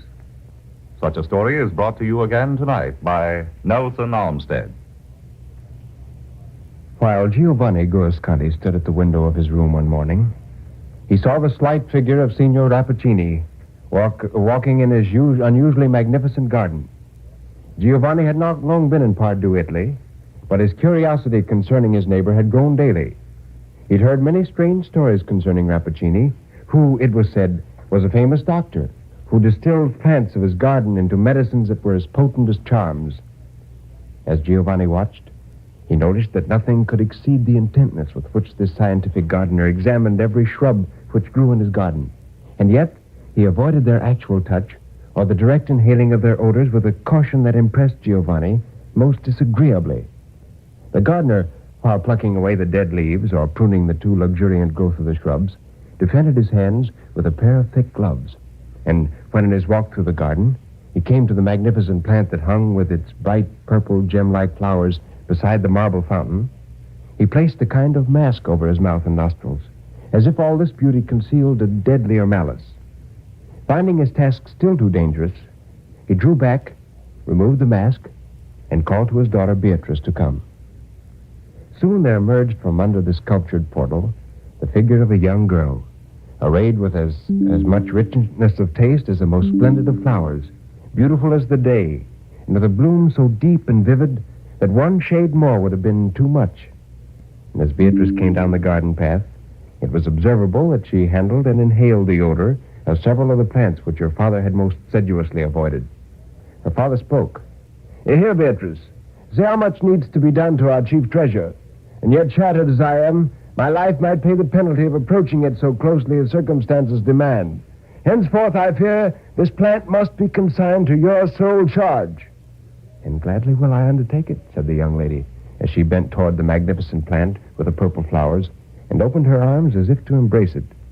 And then she busied herself with such attentions as the plant seemed to require, while Rappaccini, his labors finished, retired into the house. Beatrice now strayed carelessly through the garden, approaching closer beneath Giovanni's window. And at this moment, there came a beautiful insect over the garden wall. Without alighting on the flowers, this winged brightness seemed to be attracted to Beatrice, and lingered in the air and fluttered about her head.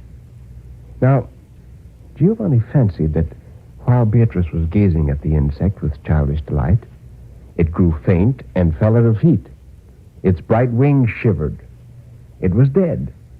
from no cause that he could discern, unless it was the atmosphere of her breath. Beatrice crossed herself and sighed heavily as she bent over the dead insect. An impulsive movement of Giovanni's drew her eyes to the window. Scarcely knowing what he did, Giovanni threw down a bouquet of flowers that was near him and said, Signora, these are pure and healthy flowers. Wear them for the sake of Giovanni Guasconti. Thank you, Signor. I accept your gift and would fain recompense it with this precious purple flower I have. But if I toss it into the air, it will not reach you. So, Signor Guasconti must even content himself with my thanks. And she lifted the bouquet from the ground, and then, as if inwardly ashamed at having stepped aside from her maidenly reserve to respond to a stranger's greeting, passed swiftly homeward through the garden.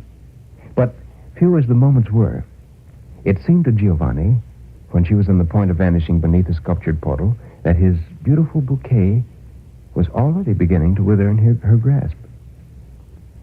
On many days after this incident, the young man talked to Beatrice from the window.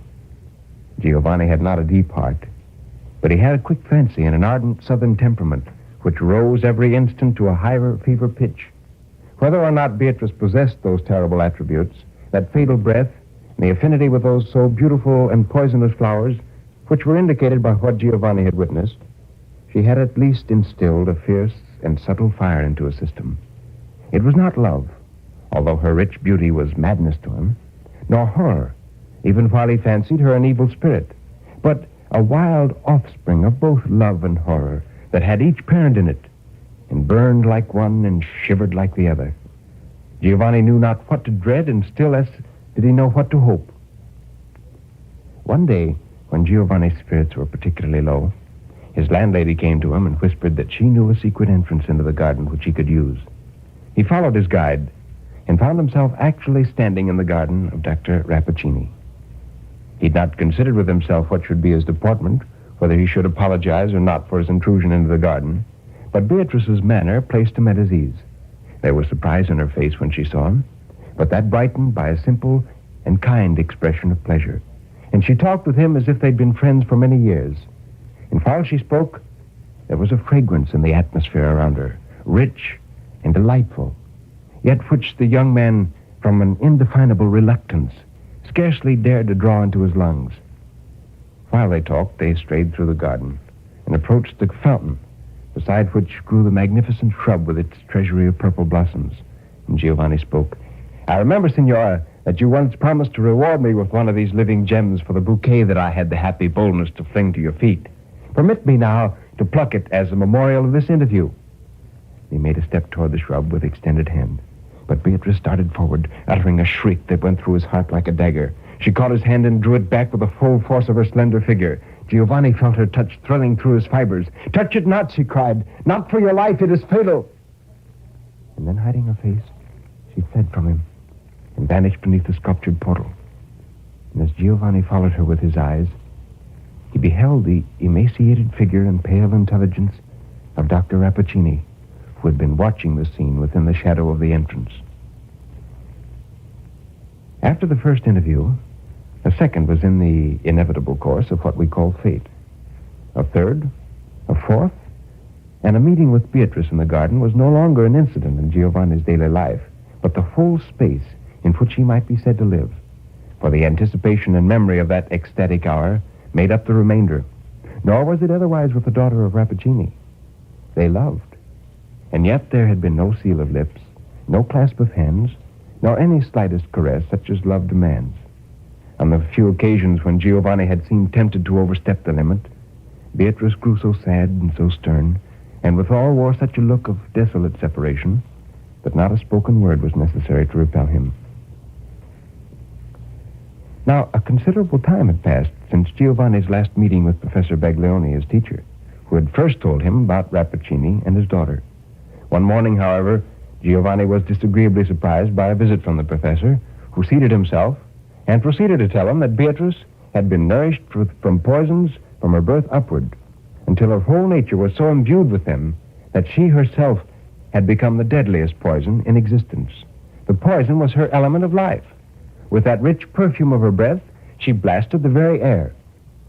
Giovanni's face evinced many contending emotions. He had suspected this about Beatrice, and so bluntly He told the professor of his love for her. Giovanni, my poor Giovanni, the professor answered with some surprise. But be of good cheer, my son. Possibly we may even succeed in bringing back this miserable child within the limits of ordinary nature, from which your father's madness has estranged her. And so saying, he presented Giovanni with a small vial, in which, he said, was an antidote that would render the most virulent poisons innocuous. Bestow the vial on your Beatrice, and hopefully await the result. And then, with a comment on the singular fragrance in the apartment, the professor took his leave. The next morning, Giovanni, preparing for his regular visit with Beatrice, purchased a bouquet that was still gemmed with the morning's dewdrops and returned home. And as he put the flowers down, a thrill of indefinable horror shot through his frame as he perceived that those dewy flowers were already beginning to droop. Giovanni grew white as marble. He remembered the professor's remark about the fragrance that seemed to pervade the chamber. It must have been poison in his breath. And then he shuddered at himself. Recovering from his stupor, he saw a vigorous and active spider dangling from his web on the ceiling. Giovanni bent toward the insect and emitted a long, deep breath. The spider suddenly ceased its toil and hung dead across the web. With great wrath and despair, he rushed down to the garden and, in an instant, was standing before the bright and loving eyes of Beatrice. "Accursed one! You've made me like you and enticed me into your region of unspeakable horror." Giovanni. Beatrice was first thunderstruck and then grieved, for she knew that he had learned her secret. "Giovanni, what do you mean? Do you pretend ignorance? Behold this power I've gained from the pure daughter of Rappaccini." And with this, he sent forth a breath among a group of insects which fell dead to the ground. I see it, shrieked Beatrice. "It's my father's fatal science. No, Giovanni, it was not I, never." And she lost herself in a passion of tears. Giovanni's anger had exhausted itself when he realized that she was not to blame and had no suspicion of what her father was doing. So he presented the antidote to Beatrice, saying that they should quaff it together and thus be purified from evil. She took it at once and drank it, just as Rappaccini emerged from the portal and came toward them, his hands spread over them in an attitude of father imploring a blessing upon his children. "My daughter, you are no longer lonely in this world. My science and the sympathy between you and him have so wrought within his system that he now stands apart from common men as thou dost, daughter, from ordinary women. Pass on, then, through the world, most dear to one another and dreadful to all besides. You are both endowed with marvelous gifts against which no power nor strength could avail an enemy." But as he spoke, Beatrice sank to the ground and died. To Beatrice, so radically had her earthly part been wrought upon by Rappaccini's skill, as poison had been life, so the powerful antidote was death. And thus the poor victim of man's ingenuity and thwarted nature, and of the fatality that attends all such efforts of perverted wisdom, perished there at the feet of her father and Giovanni.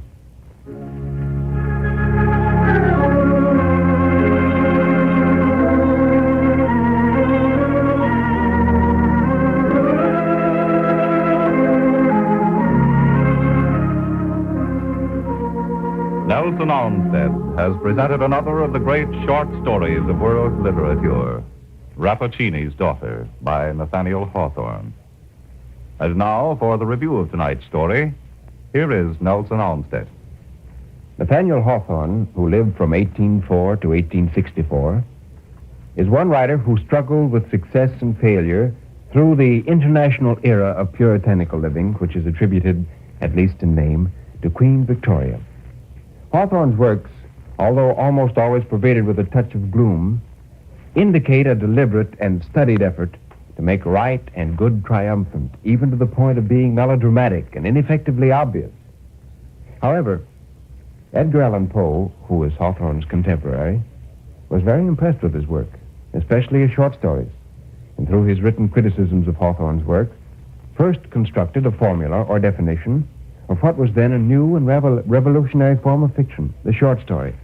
Incidentally, that definition still is accredited and may be found included in most any modern essay on the construction and development of the abbreviated narrative. Now, for our next story, We're going to present a narrative by one of the very first writers of short stories, Washington Irving. His Rip Van Winkle has been revised and simplified almost universally into a children's tale, but in its original form, it still makes good reading. So plan to be with us. Until then, good night and good reading.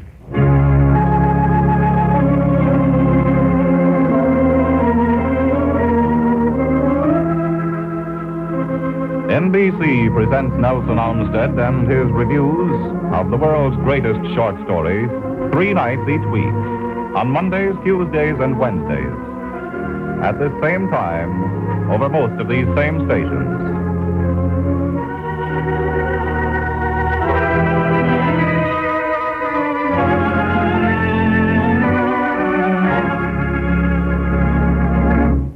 This is Living Fiction.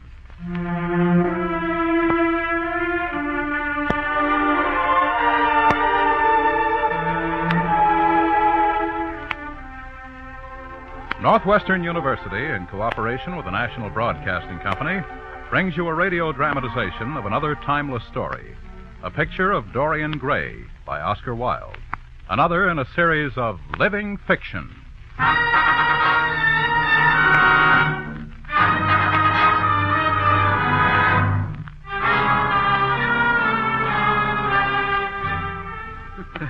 Don't pay any attention to what Lord Henry says, Dorian.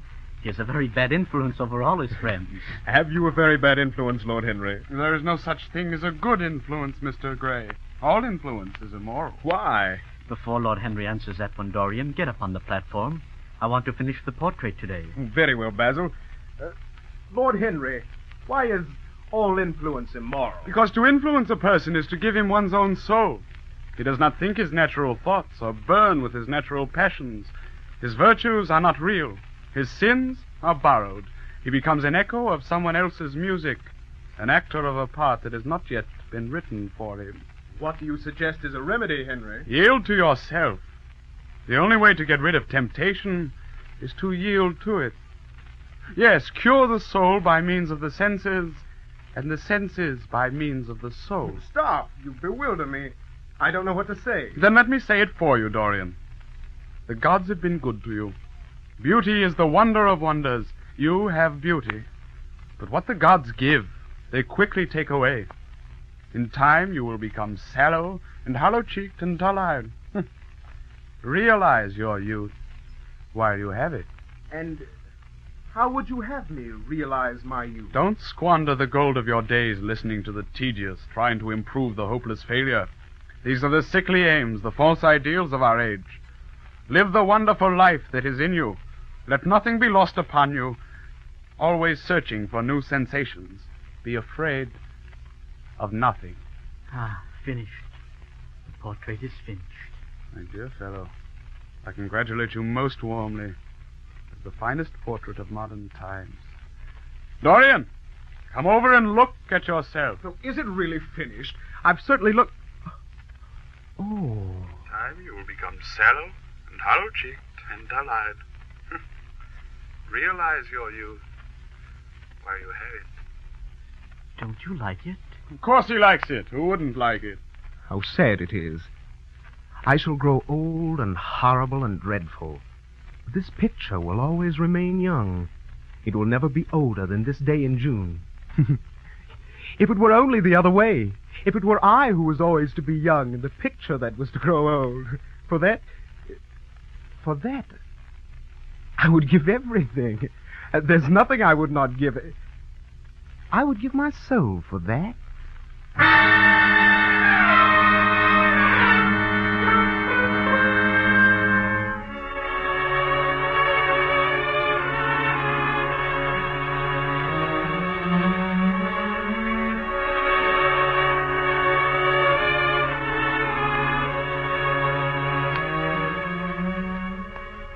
In love?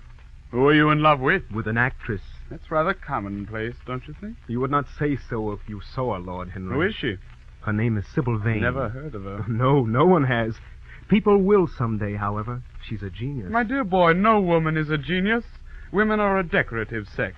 They never have anything to say, but they say it so charmingly. Oh, Lord Henry, your views bewilder me. Never mind that.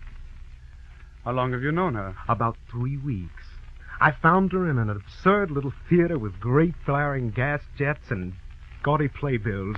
And what do you imagine the play was? I can't imagine. Romeo and Juliet. Oh, how awful. Well, I must admit that I, too, was rather annoyed at the idea of seeing Shakespeare done in such a wretched hole of a place, but that was until I saw Juliet. She was the loveliest thing I've ever seen in my life. But when did you meet Sybil? Oh, the third night. She'd been playing Rosalind. I couldn't help going backstage. She was so shy and gentle, and her eyes opened wide when I told her what I thought of her performance. And before I could introduce myself, she said quite naively, "You look like a prince. I must call you Prince Charming." Miss Sybil certainly knows how to pay compliments. No, you don't understand her, Lord Henry. She regards me merely as a person in a play. She knows nothing of life. You'll have to meet her. If she has captivated you so thoroughly, I certainly shall. I've been right, haven't I? To take my love out of poetry? To find my wife in Shakespeare's plays? Lips that Shakespeare taught to speak have whispered their secret in my ear. I've had the arms of Rosalind around me and kissed Juliet on the mouth. My dear Dorian, she sounds quite complete. Lord Henry, you, who knows all the secrets of life, tell me how to charm Sybil Vane to love me. I want to make Romeo jealous. I want the dead lovers of the world to hear our laughter and grow sad. I want the breath of our passion to stir their dust into consciousness, to wake their ashes into pain. Oh, Lord Henry, I worship her.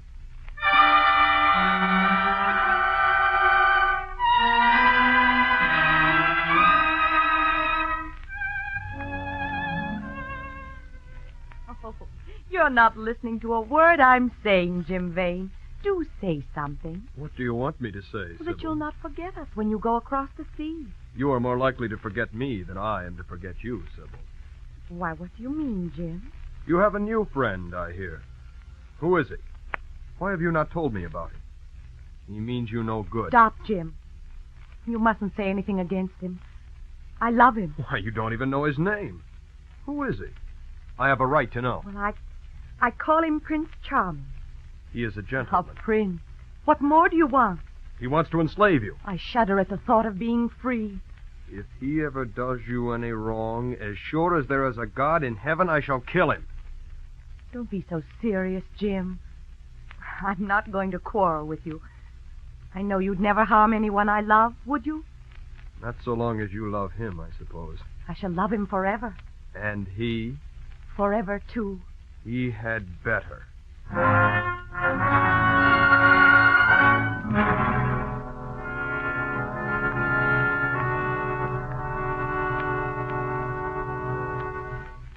Thou know'st the mask of night is on my face, else would a maiden blush and paint my cheek for that which thou hast heard me speak tonight. No, I have no joy in this contrast tonight. It is too She's rare. quite beautiful, Dorian, but she can't act. Let us go. I'm going to sit the play through. Like the lightning which... I'm awfully sorry I made you waste an evening. Do let us go, Dorian. You must not stay here any longer.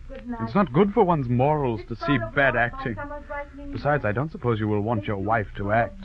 So what does it matter if she plays Juliet like a wooden doll? Go away, both of So you. I have joy in... Can't you see my heart's breaking?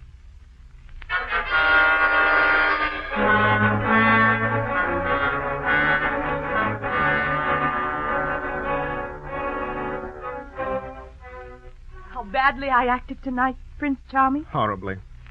It was dreadful. Are you ill? You have no idea how I suffered. My darling, you should have understood. But you do understand, don't you? Understand what? Why I was so bad tonight. Why I shall always be bad. Why I shall never act well again. You are ill, I suppose. When you're ill, you shouldn't act. You make yourself ridiculous. My friends were bored. I was bored. Dorian, before I knew you, acting was the one reality of my life. And tonight, for the first time, I saw through the hollowness and the sham and the silliness of the empty pageant in which I'd always played.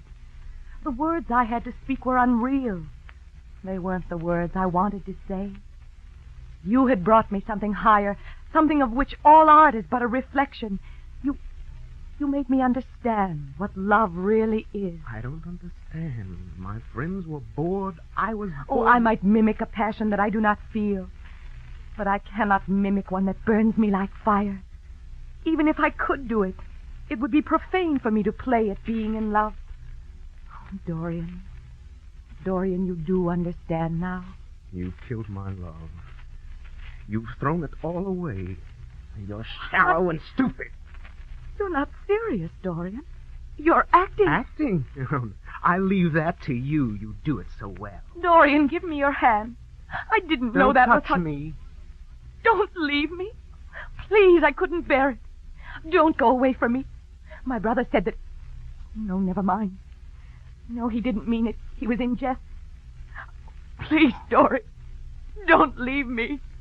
Please don't leave me. I'm going. I don't wish to be unkind, but I can't see you again. Please. You've disappointed me.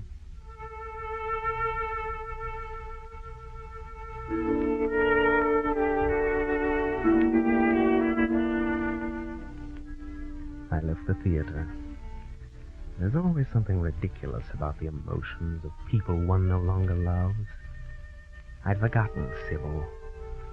All I could see was the gaunt, black-shadowed archways and the evil-looking houses. Women with hoarse voices and harsh laughter mocked me. Drunkards reeling and cursing. Grotesque children huddled upon doorsteps. I forgot how long I walked. The sun was coming up as I walked home.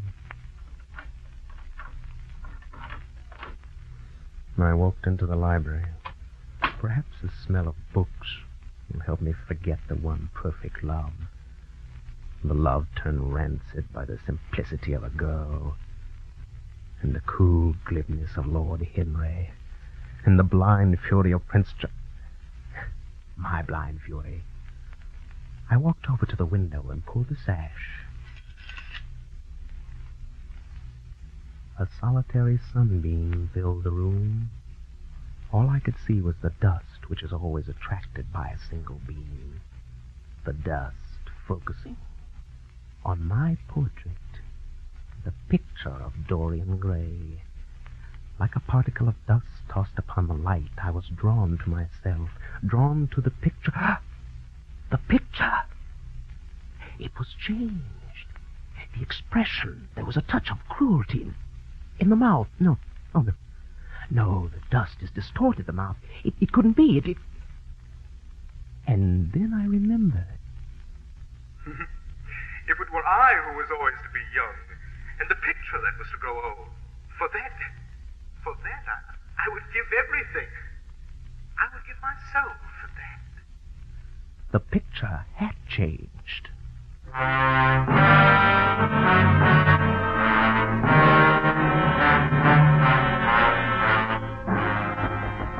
My dear boy, I must see you. Let me in at once. I can't bear your shutting yourself up like this.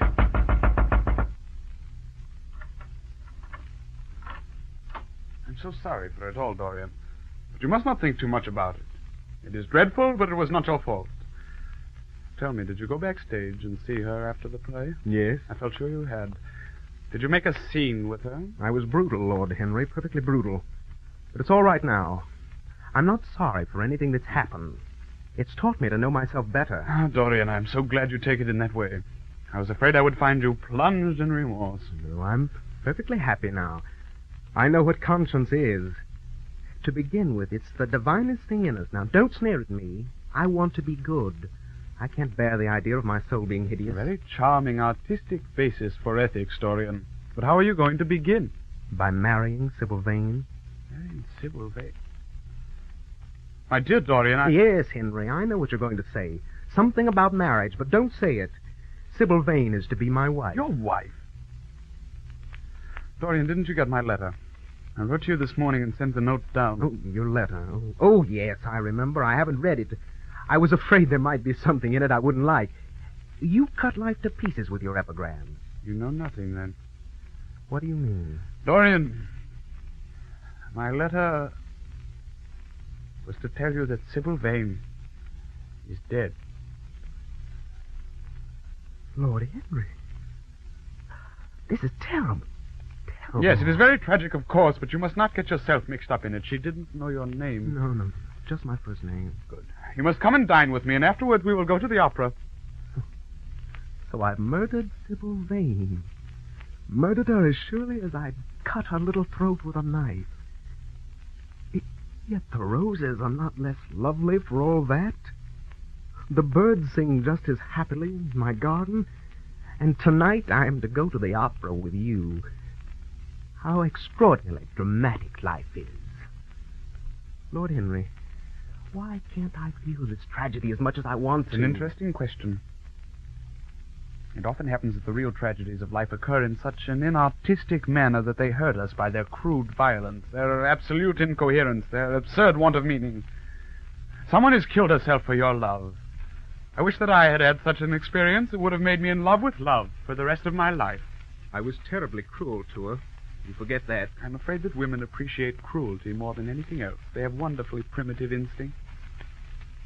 But I think I found the key to it all.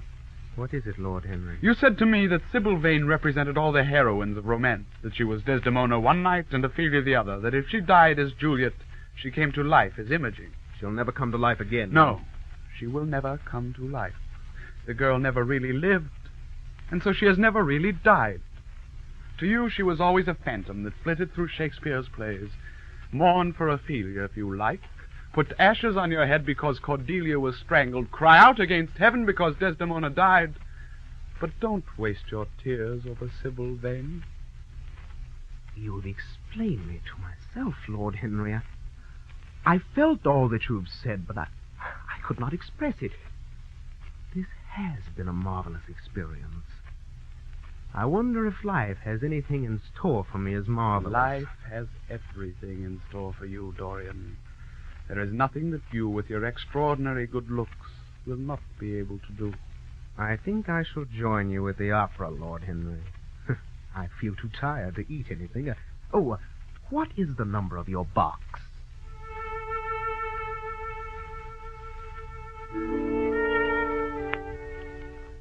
The years pass quickly when one is in search of pleasure. But it's funny. My friends, who hoped to move the gates of heaven by their drab respectability, grew sallow-cheeked and wrinkled, and I, who accompanied the devil on his earthly jaunts, stayed young. When winter came, I was still standing where the spring trembles on the verge of summer. People marveled and secretly envied my wonderful youth. He never seems to grow old. Mother says he's old enough to be my grandfather, but he's so handsome and young. Yes, I remember when Dorian Gray took me dancing. Funny? Yes, very. For a while, people envied the youth of Dorian Gray. The picture of Dorian Gray locked in a dust-laden closet grew old. The picture grew loathsome. Lust shone in the eyes, the mouth crooked and sensual. And each time I returned from my revel with Satan, I was drawn irrevocably to the portrait. Each time it changed, it became more horrible. At first I was shocked, my soul rotting before my eyes, while the shell remained young for all the world to see. But shock passes. I tested my soul. What new sensations could be reflected on the gruesome visage that had become my soul through a childish whim uttered 20 years before?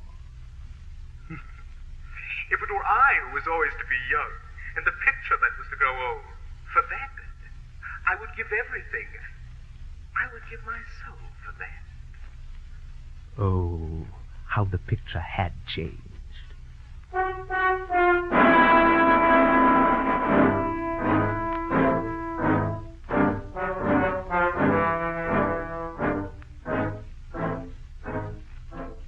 Seriously, Dorian. What's it all about, Basil? I hope it's not about myself. I'm tired of myself tonight. It is about yourself, and I must say it. I think it right that you should know that the most dreadful things are being said against you in London. I don't want to know anything about them. I love scandals about other people, but scandals about myself don't interest me. They don't have the charm of novelty. They must interest you, Dorian. Every gentleman is interested in his good name. Mind you, I don't believe these rumors at all. At least I can't believe them when I see you. Sin is a thing that writes itself across a man's face. It cannot be concealed. But you, Dorian, with your bright, innocent face and marvelous, untroubled youth, I can't believe anything against you. Thank you, Basil, but I don't think you came here to compliment me. If you must talk of me, let it be sorted. Why is your friendship so fatal to young men? There was that wretched boy in the Guards who committed suicide. You were his friend. There was Sir Robert Ashton, who had to leave England with a tarnished name. You and he were inseparable. What about Adrian Singleton and his dreadful end? What about the young Duke of Perth? What sort of life has he got now? What gentleman would associate with? Stop, Basil. You're talking about things of which you know nothing. You have no right to speak. One has a right to judge a man by the effect he has over his friends. Yours seems to lose all sense of honor, of goodness, of purity. You have filled them with a madness for pleasure. They have gone down into the depths. You led them there. Take care, Basil. You go too far. I thought I knew you, Dorian. Do I know? I wonder. Do I know you? Before I could answer that, I should have to see your soul. What? To see my soul? Yes, to see your soul. But only God can do that. You shall see it yourself tonight. You've chattered enough about corruption. Now you shall look on it face to face. We started upstairs. Basil to see his masterpiece of art, and I to see my masterpiece of life. Basil, I shall show you my soul. You shall see the thing you fancy only God can see. This is blasphemy, Dorian. You must not say things like that. They're horrible. You think so? We turned to the right. I took out my key and fitted it in the lock. So you think that it is only God who sees the soul, Basil? Draw that curtain back and you'll see mine. You're mad, Dorian. You won't? Then I'll do it myself. Oh! Here was a new sensation. The artist gazing at his work of art and wondering at the change. He was looking at his painting and at my soul. He was shocked. What does this mean? 20 years ago, I made a wish. Perhaps you would call it a prayer. I remember it. Oh, how well I remember it. No, it's impossible. The room is damp. Mildew has gotten into the canvas. I tell you, this thing is impossible. What is impossible? You told me you had destroyed the portrait. I was wrong. It destroyed me. I don't believe it is my picture. Can't you see your ideal in it? My ideal, as you called it. As you called it. There was nothing evil in it. You were to me such an ideal as I shall never meet again. This is the face of a satyr. This is the face of my soul.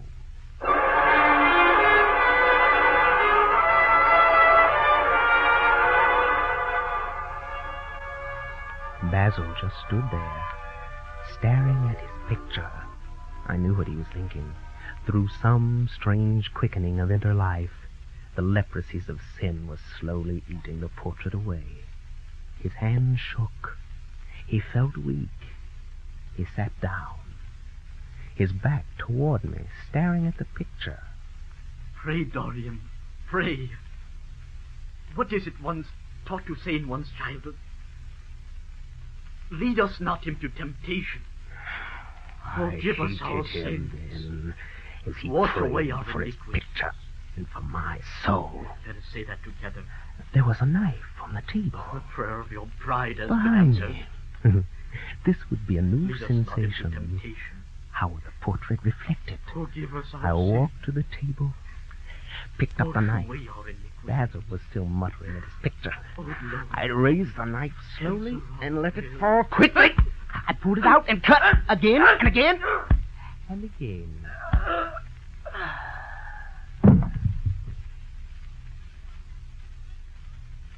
Basil was dead. his slumped figure with his eyes downward, pointing toward the picture. I looked up.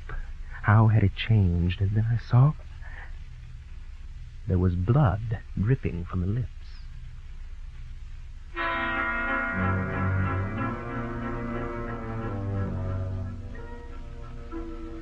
I left the house quickly and went down to the waterfront, where a man can forget and be washed by the waves. I knocked on the door of a den by the sea.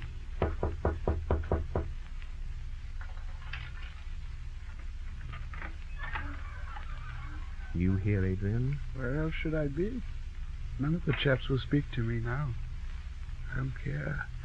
As long as one has this stuff, one doesn't want friends. I think I've had too many friends. Who is that sailor in the corner? He's never been here before. I don't know. He is not my friend. Well, well, look who's here. Good evening, sir. Don't talk to me. Well, aren't we proud tonight? Don't ever talk to me again. You... There goes the devil's bargain. Curse you! Don't call me that! Prince Charming is what you like to be called, ain't it? Hey, wait! At last, Prince Charming.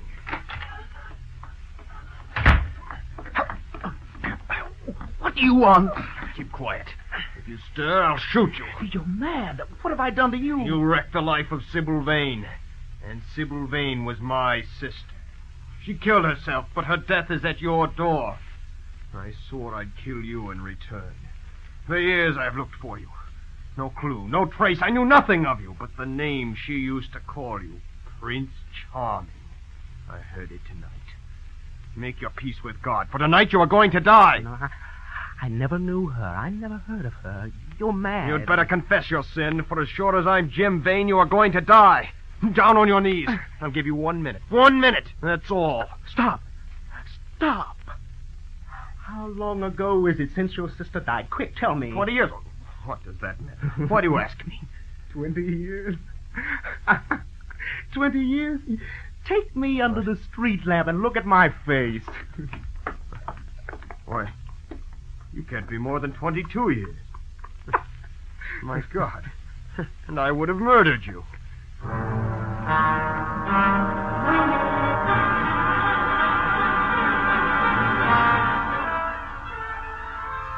As I walk homeward, I hear voices. Voices that speak as if there were a secret. But hear it not. My secret is much too close. It cries to be heard. And yet, it is afraid of itself. Afraid that it will multiply upon itself. As it did when he saw it. A secret with blood on its lips. What will they say when they see it? What will people say? Have you ever seen anything so awful? No wonder he never seemed to age. What are you talking about? The picture, of course. What picture? Why, the picture of Dorian Gray. Yes, the picture of Dorian Gray. The loathsome, vile, contemptuous picture.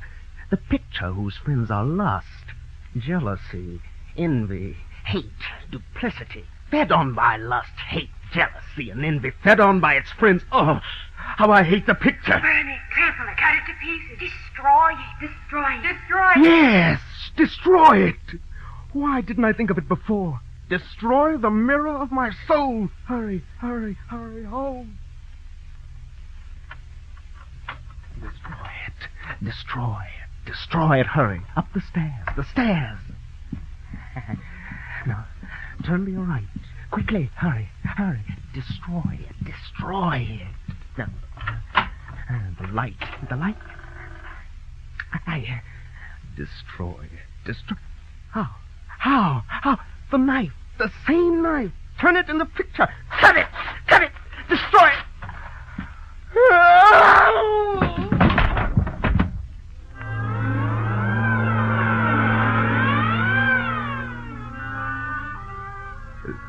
Picture. The portrait. It looks the same as it did 20 years ago.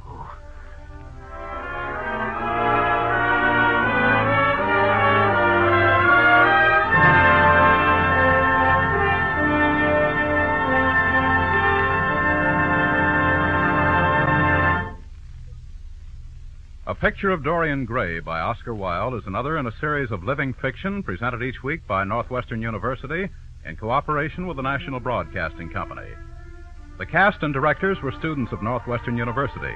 Dorian Gray was played by Tam Spiva, Henry by Fred Posner, Basil by David Press, and Sybil by Nancy Kapestian. Others in the cast were Joe Gillis, Sue Goldberg, and Helen Caskey. The assistant director was Faith Kellogg. The director was Henry Truly.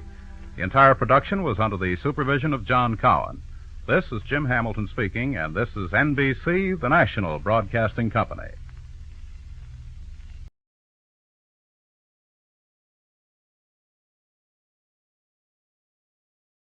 The CBS Radio Mystery Theater presents...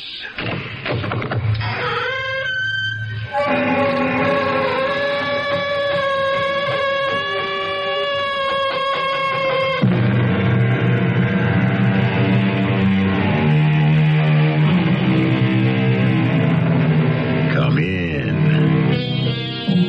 Welcome. I'm E.G. Marshall. Probably the greatest English writer of the last century who wrote with two words in mind, could be, is the novelist H.G. Wells. Wells has lifted our imaginations with The First Man on the Moon, The War of the Worlds, The Invisible Man, and so on. With extraordinary resourcefulness and creativity, he has brought life to the incredible. And today we have taken his words from the page and placed them in your ear so that you may actually believe you are in the outlandish world of H.G. Wells. Professor Legend, can you make out the school desks and the school children? Yes, I can. And I do. From here they look phosphorescent. Luminous, don't they? They do look strange, Plattner. And that explosion blew us a considerable distance away. I must get back to the school and take charge. Oh, Professor Legend, I don't think that'll be possible. Why not, indeed? Because I think that you and I are dead.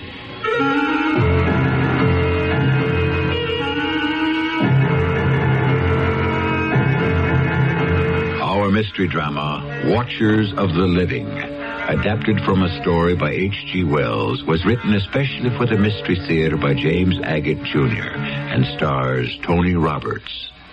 I'll be back shortly with Act One. Come in. Oh, great master, I have traveled far to seek your wisdom. Speak to me. Close the door. It's cold. Sir, I crave the meaning of life. How do you earn your bread, my son? Well, do you till the soil? No. Do you tend sheep? I'm in advertising, sir. Advertising. Fascinating. Yes, sir, I'm in a big hurry. I have to be in Fiji tomorrow to shoot a television commercial. Fiji? Yeah, we found a place there that looks exactly like Columbus, Ohio. Why not go to Columbus, Ohio? Look, I'm just here for some wisdom. All right, let me check my wisdom book, see what we can thank find. you. Yeah. Go with radio. What? Looks to me like a fantastic buy. I wanted important wisdom. This is important. Listen, newspaper cost per thousand is up 99% since 1967. TV is up 90%, sir. But radio cost is only up 38%. 38%. And it says radio's audience is bigger than ever. But what about happiness and stuff? Use radio. It's great impact at a price you can still afford, and you'll be very happy. That's it? Yeah. And when you go out, close the door real tight, because it's cold in here and I got a runny nose. If you want to talk to an authority on advertising, call us. We're 97 WFLA. Here's a tip from your Better Business Bureau. Are you in the market for a used car? If you are, it would be wise to shop around until you get a feel for the market. It's important for you to find out if the car is covered by a warranty. A used car warranty is limited. For example, it may cover the first 1,000 miles or 30 days. Remember, however, the warranty is as good as the dealer who backs it. And you check his reliability with your local Better Business Bureau. Also, remember that careful inspection is the key to enjoying a used car. Be sure and look for rust. Check the tires, the shock absorbers, and the operating controls. And incidentally, it's also a good idea to take a test drive. You see, by giving the car the once-over before you buy it, you're protecting yourself against a faulty purchase and a lot of headaches after you've bought it. This has been a tip from your Better Business Bureau.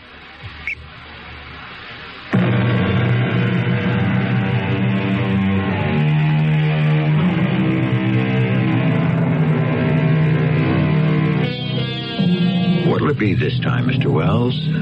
Mars colliding with Earth? A machine to put you into another century? The problems of loving and living when no one can see you? None of the above? Something completely different? Yes, it is. In fact, in the 90 years of science fiction that followed where H.G. Wells blazed a trail, no one has ever attempted to duplicate the story we tell you now. My name is Fred Plattner. I'm 27. My mother and father passed away when I was 10. I'm a teacher at a small school in Sussexville. So small that one teacher has to do the work of 5. Too much work for too little pay. Last week, I heard of a great summer job in town, lifeguard on Sandy Beach. To apply, I first had to get a physical checkup. Mr. Plattner, I do not have good news for you. I'm sick, Dr. Bendiner? No, I wouldn't say that. Not sick, but strange. You mean when you examined me, you found some... I didn't want to say anything until I had the x-rays, but I can tell you this. In all my years of general practice, I have never seen a body like yours. Well, will I live? Who knows? Before I show you the x-rays, tell me, young man, why do you want to be a lifeguard? I understand you have an eminently scholarly position as a teacher. Well, that's what everyone tells me, Doctor. But there's no money in it now and no future in it tomorrow. What do you teach? What don't I teach? Bookkeeping, geography, modern languages, and chemistry, which Dr. Lidgett, our former principal, threw at me about a month ago. Aye, all those subjects. You must have a vast knowledge. No, I don't. But since my students begin by knowing nothing, all I have to do is bone up from day to day and stay one lesson ahead. What an extraordinary way to run a school.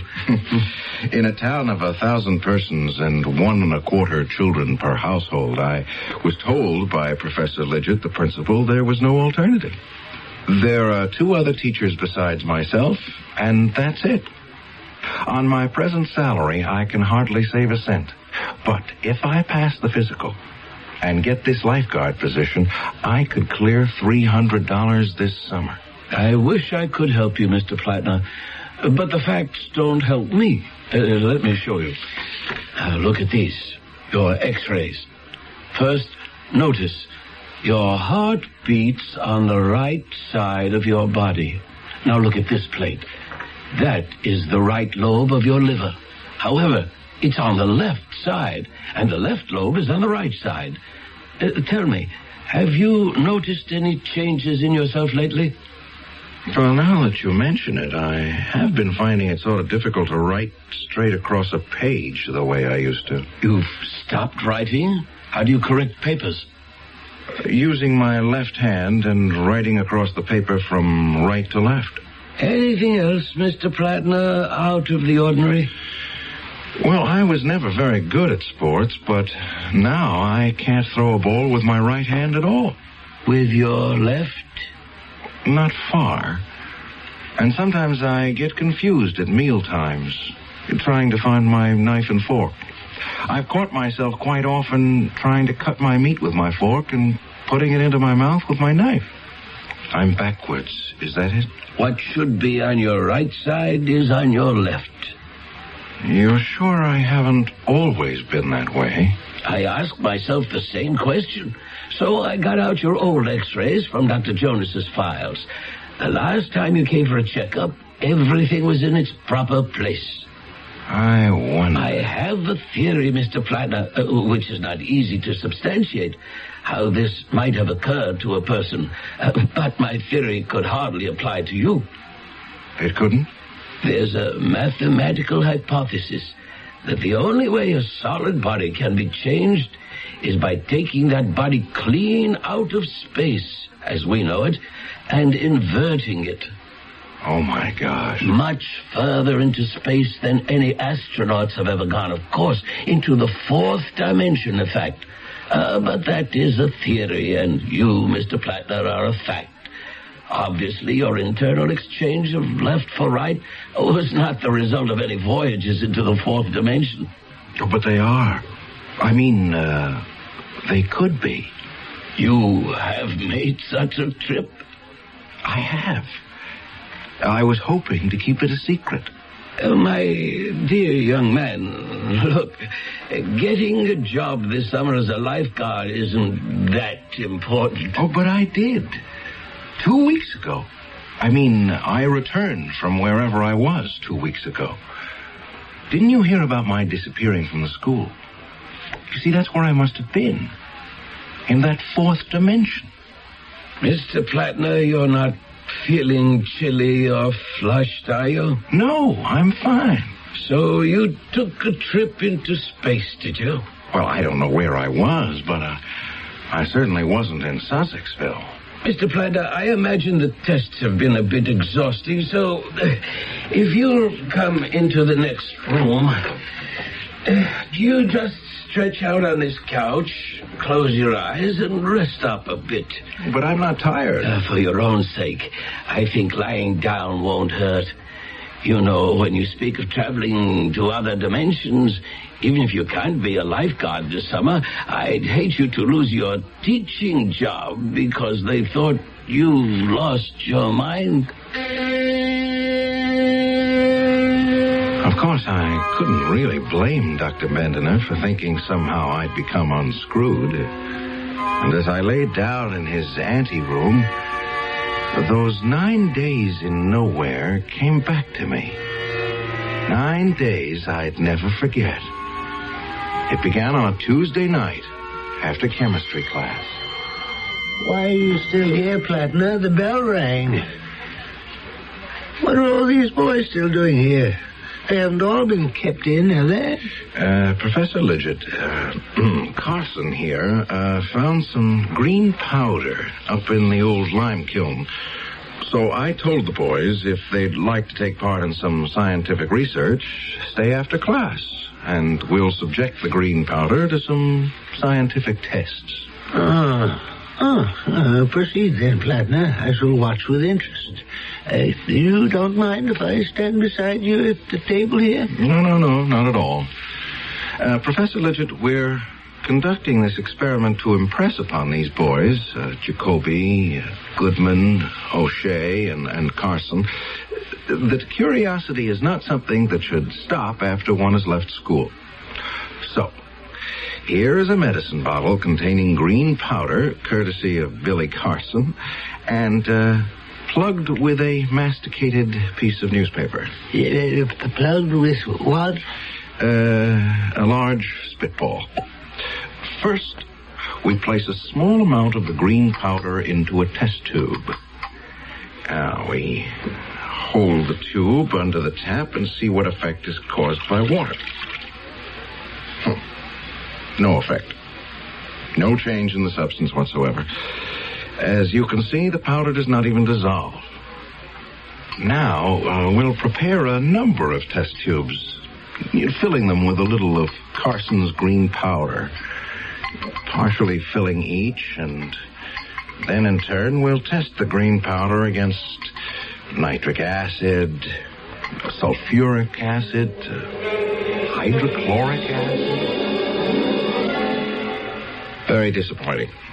No results, no changes in the powder. The experiment has yielded us 0. Nix. Naught. Well, boys, those are the hazards of science.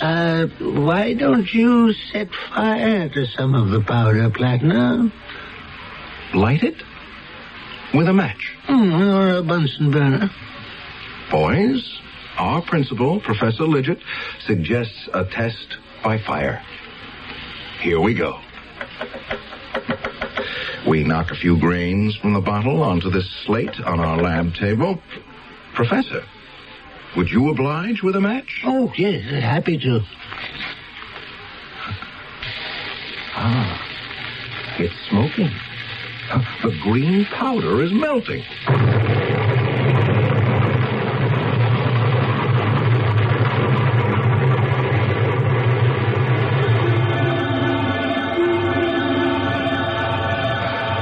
At the explosion, I was lifted off my feet and driven forcibly backwards. I wondered if I'd crashed through the wall or window of the chemistry lab. The next thing I knew, I was thrown to the ground.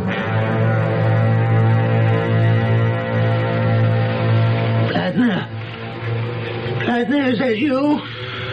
Professor Lidgett, are you hurt? Well, I don't think so. Me neither.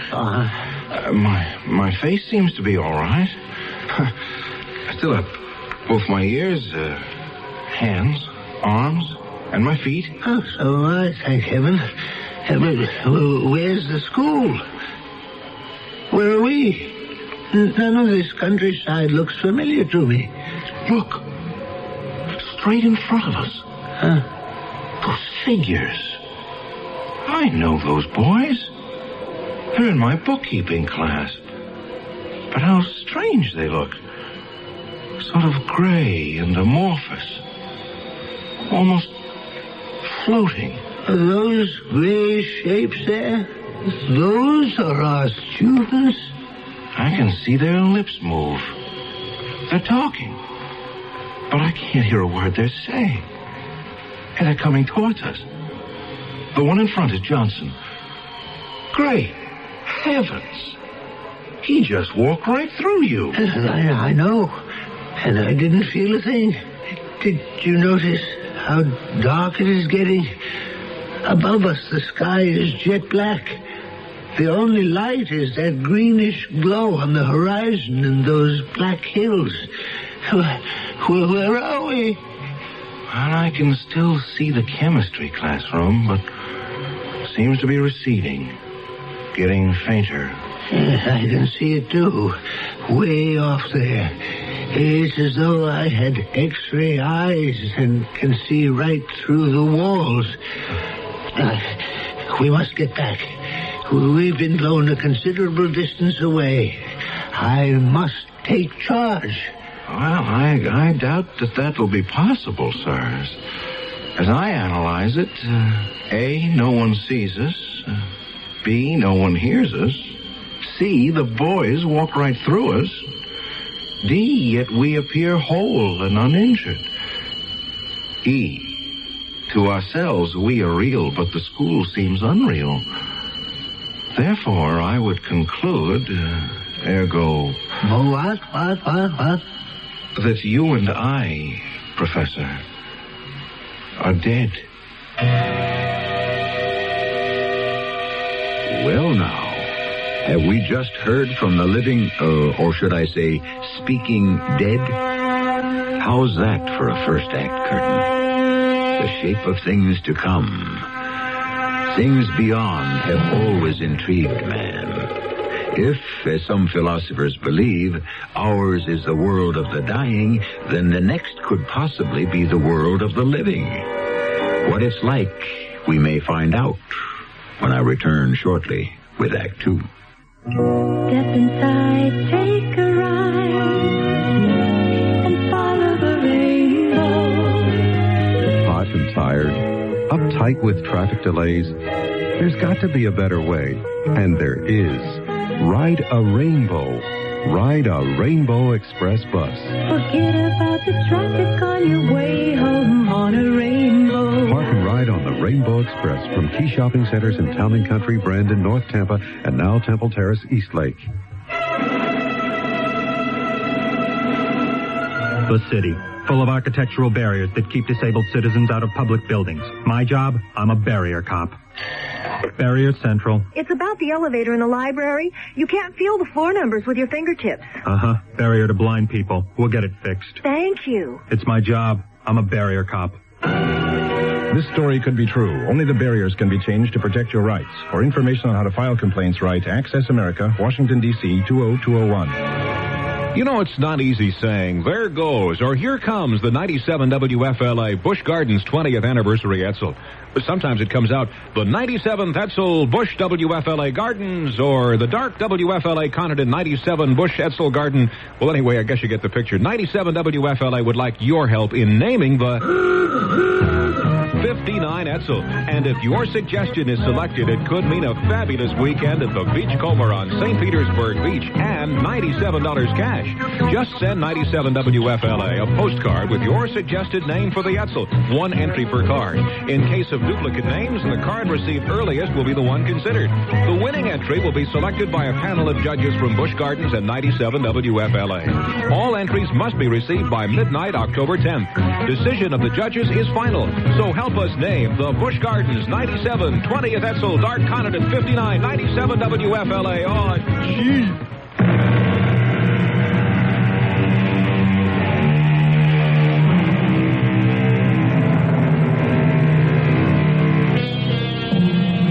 Overworked teacher in a small grammar school explodes himself and the principal into what? He believes it's the world of the dead. But could he be someplace else? Some in-between state? It is a land where everything is shades of gray and green. Remember, it was a green powder that caused all this. A fact that does not escape those left behind.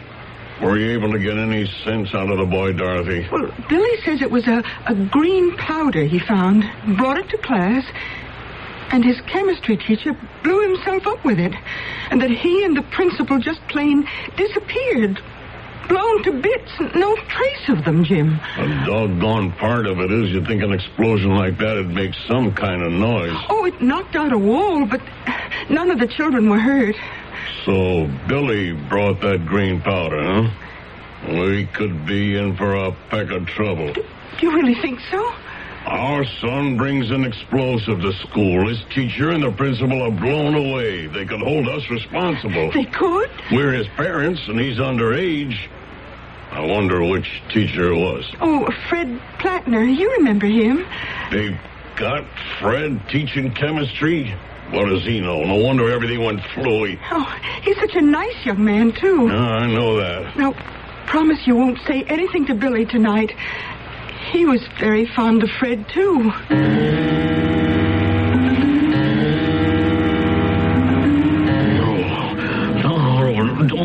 Don't, Fred. Please, don't. Jim, wake up. Jim, what is it? Jim, wake up. Huh? Oh, Dorothy, I had such a nightmare. I was dreaming. Don't tell me. Don't tell me. Why not? It was kind of crazy. I had a terrible dream, too, Jim. Fred Plattner. He came right into this room, and he motioned for me to follow him downstairs. Oh. And then he took out a small medicine bottle with green powder in it and was trying to give it to me. And then suddenly, it was gone. I saw him, too. By the whole closet. I mean, in my dream, he was standing by Billy's bed, and he had that same bottle in his hand, and he was shaking his head. And then I woke up. Poor Fred. He was too young to die. It was like he was trying to tell Billy something. That's what Fred did to me in my dream. Made me feel he wanted to tell me something. So, here I am, Fred Plattner. Or maybe I should say I was Fred Plattner. Now I exist in this other world, and I'm trying hard to get through to the world I've been blown out of. To those incandescent, phosphorescent shadows of people and places I knew. It's very frustrating. Plattner, where the devil are we? Gee, I wish I knew, Professor Lidgett. I was watching you before walking down that steep hill and stopping, and then you were shouting at some rocks. Well, I was trying to get through to Jimmy Carson. No go. He can't hear me. There must be a way to communicate with our world. cut through the invisible barrier that separates us? Plattner, I think I'm getting a chill. Well, it's sitting in one place, Professor Lidger. Give me your hand. Yes. Up you go. Now, we'll get ourselves off this cliff. Down there, it may be warmer. Oh, thank you, my boy. I'll follow you. I don't think I valued you when you were teaching at Sussexville. Yes, that's good. That's good. One step at a time. It's never as steep as you think. I'll have to tell you, Professor, I have no idea where we're heading. But at least we're moving, and that's the best way to keep warm. Fladner, you know what's even more terrifying? I can hear you. You can hear me. But that's all. There's no sound in this place. The leaves are moving, but no sound. The wind is blowing. You can feel it, but you can't hear a thing. We came down this cliff, not one footfall, not a sound. It's all like some mad, silent movie. Not a sound anywhere.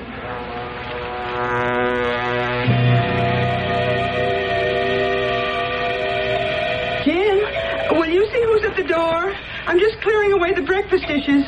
Billy was late getting off to school today. Honey, I've got to make tracks for work myself. Harry's been giving me the hairy eye lately, ever since that rumor went around town about Billy blowing up the school.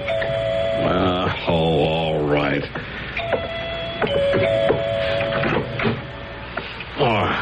Hello, Sheriff. What can I do for you? Good morning, Jim. May I come in for a few minutes? Oh, sure. Is Billy home? Who? Billy, your son? Oh, yes. I mean, no. Billy's in school. He loves school. Wouldn't miss a day. No, maybe it's just as well. Sit down, Sheriff. Can I get you some coffee? No, thanks. Who is it, Jim? What? Hello, Sheriff. What brings you here this early? I'll get to the point. You all know about that explosion at the school? Why, yes, I did hear something about that. Accident in the chemistry lab or something, eh? We've been investigating, and I'm not so sure I can call it an accident. Fred Flatner and Professor Lidger. Yes, that's a shame. We've questioned every boy who was in or near that class, Jim, and they all say the same thing. But Billy didn't mean anything by it. Honestly, he didn't. Dorothy, shut up. I mean, dear, let the sheriff tell us what's on his mind. I intend to. The information we've gathered is that your son brought a green powder into the class laboratory, and it was that caused the explosion. A green powder? Well, where could Billy have found such a thing? He never said anything about it to us, did he, dear? Jim, I think we should tell the sheriff. Oh, there's nothing to tell. You asked where your son could have gotten such a powder.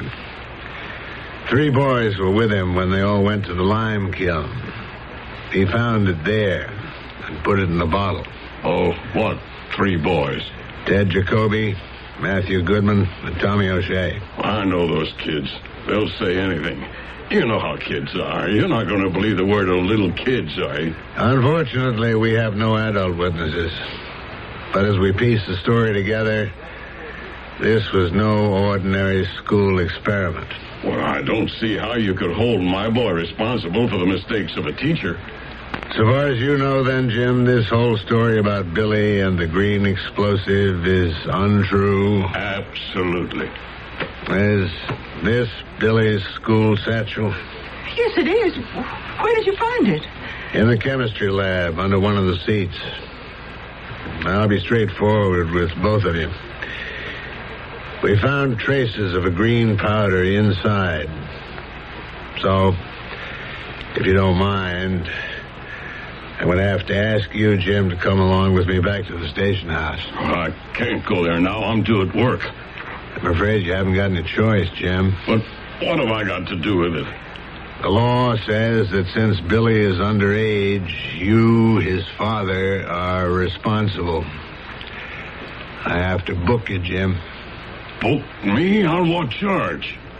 Accessory to murder.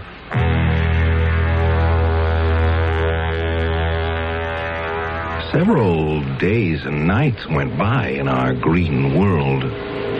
This particular morning when I awoke, large, strange snowflakes were dropping all over me. Green snowflakes. And then, for the first time, the stillness was broken by a sound. Plattner, did you hear that?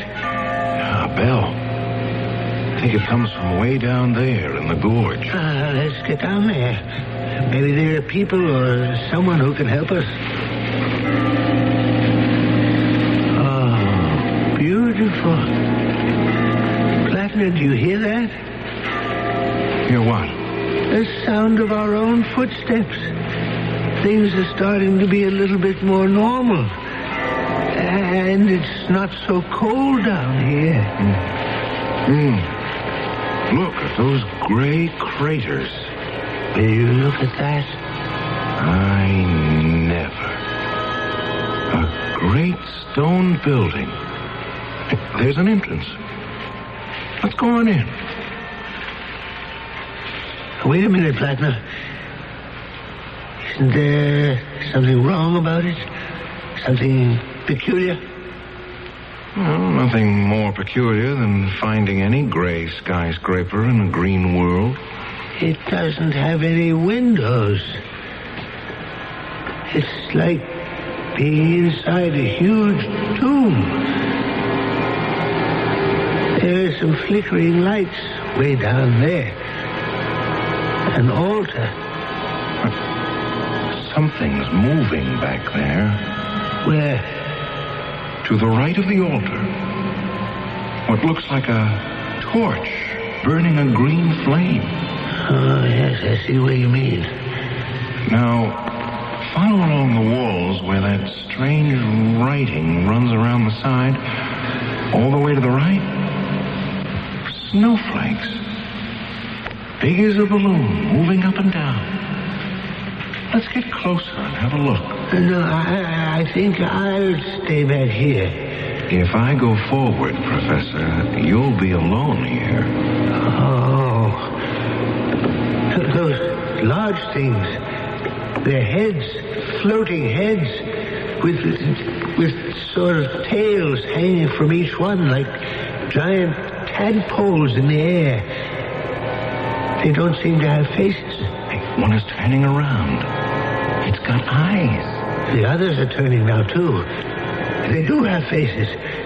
Look at them now. They're floating away. Anyone here? Something just flew into my face. Something cold. It's one of them. Who are you? Who are you? Who are you? Who are you? Who are you?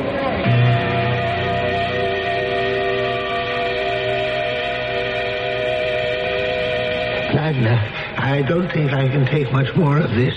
Look back. What do you see? I see the school. Our school.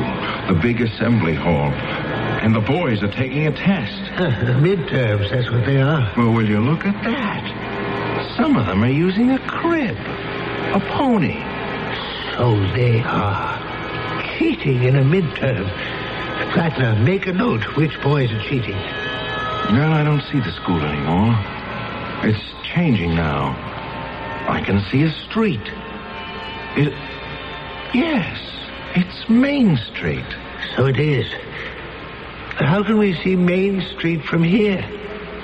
Because it runs right through us, this world, this dimension. So that's where they went. Who went? Those floating faces. They're hovering over the people walking on the street, see? Look, one or two following each person, watching. Watching? Why are they there? They're watching the living. Plattner, where are you? I'm here. I just don't want to look anymore. Oh, what's the matter with you? You're crying. I know what those watchers of the living are doing. I know who they are. There are two of them above my head, aren't there? Yes. A man's face and a woman's face. I know them. I know who they are. The two faces over your head, you know them? It's my mother and father.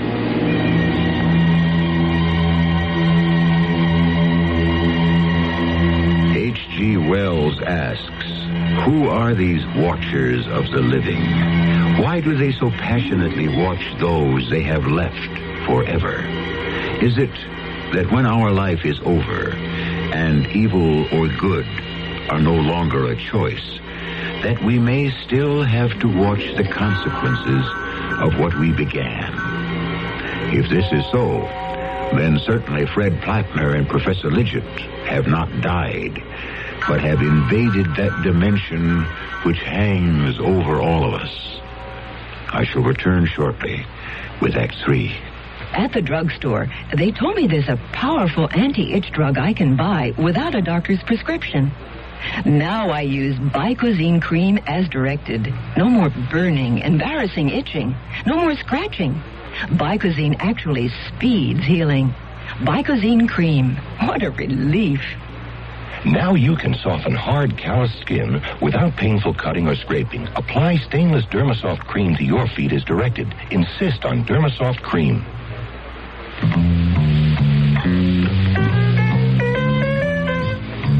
You can sing Smoke Gets in Your Eyes, but when it gets into everyone else's eyes and nose and throat, it's no musical matter.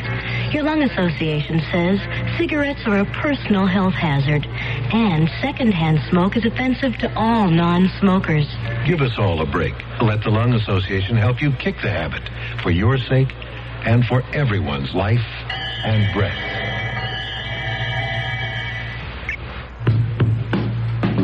Join hands with people everywhere. Each of us can do our share in care for children. This year, people of all nations are joining hands to improve the lives of the world's needy children. Through CARE, you can provide the families of these children with the means to grow their own food, to build medical facilities, safer water systems, and schools. Tomorrow's world is in our hands. Help make it a better place for all the children.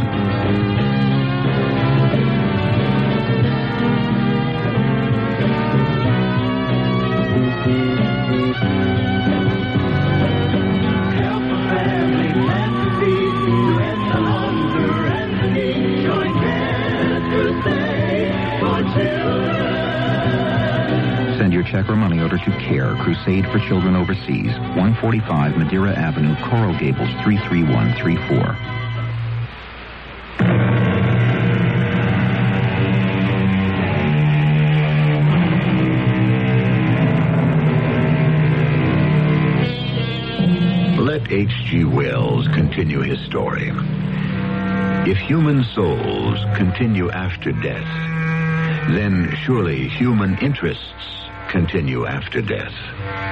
So these watchers of the living keep an eye on earthlings. Make note that this in-between land is green, the color of renewal, of continuation, of movement. Therefore, this island in space and time onto which our two men have stepped could be a moving platform. But to where? How many days has it been, Plattner? How many times did I go to sleep and wake up? 6, 7, 8? I can't be sure. We have only you to blame for this. I seem to remember that it was you, Professor, who said, why don't you set a match to the powder? Why do these infernal things have to hang around us? What have I done to them? Well, go on, get away from me. Go away. Do you hear me?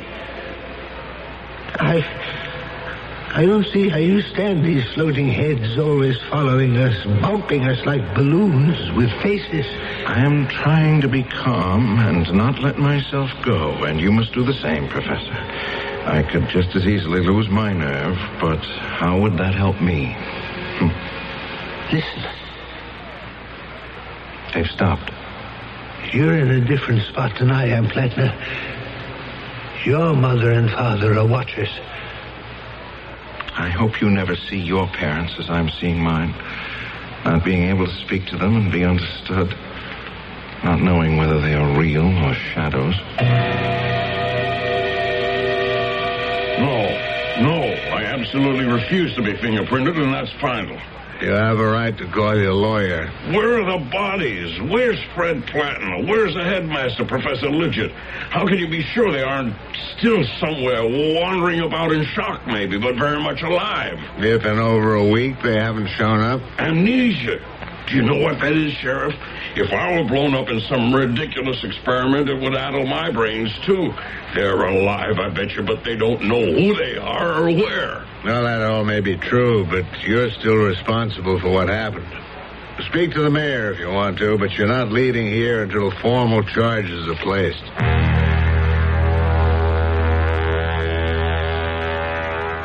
It had all changed between Professor Lidgett and myself.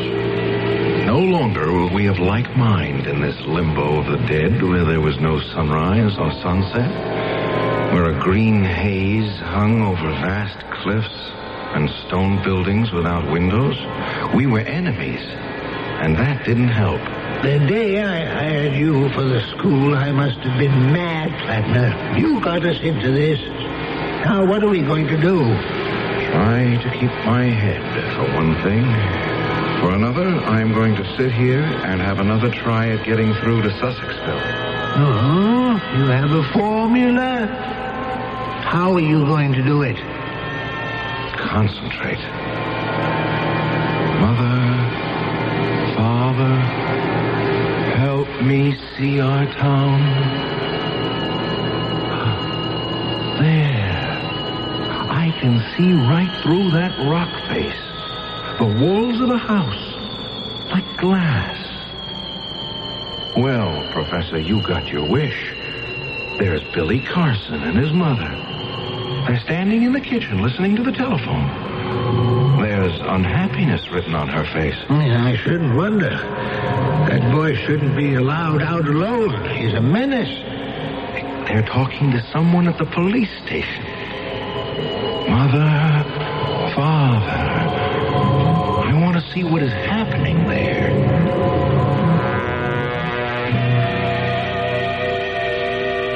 Dorothy, honey, don't cry. They won't let me go home right now. I've called our lawyer. He's in court, but he'll get over here as soon as he can. Now, you just tell Billy what trouble he's caused. I don't know when I'll get home. I'll get there when I get there. That's all I know. This way, Mrs. Vandermill. I don't know what possibly could have come over that salesgirl. I mean, to actually accuse me. No, Mrs. Vandermill, there's nothing I can do. Maybe something did happen to fall off the perfume counter into my purse, but heavens, to say I was shoplifting. Me, Helena Vandermill, why, I own half this town. Why would I ever steal anything? They did find some merchandise in your handbag. Who is that man sitting over there? He's in our custody. He's waiting for his attorney. Now, Mrs. Vandermill, if you'll kindly pay the fine, all the formalities will be taken care of. Oh, Sheriff, you are the most understanding public servant in this town. The fine, Mrs. Vandermill? Oh, yes, of course. Now, how much will it be this time? I'd say $50 would cover it. $50 it is. Here you are. All I have with me is 20, so here are 3, and do keep the change. Thank you, Mrs. Vanderbilt. Yes, I'll be more careful next time and keep my bag closed. Who was that? The richest old gal in town, but I have to haul her in at least once a week. She can't help shoplifting. Oh, why didn't you arrest her? Oh, I couldn't do that. Oh, why did you slip her fine in your pocket? I keep it safe there. Understand? Yeah, I'm beginning to. And how much would a little understanding cost me? Mr. Carson, Jim, I knew you'd understand the way we do business around here. I'm sorry I was a little slow. Let me see what I have in my wallet.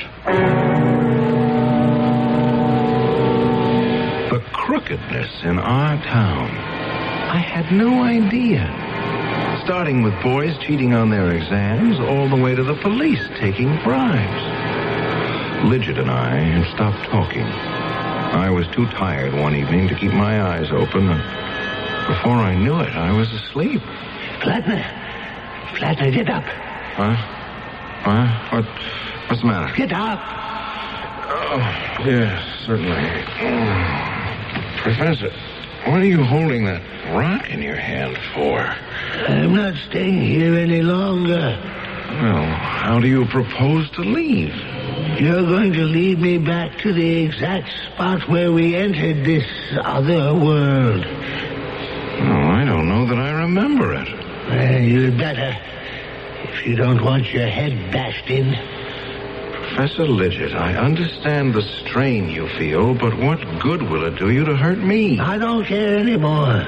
I've got to leave here. All right. Let's start up this path and see if I can find the place.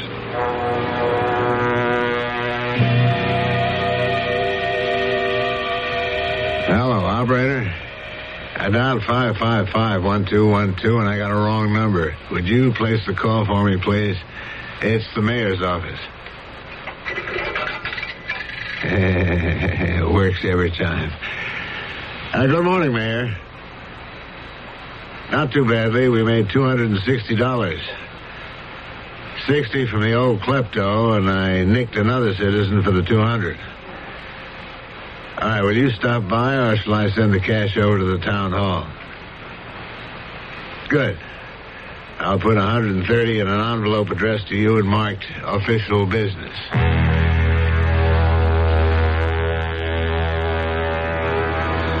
That little scene of conniving didn't escape me either. It made me wonder, did I really wish to return to the life I had grown up with? We climbed and finally reached a plateau which I thought looked familiar. Is this where we first landed? Are you sure? I'm as sure as I can be.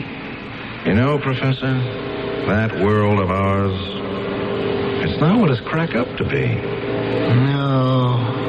No, it isn't. But it's the only game in town. And people aren't what they think they are. Flatner, you're still carrying that glass bottle with some green powder. Yes, I still have it. What's left? Why? Nothing. Just thinking.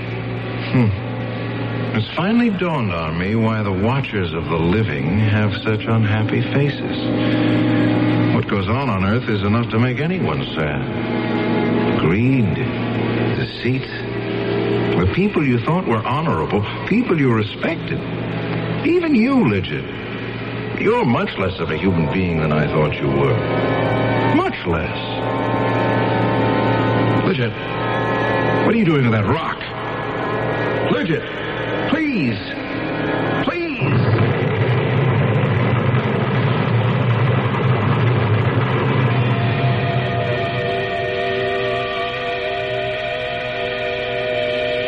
Came to on Earth, lying sprawled out in the schoolyard, covered in scratches and bruises. I was alone. Professor Lidget didn't get back to Earth with me. I remembered running away from the professor, and then I tripped and fell. Yes, the powder must have exploded on impact, and here I was. It was getting dark in Dr. Bendener's office, and I remembered I'd come to see him for a physical. Feeling any better, Mr. Flatner? Yes, I am. I'm fine now, Doctor. Had a little sleep? Oh, not exactly. Just thinking about how my insides got all reversed. Nothing's malfunctioning, you understand, just exchanged. Are you up to getting yourself home? Dr. Bendener, I've decided I don't want to be a lifeguard after all. I'm just not the swimming kind. I didn't know there was any other kind. Oh, there are lots of ways lives can be guarded. I'd like to think about that. Think about what, Mr. Flatner? What I ought to do now that I'm back. Go back to teaching. I think you should. Oh, well, they say that those who can do, those who can't teach. I think I can, Doctor. And there's an awful lot of doing that Sussexville needs. Maybe I'll just give it a try. It so happened that Fred Plattner knew quite a lot about the shenanigans of several high town officials. And come election time, when Fred started talking, everyone also knew quite a lot. So it was hardly a surprise when an unknown school teacher got himself elected mayor of Sussexville. Not surprising at all. I'll be back shortly. I'm lost and lonely, scared and sad, trembling at the thought of making you mad. My love is yours, but at times you're so cold. If life's like this, take me before I grow old. This song about child abuse was written by a man now serving time in a state prison. It is estimated that there are at least 1 million cases of child abuse in America each year. Child abusers and their children can both be helped. Find out how. Write Prevent Child Abuse, Box 2866, Chicago, Illinois, 60690. Please stop the hurt I've suffered since my birth. Join the abused child's fight.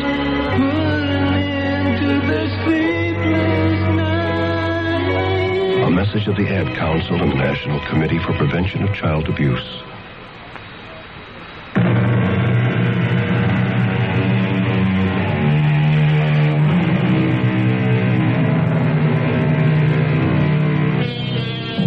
Some folks around Sussexville are still scratching their heads, wondering where Fred Plattner and Professor Lidgett disappeared to for 9 days, and why the professor never came back.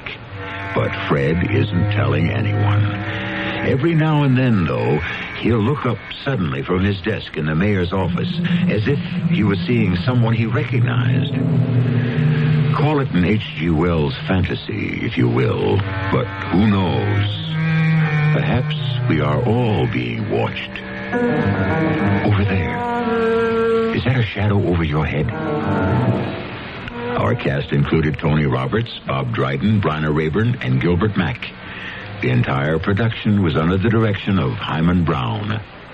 And now, a preview of our next tale. I took a few steps down the rough cobblestone alley. It was dim, a place where the sun couldn't get to. There wasn't a sound. The bustle behind me seemed to have vanished.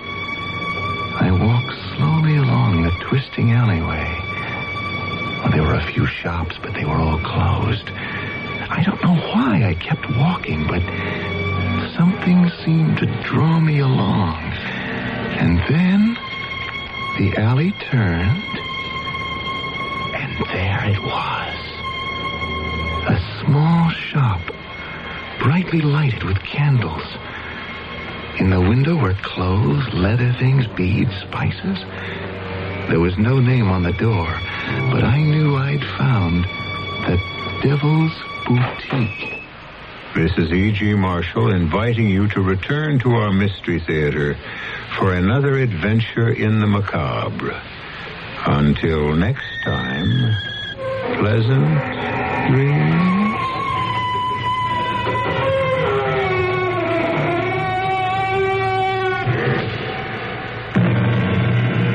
In brief.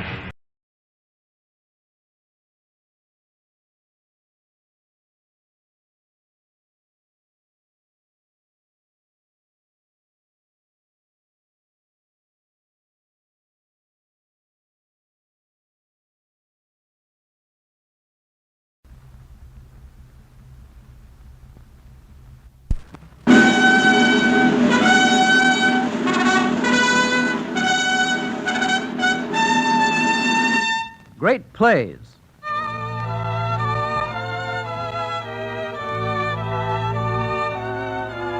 The National Broadcasting Company presents Great Plays, a series of famous plays selected to show the development of drama from the sunrise performances in ancient Athens down to the contemporary theater. Mr. Burns Mantle, outstanding American drama critic and known throughout the country for his yearly volume of Broadway's best plays, will act as commentator at today's production of Redemption by Leo Tolstoy. Mr. Mantle. By way of contrast, we are giving you something fairly modern and quite Russian as the great play of today. Count Leo Tolstoy's Redemption was written out of the misery of Tolstoy's search for an understanding of life in 1900. We had no contact with it as a written play until 18 years later, but it belongs to the early days of the realistic drama and is, in many of its scenes, tremendously dramatic and soul-searching. The Living Corpse was Tolstoy's cheerful title. Tolstoy, as a dramatist, occupies an interesting position in the history of the world's theater. After devoting his early writing years to the novel, he turned to the drama. This great lover and teacher of humanity was forever in search of the truth, the plain, unvarnished, brutal truth.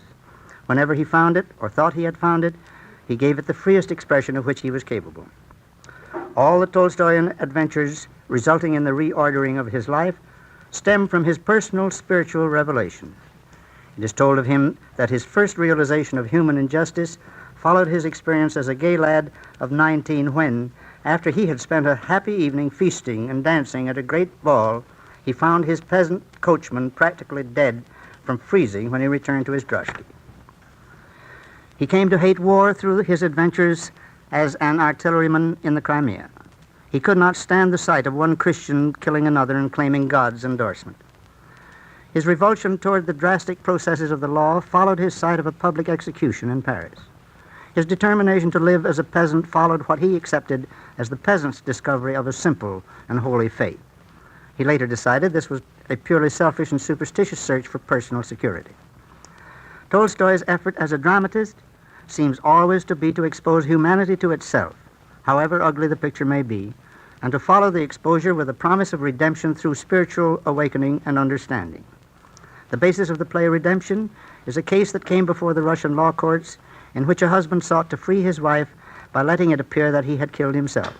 The law interfered, and great suffering resulted.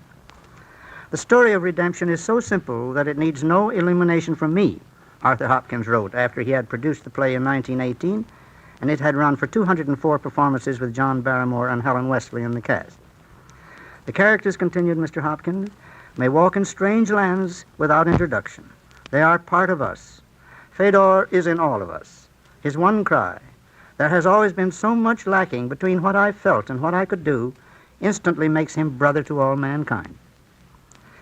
In our cast today, Tom Powers is the Fedor, Mona Hungerford the Masha, as she was in the Hopkins production, and Kay Strozzi the Lisa. When Redemption opens, Fedor, its hero, has deserted Lisa, his wife, and taken up with a band of gypsies. Lisa's mother, Anna, long disgusted with her daughter's love for Fedor and her willingness to put up with his waywardness, is trying to get her to agree to divorce her husband and marry Victor Karenin. We are at the Protosov flat in Moscow when Victor, summoned by Anna, arrives for a conference. He is announced by the maid. Victor Karenin. Show him here. And tell my daughter. Greetings, Anna Pavlovna. Elizaveta sent me a note to come at once. I should have been here tonight anyway. How is your daughter? Well, I hope? Not very. The baby has been upset again. However, she'll be here in a minute. Will you have some tea? No, thank you. Tell me, do you know that Elizaveta and her husband have... Yes, I was here 2 days ago when she got his letter. Is she positive now about their separating? Oh, absolutely. To come to this decision has caused her much pain, but now it's final. And he understands perfectly that his behavior has made it impossible for him to come back on any terms. Why? After breaking every oath he swore to decency, how could he come back?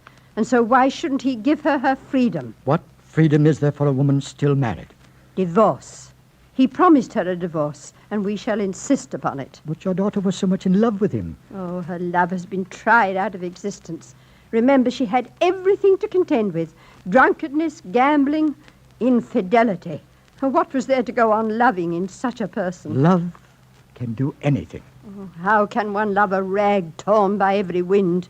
Do you suppose it's agreeable for me to have my daughter admit her marriage a failure? But anything's better than for her to throw away her life in a lie. Yes, I know. Here she comes. I'm sorry to have been a little detained, Lisa. Oh, thank you so much for coming. Victor, I have a great favor to ask of you, something I couldn't ask of anybody else. I'll do everything I can. Well, I think I'll leave you two young people to yourselves. Please, Mother. Victor, Phaedra wrote to me saying it was all over between us. That hurt me so, bewildered me so that, well, I agreed to separate. I wrote him saying I was willing to give him up if he wanted me to. And now you're sorry? I feel I oughtn't to have said yes. I can't. Anything is better than not to see him again. Victor, dear, I want you to give him this letter. Give him this letter? And tell him what I've told you and bring him back to me. I'll do what I can. Tell him I will forget everything if only he'll come back. Are you surprised I asked you? No. Well, candidly, yes. I am rather surprised. But you're not angry. Oh, you know I couldn't be angry with you. I ask you because I know you're so fond of him. Of him and of you, too. Thank you for trusting me. I'll do all I can.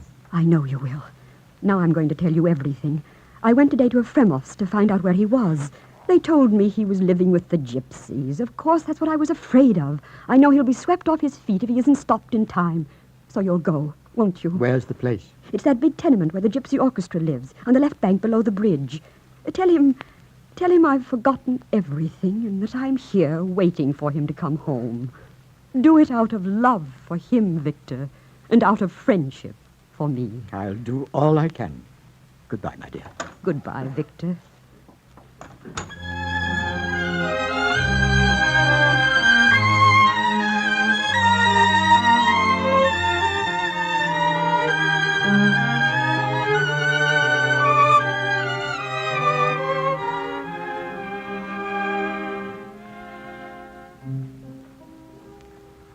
At the gypsies, in a room that is beautiful in the shadows cast by flaring torches, Fedor is lying on a sofa, his coat off, his eyes closed, drinking in the music.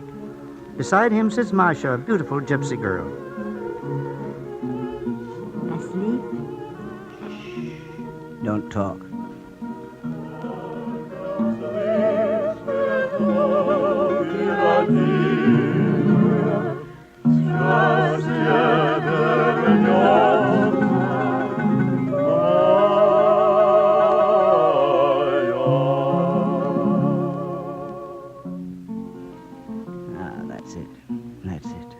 That's wonderful. What lovely things that music says. Where does it all come from? What does it all mean? Masha, sit close here beside me, my angel. To think that men can touch eternity like that, and then nothing. Nothing at all. Oh, Masha,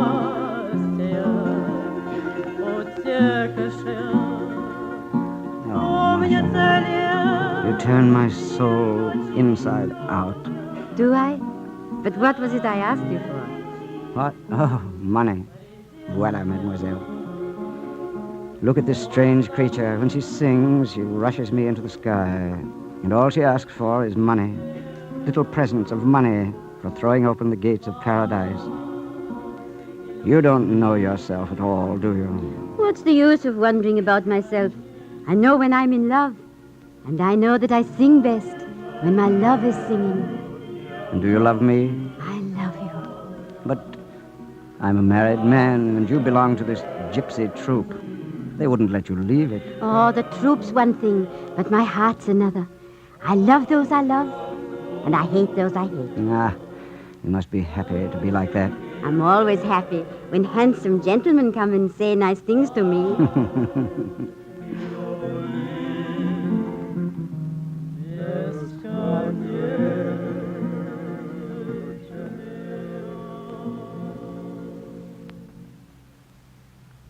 Someone asking for you, Fedor Potosov. Who is it? Don't know. He's rich, though. Fur coat. A fur coat? Well, show him in. Who wants to see you here? Who knows? Ah, Victor, you're the last man in the world I expected to break into this enchanting milieu. Take off your coat, and they'll sing for you. I want to talk to you alone. No? What about? I've come from your home. Your wife gave me this letter. Do you know what's in this letter, Victor? Yes, I know. But really, Fedya, Please don't think I'm drunk and don't realize what I'm saying. Of course, I am drunk, but I see everything very clearly. Now, go ahead. What were you told to tell me? Your wife asked me to find you and to tell you that she's waiting for you. She wants you to forget everything and come back. Fedya, Lisa wants you to come home. Yes? I ask you not so much for her as for myself. You're a much finer person than I am, Victor. Of course, that's not saying much. I'm not very much good, am I? But that's exactly why I'm not going to do what you want me to do. How could I? Come along to my rooms, Fedya, and I'll tell her that you'll be back tomorrow. Tomorrow's can't change what we are. She'll still be she, and I will still be I tomorrow. No.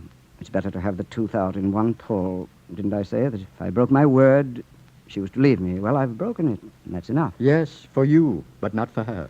You know, it's rather odd that you, of all men, should take so much trouble to keep our marriage from going to pieces. Good heavens, Fedya. You don't think... Come now, my dear Victor. Come, you shall hear them sing. Masha, tell them to sing. What's his name? We must honor him with a song. Oh, yes. Honor him by all means. His name is Victor Mikhailovich.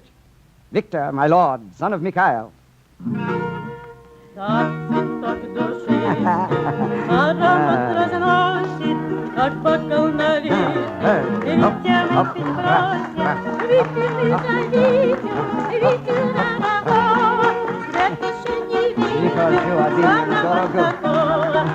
Fedya, it's hopeless. I must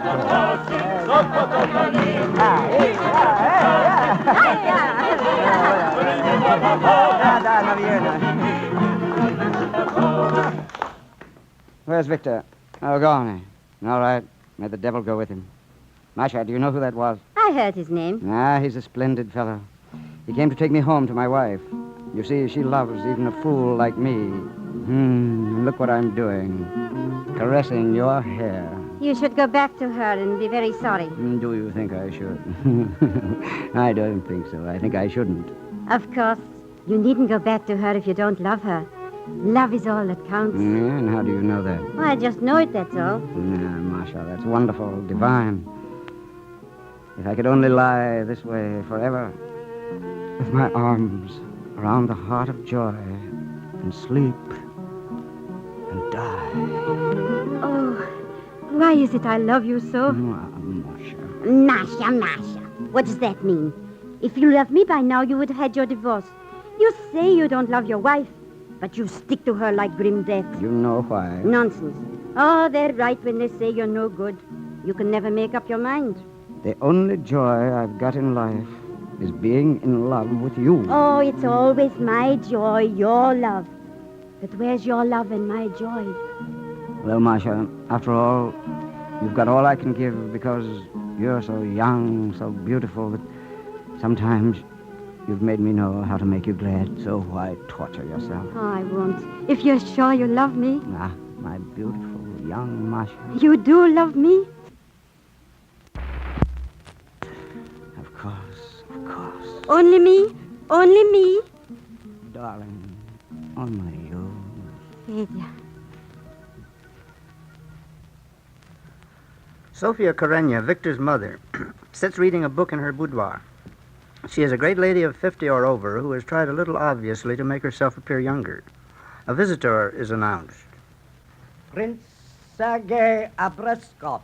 Show him in, please. Dear me, I hope my hair is arranged properly. Madam Karenyan, I hope that I'm not de trop. You know well that you are always welcome, Prince. Tell me, you have received my letter? I did. Oh, my dear friend, I begin to lose hope. She's bewitched Victor, positively bewitched him.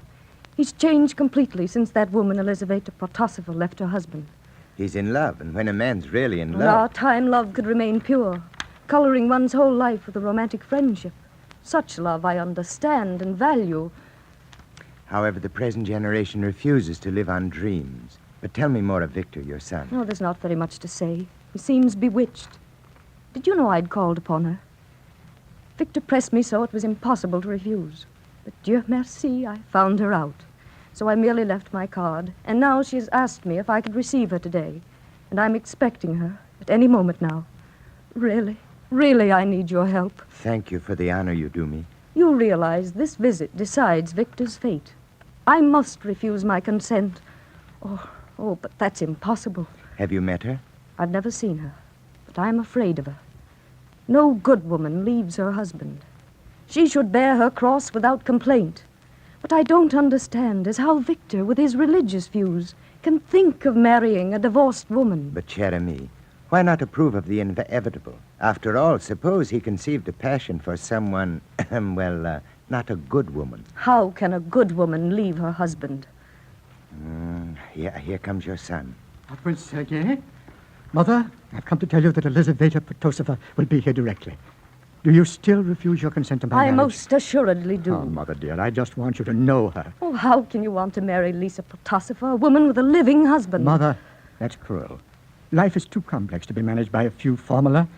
Why are you so bitter about it? Come, Victor. You know your mother speaks more severely than she could ever act. I shall tell her exactly what I think and feel. But I hope I can do it without offending her. I'm sure of it. Here she is. I'll go. Elizaveta Andreevna Protosova. Now, Mother, be gentle. I'll leave you. Show her in. Please remain, Prince Sergei. I thought you might prefer a tete-a-tete. Oh, no. I'd rather dread it. And if I want to be left alone in the room with her, I'll drop my handkerchief. It all depends. Oh, how do you do, Elizaveta? It is most kind of you to come to see me. I'm so grateful that you permit me. You know Prince Sergei Abreskov? Yes, I've had that pleasure. My niece has spoken often of you. Yes, we were great friends. I never hoped that you would wish to see me, Madame. I know your husband quite well. The last time I had the pleasure of seeing you was in those tableaux at the Denishovs. You were charming in your part. How good of you to think so. Yes, I remember perfectly. Sofia Karenina, please forgive me if what I'm going to say offends you, but I don't know how to cover up what's in my heart. I came here today because Victor Karenin said... Because he said that... Because you wanted to see me. It's rather difficult, but you're so sweet. There, my dear child. I assure you there's nothing in the world to... Pardon, Madame Karenina. You've dropped your handkerchief. Permit me. 5 o'clock already. Madame, in your salon, pleasure destroys the memory of time. You will excuse me, please. Au revoir, mon ami. Au revoir. Now listen, my child. Please believe how truly sorry for you I am. But I love my son alone in this world. And I know his soul as I do my own. I know. He's never loved a woman before. You're the first. I don't say I'm not a little jealous. I am. But that's something we mothers have to face. I was ready to give him up, though. But I wanted his wife to be as pure as himself. And am I not? Forgive me, my dear. I know it's not your fault. You've been most unhappy. But you must know how strongly my son has always felt about divorce. Yes, I've thought of all that. Lisa, my dear, you're a wise woman. And you're a good woman, too. You can't want to cripple him so that he'll be sorry all his life. Yes, sorry, even though he never says a word. If you could persuade him not to marry me, you know I'll agree, don't you? Yes, I know. And I think I love you, too. I really do. Oh, it's all so dreadful. If only he had fallen in love with you before you were married. He says he did, but he had to be loyal to his friend. It's heartbreaking. But let us love each other, and God will help us to find what we are seeking.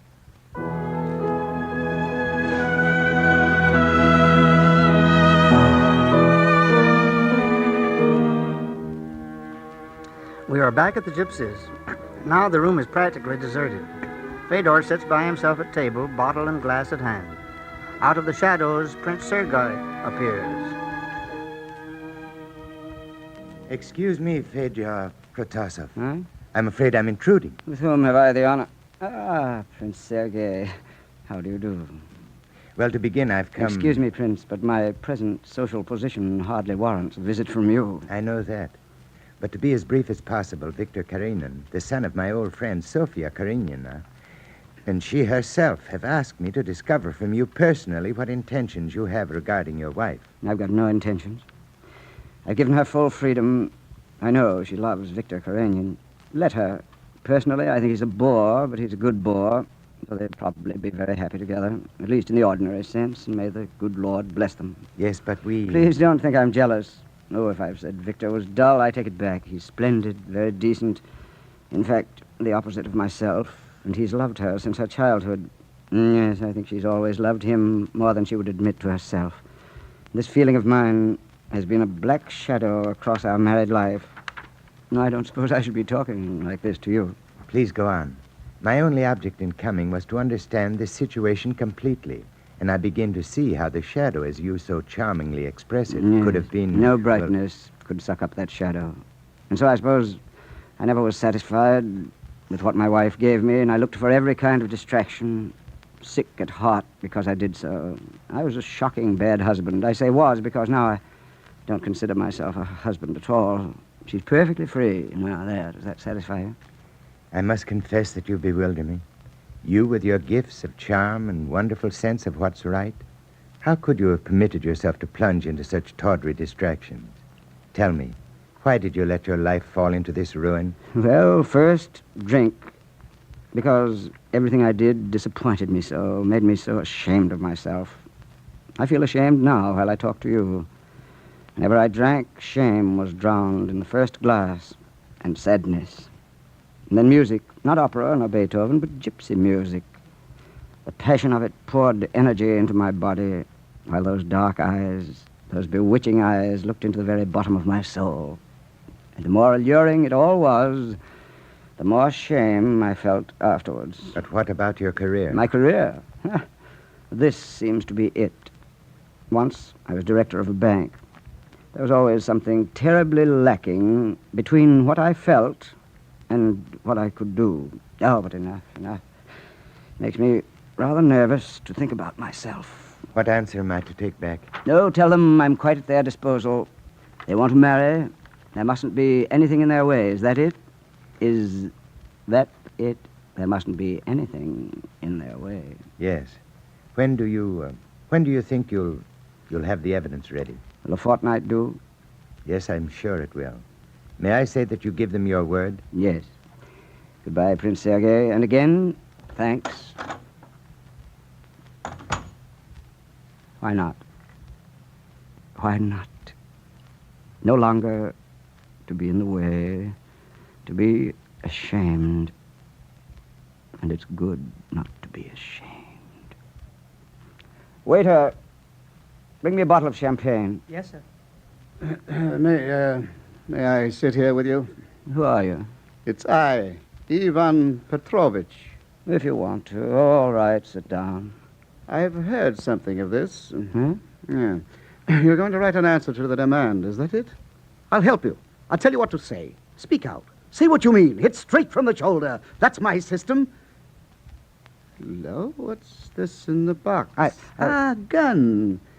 Going to shoot yourself, of course. Why not? I understand. They want to humiliate you and to show them what courage is. Put a bullet through your head and heap coals of fire on theirs. I understand perfectly. I understand everything and everybody because I am a genius. The waiter has brought champagne. Thank you, my friend. No, you're very welcome. Here's to your immortal journey. May it be swift and pleasant. Why should I stop you? Life and death are the same to genius. I'm dead during life, but I live after death. You kill yourself in order to make a few people miss you.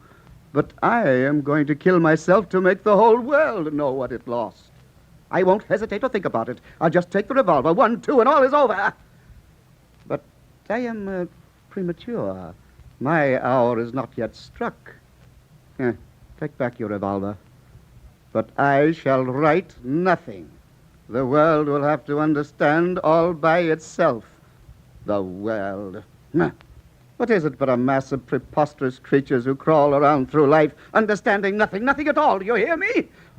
Oh, I'm not talking to you. All this is between me and the cosmos. Pardon me. I shall have another drink. Oh, go away, please. Away? Me? Yes. So be it. I shall go away. I'll not deter you from accomplishing what I shall commit. All in its proper moment, however.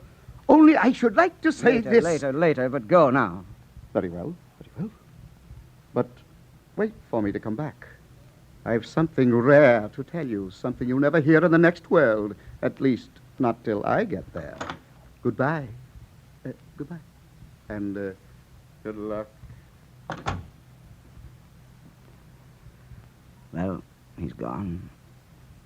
I may as well have this thing over. It can't be very difficult. The revolver. So, at the temple, just the right angle.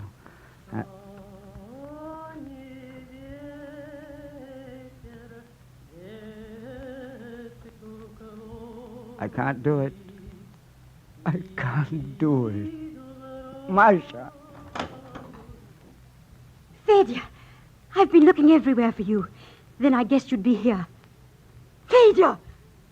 What are you doing with that revolver? Oh, you fool! You hideous fool! Awful, it's been awful. I tried, and I couldn't. As if I didn't exist. As if I weren't in your life at all. Oh, how godless you are. Tell me, what about all my love for you? I wanted to set them free. I promised to, and when the time came, I couldn't. But what about me? What about me? I thought you'd be free, too. Surely my torturing you can't make you happy. Oh, I can look out for myself. Maybe I'd rather be unhappy, miserable, wretched with you every minute than even think of living without you. If I'd finished it all just now, you would have cried bitterly, perhaps, my Masha. But you would have gone on living. Oh, can't you even be sorry for me? I only wanted to make everybody happier. Yourself happier, you mean? Would I have been happier to be dead now? I suppose you would. But, Fedya, do you know what you want? Tell me, what do you want? I want so many things. But what? What? First of all, I want to set them free. They're such good people, my wife and Victor. I can't bear having them suffer. I can't crawl through the muck and filth of a divorce. Oh, where's the good in her if she left you? She didn't. I left her. She made you think she'd be happier without you. But go on, blame yourself. What else? Well, there's you, Masha, young, lovely, precious to me. If I stay alive, what will become of you? Don't bother about me. You can't hurt me. But the biggest reason of all, is myself. I'm just lost. I'm no good. I won't unfasten myself from you. I'll stick to you no matter where you take me, no matter what you do. You're alive, terribly alive, and I love you. Oh, Fedya, drop all this horror. How can I?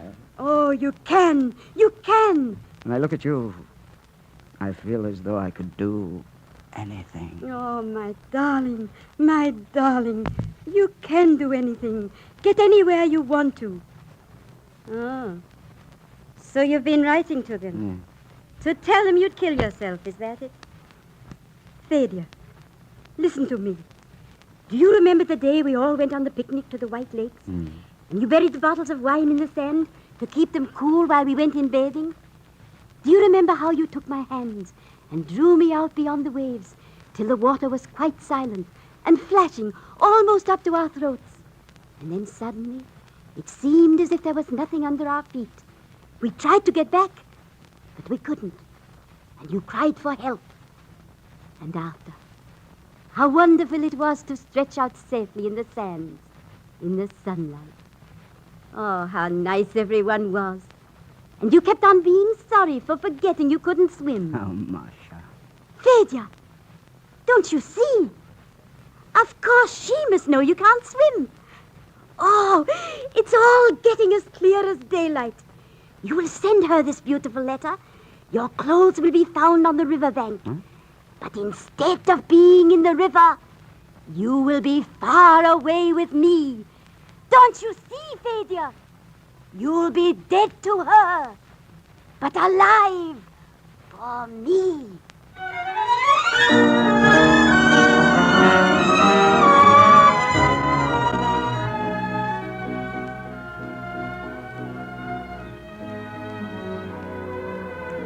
In the drawing room of the Brutosovs' apartment, Victor Karenin is making his report of Fedya to Lisa.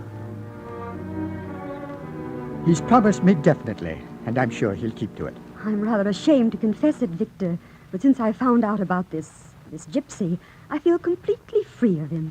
There's another woman, and he doesn't need me anymore. My only worry is the divorce. Dearest, everything will be settled soon. Now, after all, he's promised. Though sometimes, if I didn't know him, I'd think he was trying on purpose to discomfort us. No. It's only the same weakness and honesty fighting together in him. But, darling, I've only one desire now, and that is to have you forget the past and love as I do. What strange, contradictory instincts and desires make up our beings. Why? I don't know. When I came back from abroad, knew I'd lost you, I was unhappy terribly. Afterwards, when we became friends and you were kind to me, and into our friendship weaved a spark of something more than friendship, I was almost happy. Only one thing tormented me. Fear that such a feeling wronged Fedya. Then you told me that Fedya was gone out of your life. Out of your life forever. And there was only me. Oh, Lisa, for what more could I ask? And yet the past tortured me. Victor. Forgive me, Lisa. I only tell you this because I don't want to hide a single thought from you. Dearest, I'm so happy. Everything has happened in my heart to make as you wish. All? All, beloved. For I never could say so. What is it? The secretary has come back. Oh, sir. show him here, Marina, and take the child, will This you? will be Fedya's answer. Oh, at last we shall know when. Well? He's not there, sir. Not there. He's not signed the petition for divorce, then? No. But here is a letter addressed to you. More excuses. More excuses. It's perfectly outrageous. But read the letter, dear. See what he says. Shall you need me, sir? No, that's all, thank you. Lisa, Victor, I wrote you both without using terms of endearment. Since I can't feel them, nor can I conquer a sense of bitterness and self-reproach when I think of you together in your love. I know in spite of being the husband, I was also the barrier, preventing you from coming earlier to one another. I stood in your way. I worried you to death. Yes, it's unjust, isn't it? What's all that for? However, to the point. I'm going to fulfill your wishes in perhaps a little different way from what you desire. To lie, to act a degrading comedy, to bribe women to the streets for evidence, that's one thing I can't do. I can't tell lies. My solution is, after all, the simplest. You must marry to be happy. I am the obstacle. Consequently, that obstacle must be removed. Victor. Must be removed? By the time this letter reaches you, I shall no longer exist. All I ask you is to be happy, and whenever you think of me, think tender thoughts. God bless you both. Goodbye, Fedya. Oh, he's killed himself. My secretary. Call back my secretary. Fedya, darling. Lisa. Oh, it's not true. It's not true that I've stopped loving him. He's the only man in the whole world I love. And now I've killed him. I've killed him as surely as if I'd murdered him with my own two hands. Lisa, for God's sake. Oh, stop it. Don't come near me. Don't be angry with me, Victor. You see, I, too, cannot lie.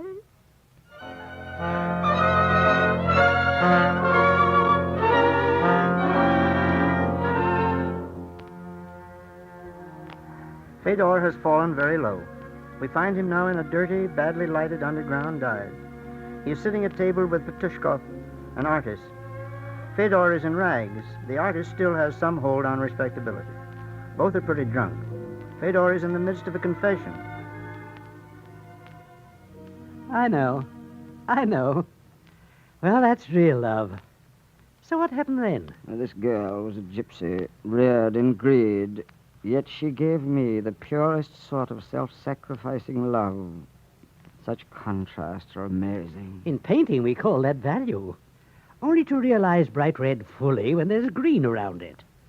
But what happened? No, we parted. I felt it wasn't right to go on taking where I couldn't give. One night, we were having dinner in a little restaurant. I told her we'd have to say goodbye. I could hardly help crying. And she? Oh, she was awfully unhappy, but she knew I was right.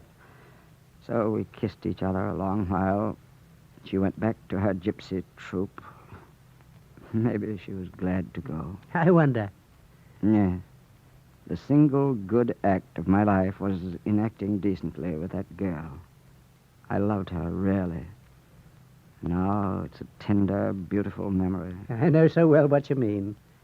But where is she now? I don't know. I don't want to know. All that belongs to another life. I couldn't bear to mix that life and this life. Your life's wonderful. I believe you're a real idealist. I would have been awfully happy myself if I'd had a decent wife. As it was, she ruined me. I beg your pardon. Did you say marriage? Oh, yes, of course. Well, I've been married, too. My wife was quite an ideal woman. I don't know why I should say was, by the way, because she's still living. But there's something, I don't know, it's rather difficult to explain, but you know how pouring champagne into a glass makes it froth up into a million little iridescent bubbles? Well, there was none of that in our married life. There was no fizz to it, no sparkle, no taste. The days were all one color, flat and stale and gray as the devil. That's why I wanted to get away and forget. You can't forget unless you play. So, trying to play, I crawled into every sort of muck there is, and... You know, it's a funny thing, but we love people for the good we do them, and we hate them for the harm. That's why I hated Lisa. That's why she seemed to love me. Why do you say seemed? Oh, she couldn't creep into the center of my being like Marcia, but that's not what I mean. You see, before the baby was born, and afterwards, when she was nursing him, I used to stay away for days and days and come back drunk and love her less and less each time because I was wronging her so terribly. Yes, that's it. I never realized it before. The reason why I love Marcia is because I did her good, not harm. But I crucified my wife, and her contortions filled me almost with hatred. I think I understand. But you say she's living. What happened? Another man loved her, a good man, rich. And I'd squandered everything I had or could get. I left her, and after a while, they asked me for a divorce. Well? I couldn't bear all the lying that was to be got through. I tried to commit suicide. I couldn't. And I sent my wife a farewell letter. The next day, my clothes and pocketbook were found on the bank of the river. Everybody knew I couldn't swim. Well, you understand, don't you? Yes. But what about the body? They didn't find that. Oh, yes, they did. About a week afterwards, some horror was dragged out of the water, and my wife was called in to identify it. Oh. It was in pretty bad shape, you know. Is that your husband? They asked her, and she said, yes. Well, that settled it. I was buried. They were married. They're living very happily right here in this city. I'm living here, too. A live corpse. We're all living here together. Excuse me. Huh? But you know I've been listening to that story of yours. Huh? It's a very good story, and what's more, a very useful one. You say you don't like being without money. But really, there's no need of your ever finding yourself in that position. Now, look here, I wasn't talking to you, and I don't want your advice. But I'm going to give it to you just the same. So you're a living corpse. Well, suppose you come to life again, eh? Huh? Then your wife and that fellow she's so happy with, they'd be arrested for bigamy. The best they'd get would be 10 years in Siberia. Now you see where you can have a steady income, don't Stop you? talking and get out of here. Now, the best way is to write them a letter. If you don't know how, I'll do it for you. Just give me their address. And afterwards, when the ruble notes commence to drop in, how grateful you'll Get out, I be. say. I haven't told you anything. Oh, yes, you have. Here's my witness. This waiter heard you saying you were a corpse. You dirty, blackmailing beast. No, I'm a beast, am I? Beast, yes. We'll see about that. Blackmailing Police! Police! Police! Let me out, please, police!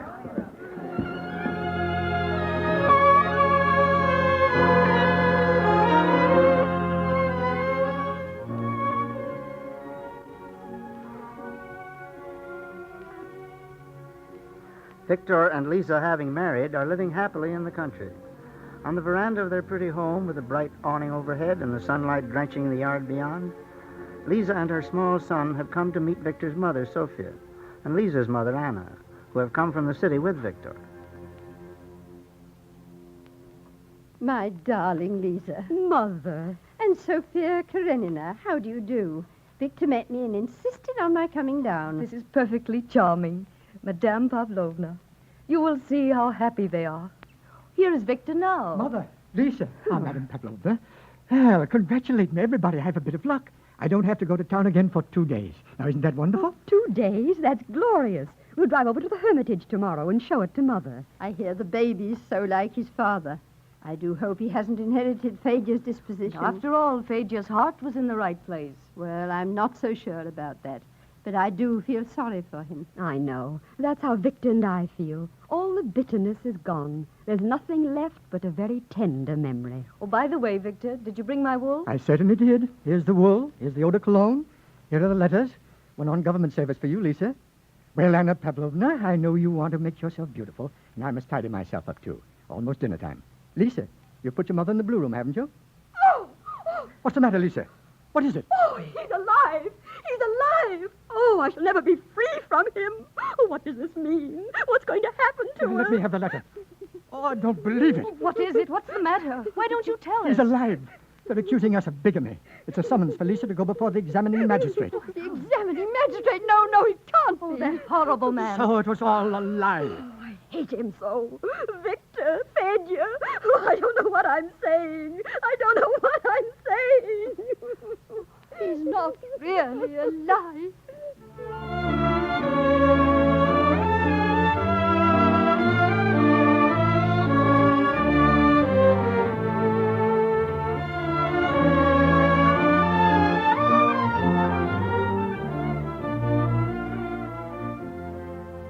The rooms of the examining magistrate are bare. The magistrate sits at a table, and an attendant stands at the door. The magistrate has just ordered the calling of the Karenyan case. Madam Protosova? Madam Protosova? Here?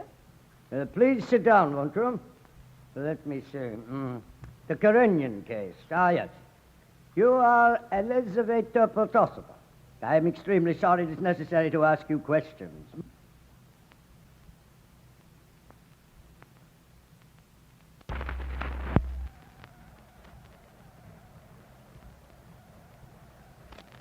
But please be calm. You needn't answer them unless you wish. Only in the interest of everyone concerned, I advise the entire truth. I've nothing to conceal. Let's see. Your name, station, religion, I've got all that. You are accused of contracting a marriage with another man, knowing your first husband to be alive. But I did not know it. And also you are accused of having persuaded, with bribes, your first husband to commit a fraud. Pretended suicide in order to rid yourself of him. That's not true. Did you or did you not send him 1,200 rubles in July of last year? That was his own money, obtained from selling his things. Just so. Very well. When the police asked you to identify the corpse, how were you sure it was your husband's?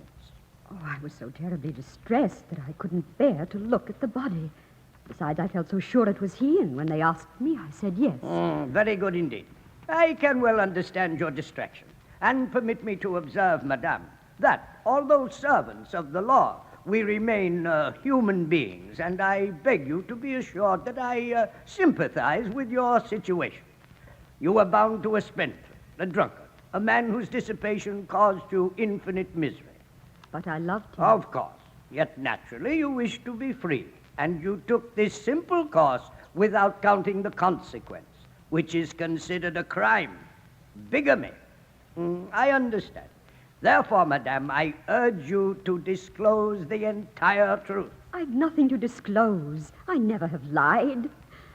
Do you want me any longer? Yes, I must ask you to remain. Show in Victor Karenyan. I think you'll find that a comfortable chair. Please sit down also, sir. Thank you. I shall stand. What do you want from me? I have to take your deposition. In what capacity? In my capacity of investigating magistrate. You are here, you know, because you are charged with a crime. What crime? Bigamy. You've married a woman already married. Sure you'll not sit down? Quite sure. Your name? Victor Karenyan. Rank? Chamberlain of the Imperial Court. Your age? 38. Did you know that Fedor Protosov was alive when you married his wife? No. We were both convinced that he was drowned. All right. Then why did you send him 1,200 rubles a few days before he simulated death on July 17th? That money was given me by my wife. Excuse me, you mean by Madame Protosov? My wife to send to her husband. She considered this money his property, and having broken all of her relations with him, felt it unjust to withhold it. What else do you want? I don't want anything except to do my official duty. You certainly better not conceal things which are sure to be found out. Since Protosov is in such a weakened condition, physically and mentally, he is certain to come out with the entire truth. I advise you... Please don't advise me, but remain within the limits of your official capacity. Are we at liberty to leave? Sorry, but it's necessary to detain you. Kindly sit down. Show in Fedor Protosov. Fedor Protosov? Oh, dreadful-looking creature, this. Come here. You must answer my question. Ask them. Your name? You know it. Answer my questions exactly, please. Fyodor Protasov. Your rank, age, religion? Aren't you ashamed to ask me these absurd questions?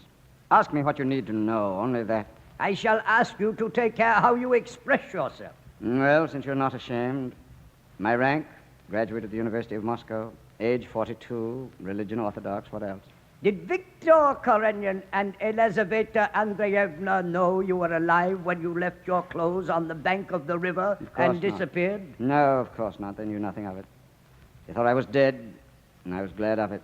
Everything would have been all right, except for that beast of a blackmailer. So if anyone's guilty, it's I. I perceive you wish to be generous. Unfortunately, the law demands the truth. Come, why did you receive money from them? Why don't you answer me? The truth now. The truth?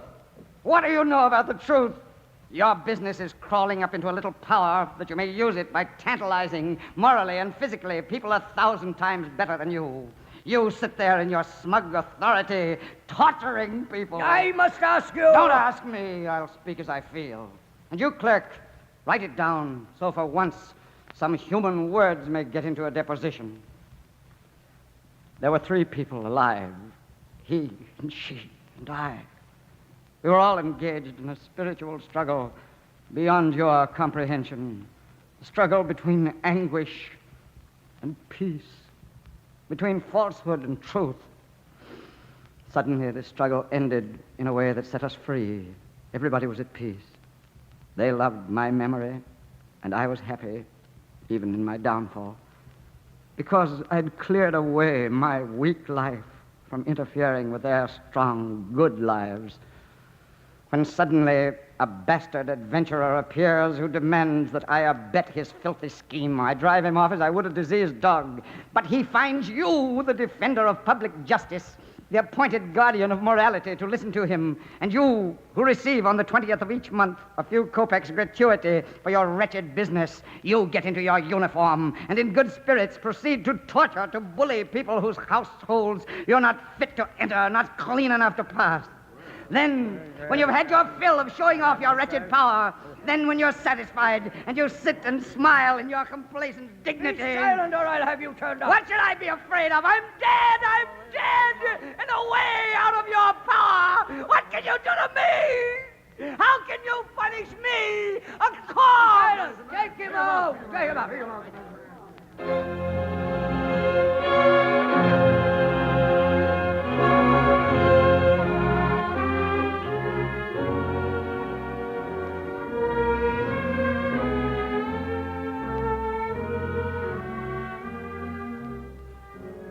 At the courthouse, the trial of Victor and Lisa is still on. The corridors are filled with a whispering, gossiping crowd, which attendants try to control. Be silent. Let me through. Let me through. Are you here on business? No, I am the public. But this wretched peasant won't let me pass. There's no room for the public at this trial. Perhaps, but I'm above the general rule. Ivan Petrovich, a genius. Will you wait outside? Ah, Prince Sergei, you have arrived just in time. How does the case stand, Counselor? The defense has just begun. What of Protasov? He's frightfully unnerved, trembling all over, but that's natural, considering the sort of life he's led. Yes, he's all on edge, and he's interrupted both judge and jury several times already. How do you think it will end? Hard to say. The juries are mixed. At any rate, I don't think they'll find the Karenins guilty of premeditation. Do you want to go in? I should very much like to. There's an empty chair just at the left. Prince Ba, I am an aristocrat of the soul, and that's a higher title. Excuse me. Oh, there you are, Ivan. Well, how are things going? Speeches for the defense have begun, but this ignorant rascal won't let us in. Curse his petty soul. Silence. Where do you think you are? Quiet. Oh, it's simply wonderful. When he spoke, I felt as if my heart were breaking. It's all far better than a novel. I don't see how she could ever have loved him. Such a sinister, horrible figure. Oh, here's the prisoner. There he is. See how wild he looks? Petrovich, did you bring it? There, wrapped up in this paper. Quick! Thank you. Why are all those people so excited? How foolish, how vulgar, and how boring all this is. Isn't it, my friend? Here is my lawyer with words. Well, my friend, it's all going along splendidly. Only remember, don't go and spoil things for me in your last speech. Tell me, what will the worst be? I've already told you. Exile to Siberia. Who'll be exiled to Siberia? You and your wife, naturally. And, at the best? Religious pardon and the annulment of the second marriage. You mean that we should be bound again to one another? Yes. Only try to collect yourself. Keep up your courage. After all, there's no occasion for alarm. There couldn't be any other sentence, you're sure? None other. Pass on. No loitering in the corridor.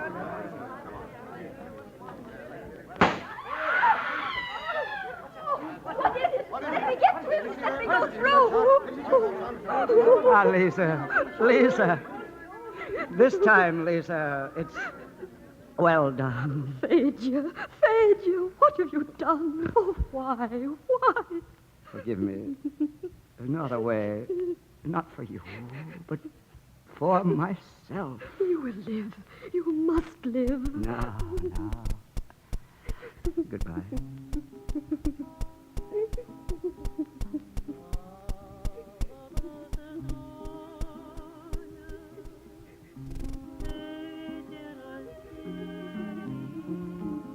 Basha. You're too late.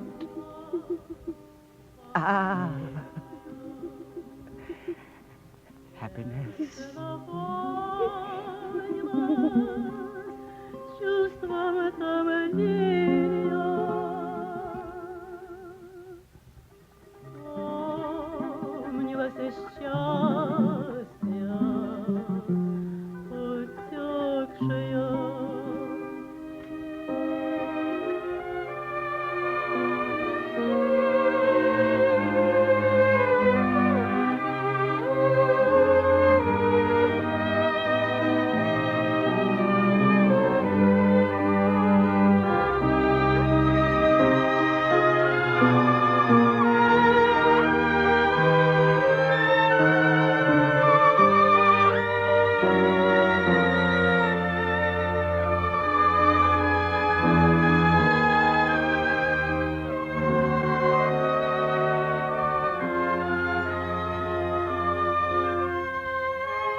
And so, with the echo of the gypsy's song in our ears, we come to the end of Fedor's tragedy and the close of another of the great plays. Next Sunday, we will still be visiting with the realists, the play being Henrik Ibsen's A Doll's House, in which Nora Helmer, one of the outstanding heroines of the modern drama, will be played by Ruth Gordon and Helmer by Vincent Price. You would be wise, I think, to make your armchair reservations early.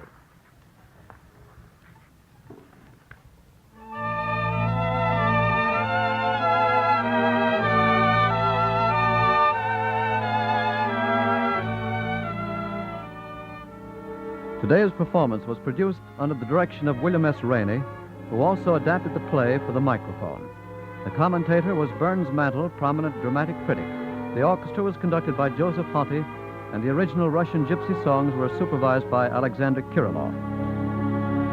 Included in today's cast were Tom Powers, who played Fedya, Kay Strozzi as Lisa, his wife, Lillian Tong as Anna Pavlovna, Lisa's mother, Arthur Maitland as Victor Karenin, Catherine Lane Anderson as Sophia Karenina, James Kirkwood as Prince Sergei, Mona Hungerford as Masha, Harry Neville as Petushkov, Joseph Granby as Artemiev, Harry Mesteyer as the investigating magistrate, Mark Smith as Ivan Petrovich, and others in the cast for Percy Helton, Eustace Wyatt, and Minerva Courtney.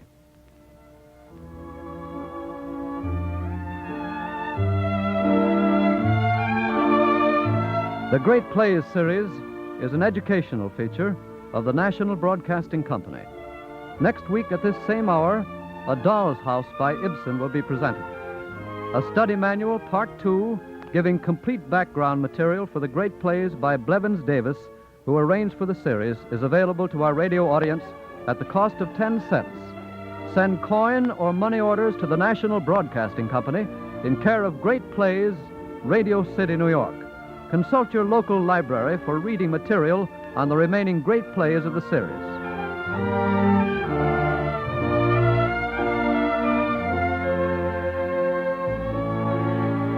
Today's play, Redemption, was a presentation of the National Broadcasting Company, RCA Building, Radio City, New York.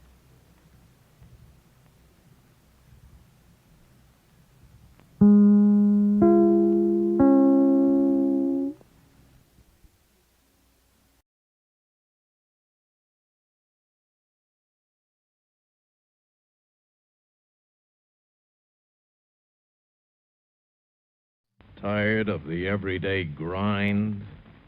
Ever dream of a life of romantic adventure? Want to get away from it all? We offer you Escape. Escape, designed to free you from the four walls of today for a half hour of high adventure.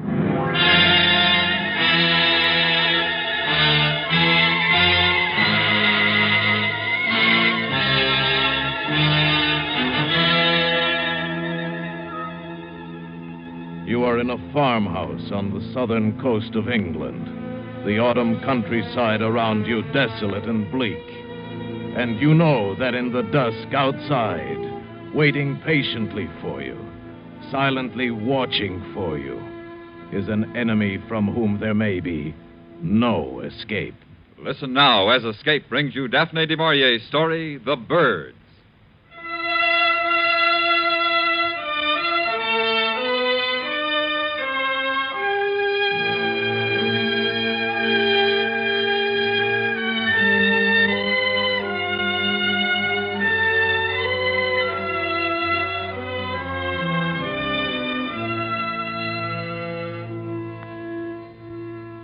On December the 3rd, the wind changed overnight, and it was winter. Until then, the autumn had been mellow, soft. The earth was rich where the plow had turned it. I didn't do the plowing, no. My wartime disability had seen to that. They gave me mostly the lighter repair jobs to do in the 3 days a week that I worked at the farm. A bank to build up or a gate to mend at the far end of the peninsula where the sea surrounded the farmland on either side. Deborah and I had taken a cottage up here to try again, for the sake of the children. And it seemed to be working fairly well. I enjoyed my work on the farm. It was pleasant to pause at midday to eat the lunch that Debbie prepared and brought to me. We'd sit there on the cliff while I ate, and we'd watch the birds. There are many of them, Nat. Yes. Oh, the autumn's better than spring for watching them. Oh, why? Oh, well, in the spring, they're content, they're full of purpose, they know where they're going, there's no delay. But then in autumn, it's different. The birds that don't migrate seem to follow a pattern of their own. Pattern? Great flocks of them here on the peninsula. Restless, uneasy, wheeling, circling, coming to rest, and flying again. The land birds and the gulls down there in the bay. Strange sort of rhythm in their movements. They don't really go anywhere. Doesn't seem to be any purpose to it. No. Well, if there is, we don't see it. There's restlessness. And they're more restless this year than usual, it seems to me. Do you know this morning 2 gulls flew so close they knocked off my cap? Jill said yesterday when the school bus let her off, there was quite a few of them overhead as if they'd been following. Oh, well, I suppose it means a hard winter. They always seem to know. Perhaps a message comes to them in autumn. A warning. About winter. And about death. Nat. Many of them will die, and I think they know it. Perhaps they feel they have to spill their emotion out before they die. Like people who know their time is up and run about stupidly, driving themselves. I wish you wouldn't talk like that, Nat. That black side of you that stirred up the trouble between us before. Oh, I'm sorry, Debbie. But it's come over me lately as I've watched them. The land birds mingling with the sea birds in a sort of strange, unnatural partnership. Land and sea. Life and death.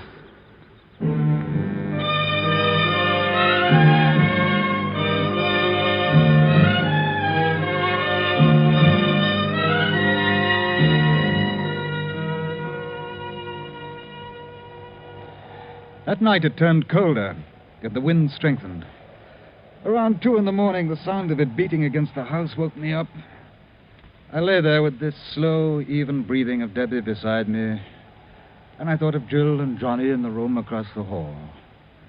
We seemed safe, secure. And then I heard it, a tapping on the window. At first I thought it was a loose shutter, and then I realized it wasn't. I got out of bed, went to the window, opened it. Suddenly something brushed against my hand and jabbed at my knuckles, and then was gone over the roof and behind the cottage.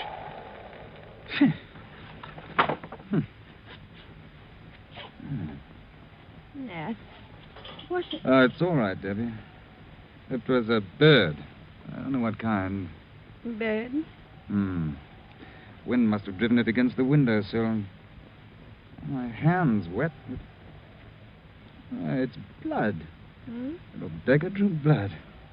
Good sleep, Nat. Must have been frightened and stabbed at me in the dark. Well, for the... Nat, the window seat shut. It's rattling. I've already seen to it. It's some bird trying to get in.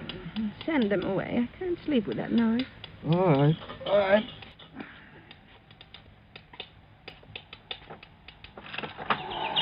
Oh, well, off with you. Why, you little...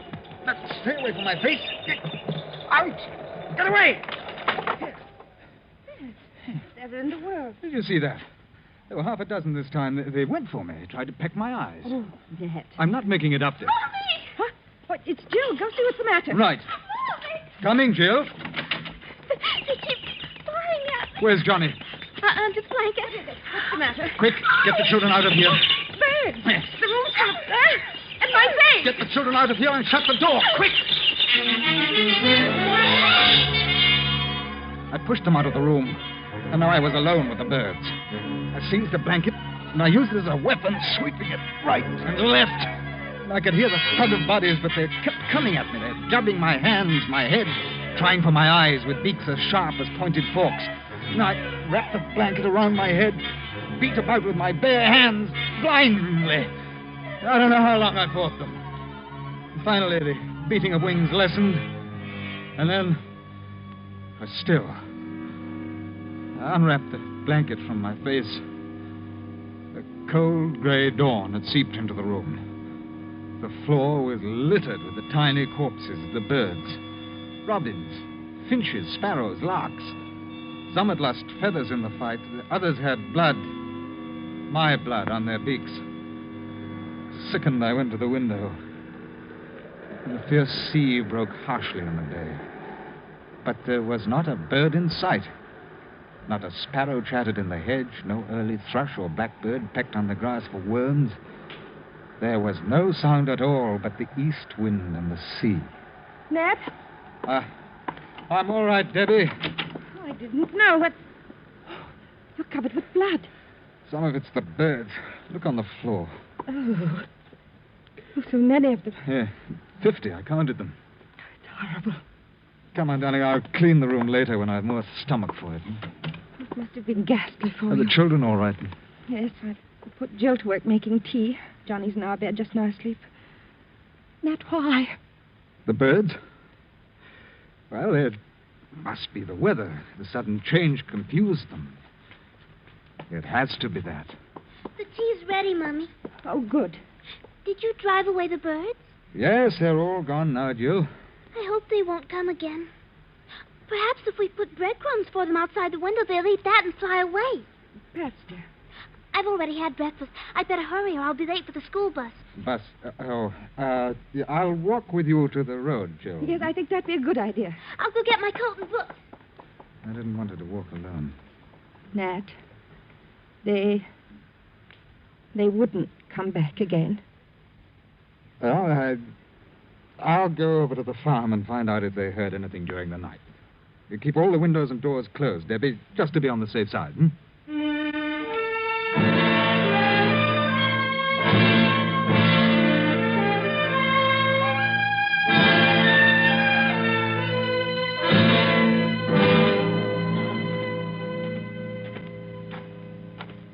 Hello?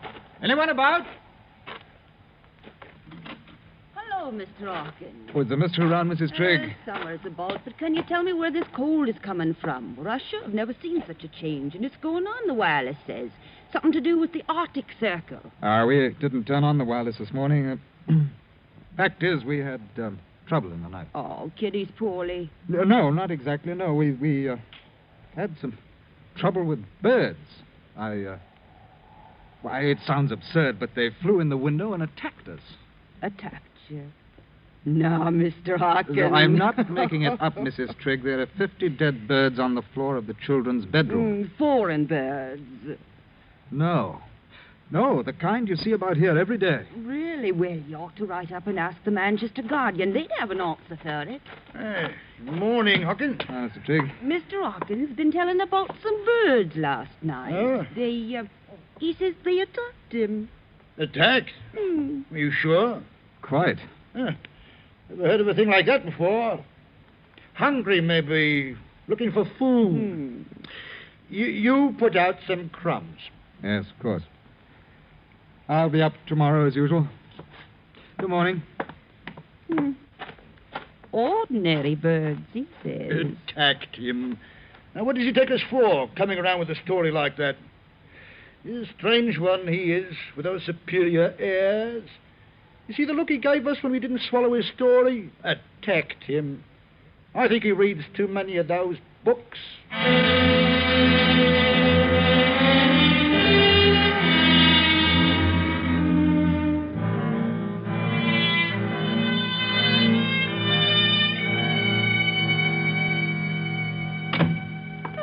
Nat, did you find out anything at the farm? No. The Triggs' brilliant advice was to put out some crumbs. Debbie, I looked all around this morning. There's not a single bird in sight outdoors. Where's they've gone? I don't know. And the Triggs had no trouble last night. Not only that, they clearly thought I was imagining it. Oh, I heard Trigg mutter something about my superior airs and reading too many books as I walked away. Nothing's real to those clods until it hits them over the head. Well, they're nice enough people, Nat. It's just that they're isolated up here. Well, that's certainly the polite word for it. I haven't been able to face going into the children's room. The birds... Oh, yes, I'll go and clean it up. I suppose the least I can do is give the little beggars a decent burial.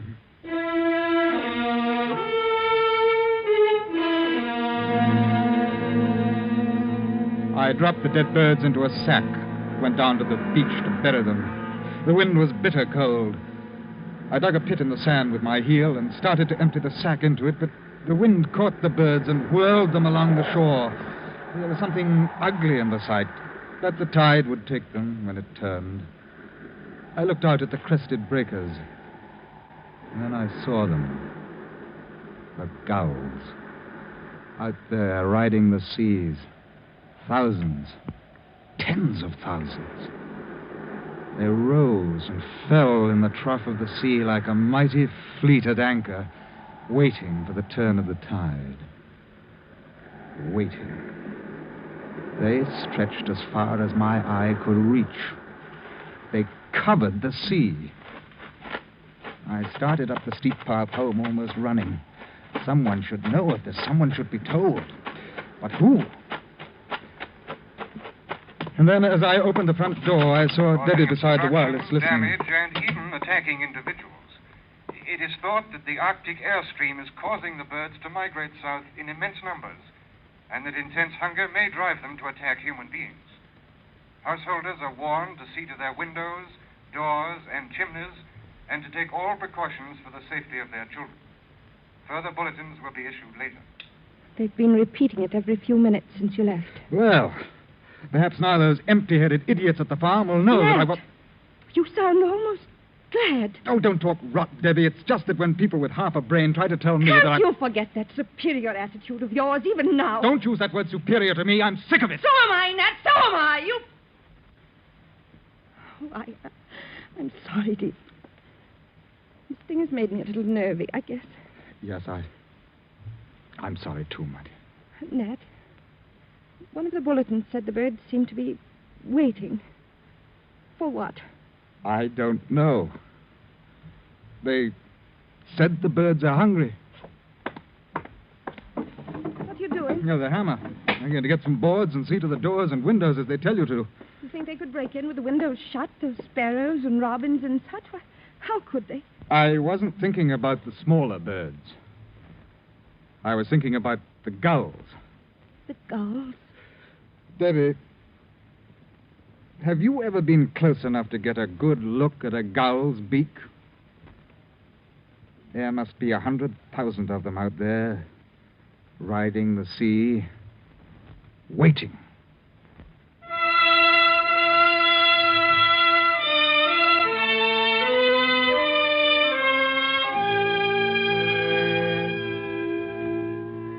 The rest of the morning, I worked upstairs, boarding the bedroom windows. And I wondered whether they'd take these precautions up at the farm. I doubted it. It'd probably be a big joke to the Triggs. But according to the wireless, it was no joke. At first, some of the bulletins had been light in tone, but as the morning wore on, the concern in the announcer's voice became more and more apparent. Well, after I'd finished upstairs, I took the rest of the lumber down, boarded up the lower floor windows. What they ought to do is call the army out and shoot the birds. That would soon scare them off. Debbie, how are we off for food? Now, Nat, whatever next. Now, never mind. What have you got in the larder? Shopping day tomorrow, you know that. I don't keep uncooked food hanging about. It goes off. But I can put some things in tomorrow. Tomorrow? It's only 3 in the afternoon, and it's almost dark. What? Why, yes. The sky. It looks so heavy. Nat, what's the matter? You've gone quite white. Look. The tide's turned. The gulls. They've risen. Circling over the sea.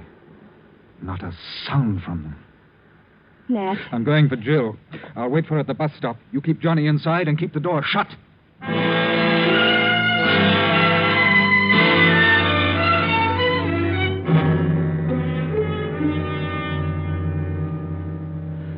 Outside, I looked for a weapon, but a hoe was all I could find.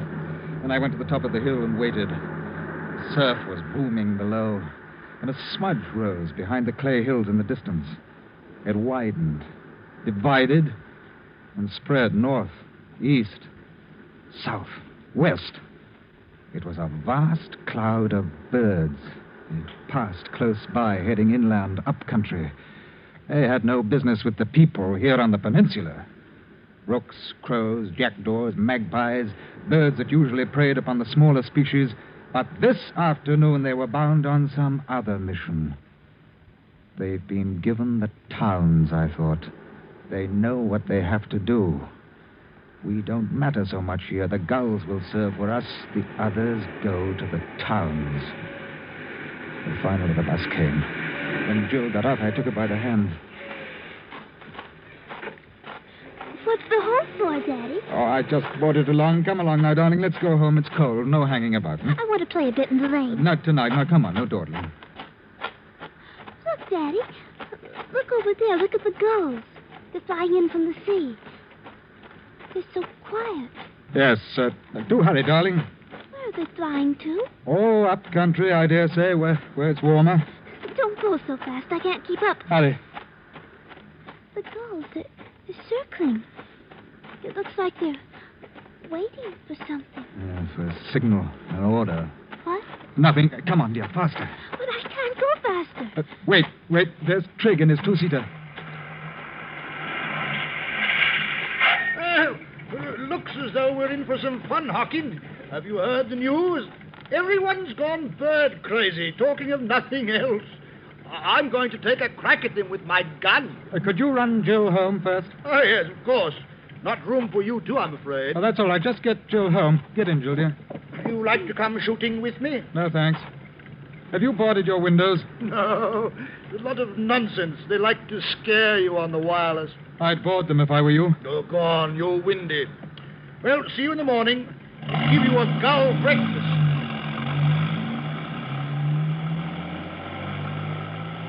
I watched Trigg drive Jill toward the cottage, and then I followed on foot.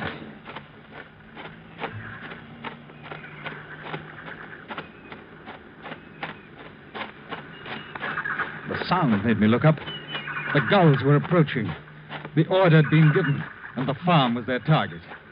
The black-backed gulls were leading, and there were bigger birds. Gannets, terns. And suddenly one of them dove at me, missed, rose to drive again, and then came the others, 6, 7, a dozen. I dropped the hoe, covered my head with my arms, and ran towards the cottage. They kept coming at me from the air with beating wings. Each stab of a swooping beak tore my flesh. I had to keep them from my eyes. And with each dive, they became bolder. And they had no thought for themselves. When they missed, they crashed, bruised and broken on the ground. And as I ran, I stumbled, kicking their spent bodies in front of me. Another aim got better, closer to my eyes, closer. And then I reached the door of the cottage. Let me in! It's Nat! Let me in! And then, above me, I saw the gannet, poised against the sky for his dive. The gulls drew back, only the huge gannet. The wings folded suddenly to its body, and it dropped like a stone at me. The door opened, and I flung myself in. Good Lord! What was that? A gannet. He'd have split my skull.